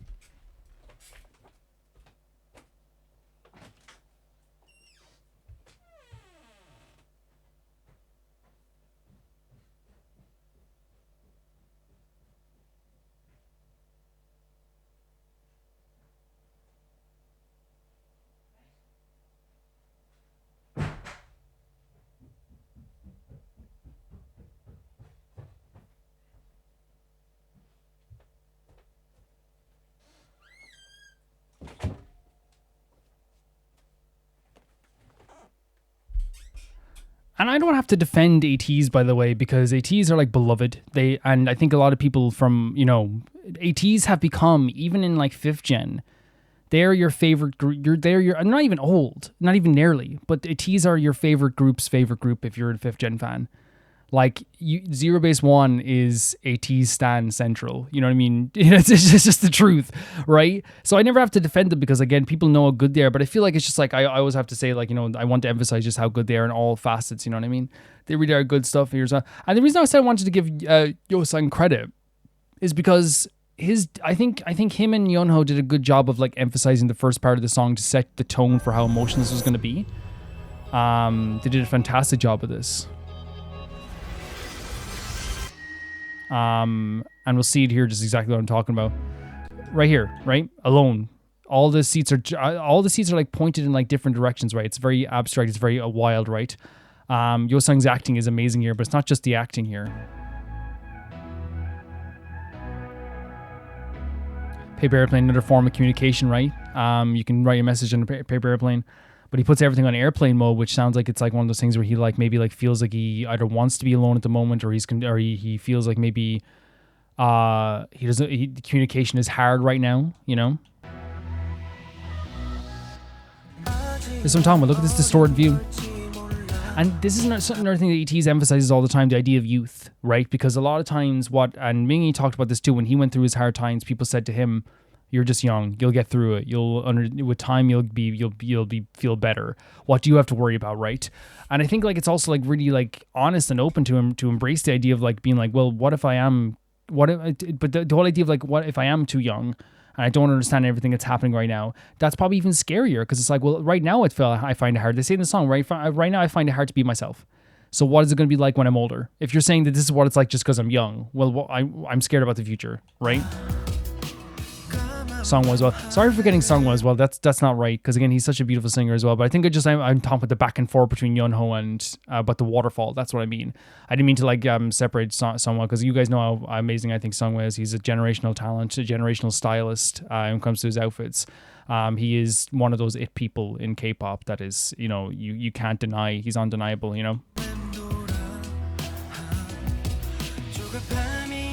Love this kind of raspy tone.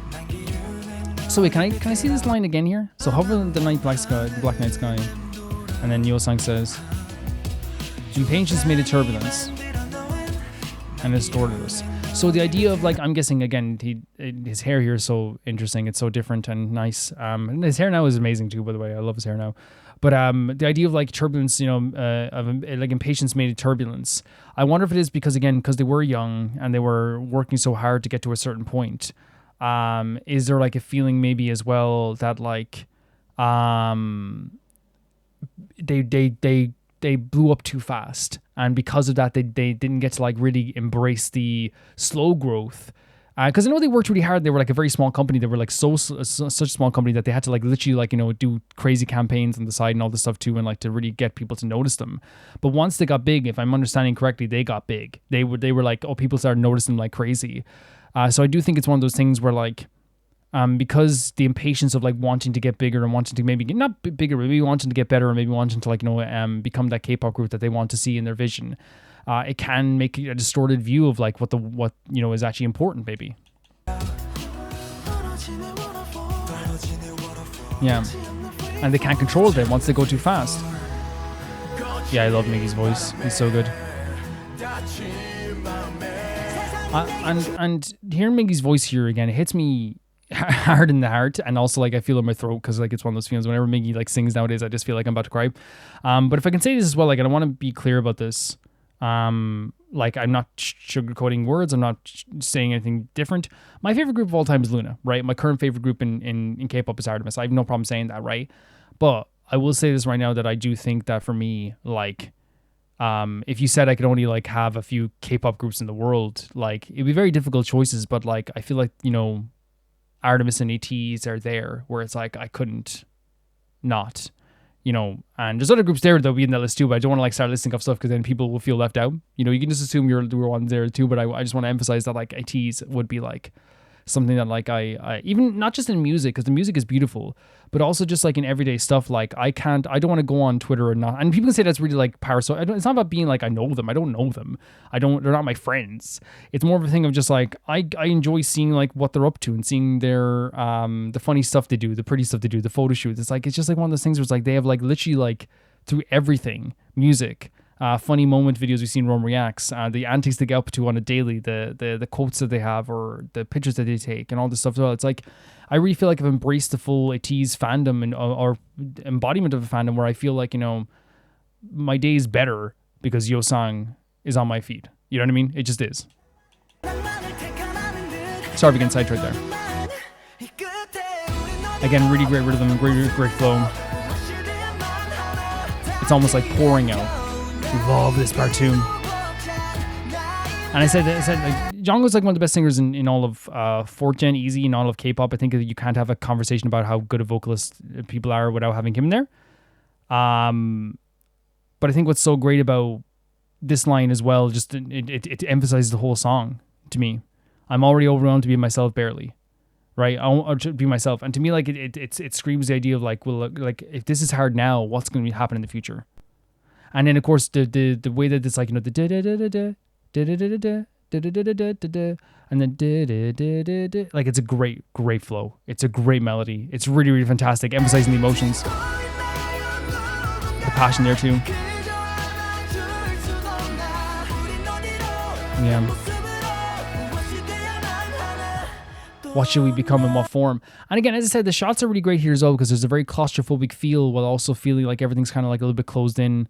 You can't really see all the time what exactly the clear image is. Like, yeah, you know that they're like in a certain area or like in an enclosed space or in a tighter space. But that's the whole point. It's like, you know, the sun being at the back of the bus here, to me, is 100% showing that, like, you know, a place that usually is very lively, is moving, is constantly moving. He's not moving right now. He's uncertain of where he's going. Let's go with this. Look at this hand movement. Perfect. He's so cool. Yeah.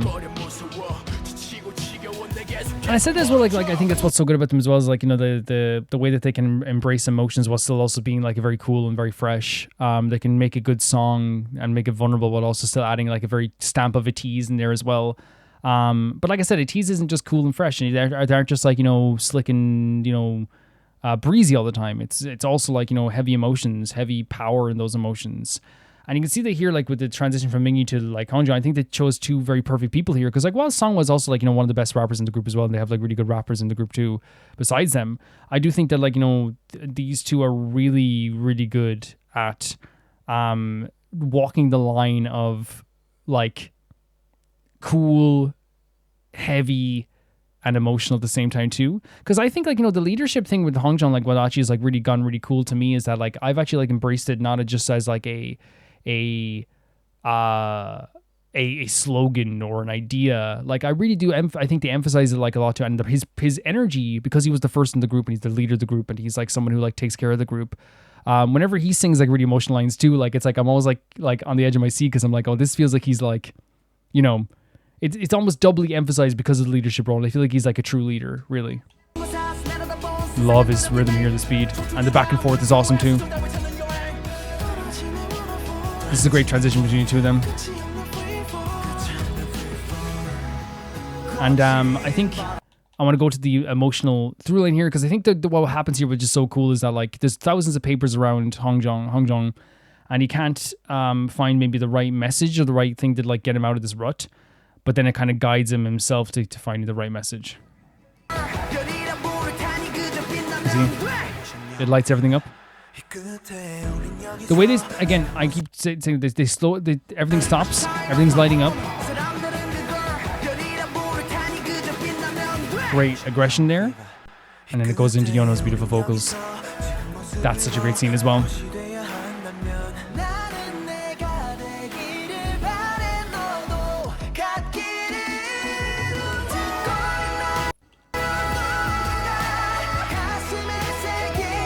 Yono is killing it.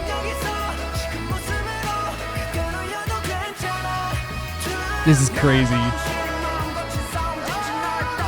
Like, what an amazing scene if you think about it. It's so crazy. Great emotions here from Hongjong Go. Yo-sung needs to get a lot of credit for setting the tone for the song, I'm telling you. Oh, man, his voice. Look at that light there as well. Yeah, I think I've talked about, like, you know, this song at like a crazy length already, because I really do think it's a great song, and I feel like, again, like, once again, we're talking about the emotions of how amazing Ateez are, and I've said it like a million and one times before. I've talked about a million and one times before how good Ateez are, like, just embracing emotions and, like, you know, really like doing some fantastic stuff with their songs when it comes to emotions. Because I feel like one of the things that they're not always like, that, again, as I said, they don't always get credit for is how amazing they are with that stuff as well.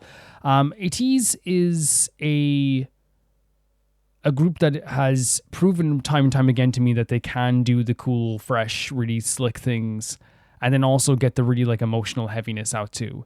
And that to me is like, it's Ateez. It's Ateez. They've always been like so good at that stuff as well. And here we have a song that like is very much like, I feel like, you know, it's proven by the fact that they've sung about this stuff before. It's proven by the fact that, like, you know, that they've gone through tough stuff like this, that they've gone through times that have like really affected them in this way. And they are a group who like has a very unique trajectory where they were 1 second nothing with like barely one member. The next minute they started to grow a little bit. They worked so hard and like went through so many things to get to where they are. Eventually they were getting more noticed and more noticed. And all of a sudden, and again, from what I've heard, all of a sudden there's a rocket ship, you know, at their backs, which is hard, especially when you're trying to like learn who you are slowly through time. It can be very hard to find an identity, to embrace your own personal identity, and to understand exactly who you are at that moment. So I do think that, like, you know, it's one of those things where, like, you know, going through the type of stuff can be very difficult, especially with the trajectory that they're like trying to, you know, emphasize here as well. It can be very, very difficult. And that's like, you know, again, a beautiful thing too, a beautiful thing as well. It's not like it's one of those things where like, it's like, it's surprising for Ateez. I'm not saying that in a bad way, but like for Ateez to sing about this stuff, it's like, okay, I understand. Because again, they have talked about this stuff before, but also, as I said, like they've done so many different wide different emotions here. But this song to me is about like the idea of people not understanding fully why they're feeling a certain way in this world, not understanding fully themselves right now, and understanding where their emotional state is, but then also having to worry about the idea of like, where am I going to be, right?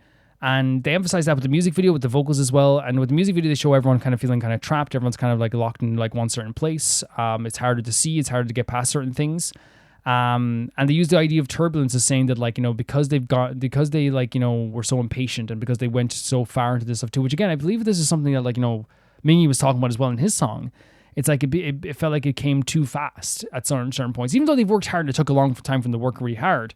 It was one of those things where like they all of a sudden had a rocket attached to them. By this time they had a rocket for sure. They had a rocket attached to them.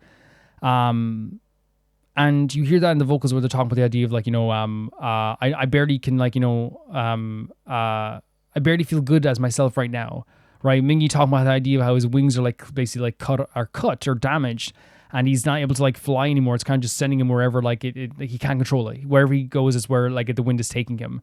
The idea of like Yo-sang and Yono singing about the idea of a free fall and a waterfall, something is supposed to be very beautiful, is actually like something that's like, you know, feeling that they can't control that either.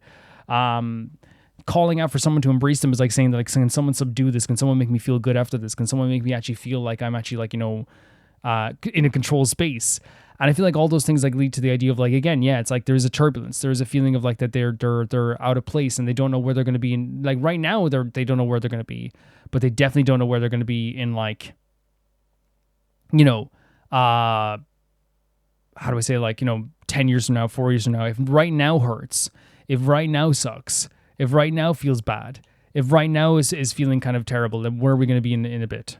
And I think that's like one of the most important things about this whole thing as well, is like, it's about an uncertainty of the future as well. But yeah, as I said, like, everyone did a really fantastic job with the performances. Of course, Youngho is like one of the best singers in the world. San and Euyang getting to like show off their beautiful soft vocals.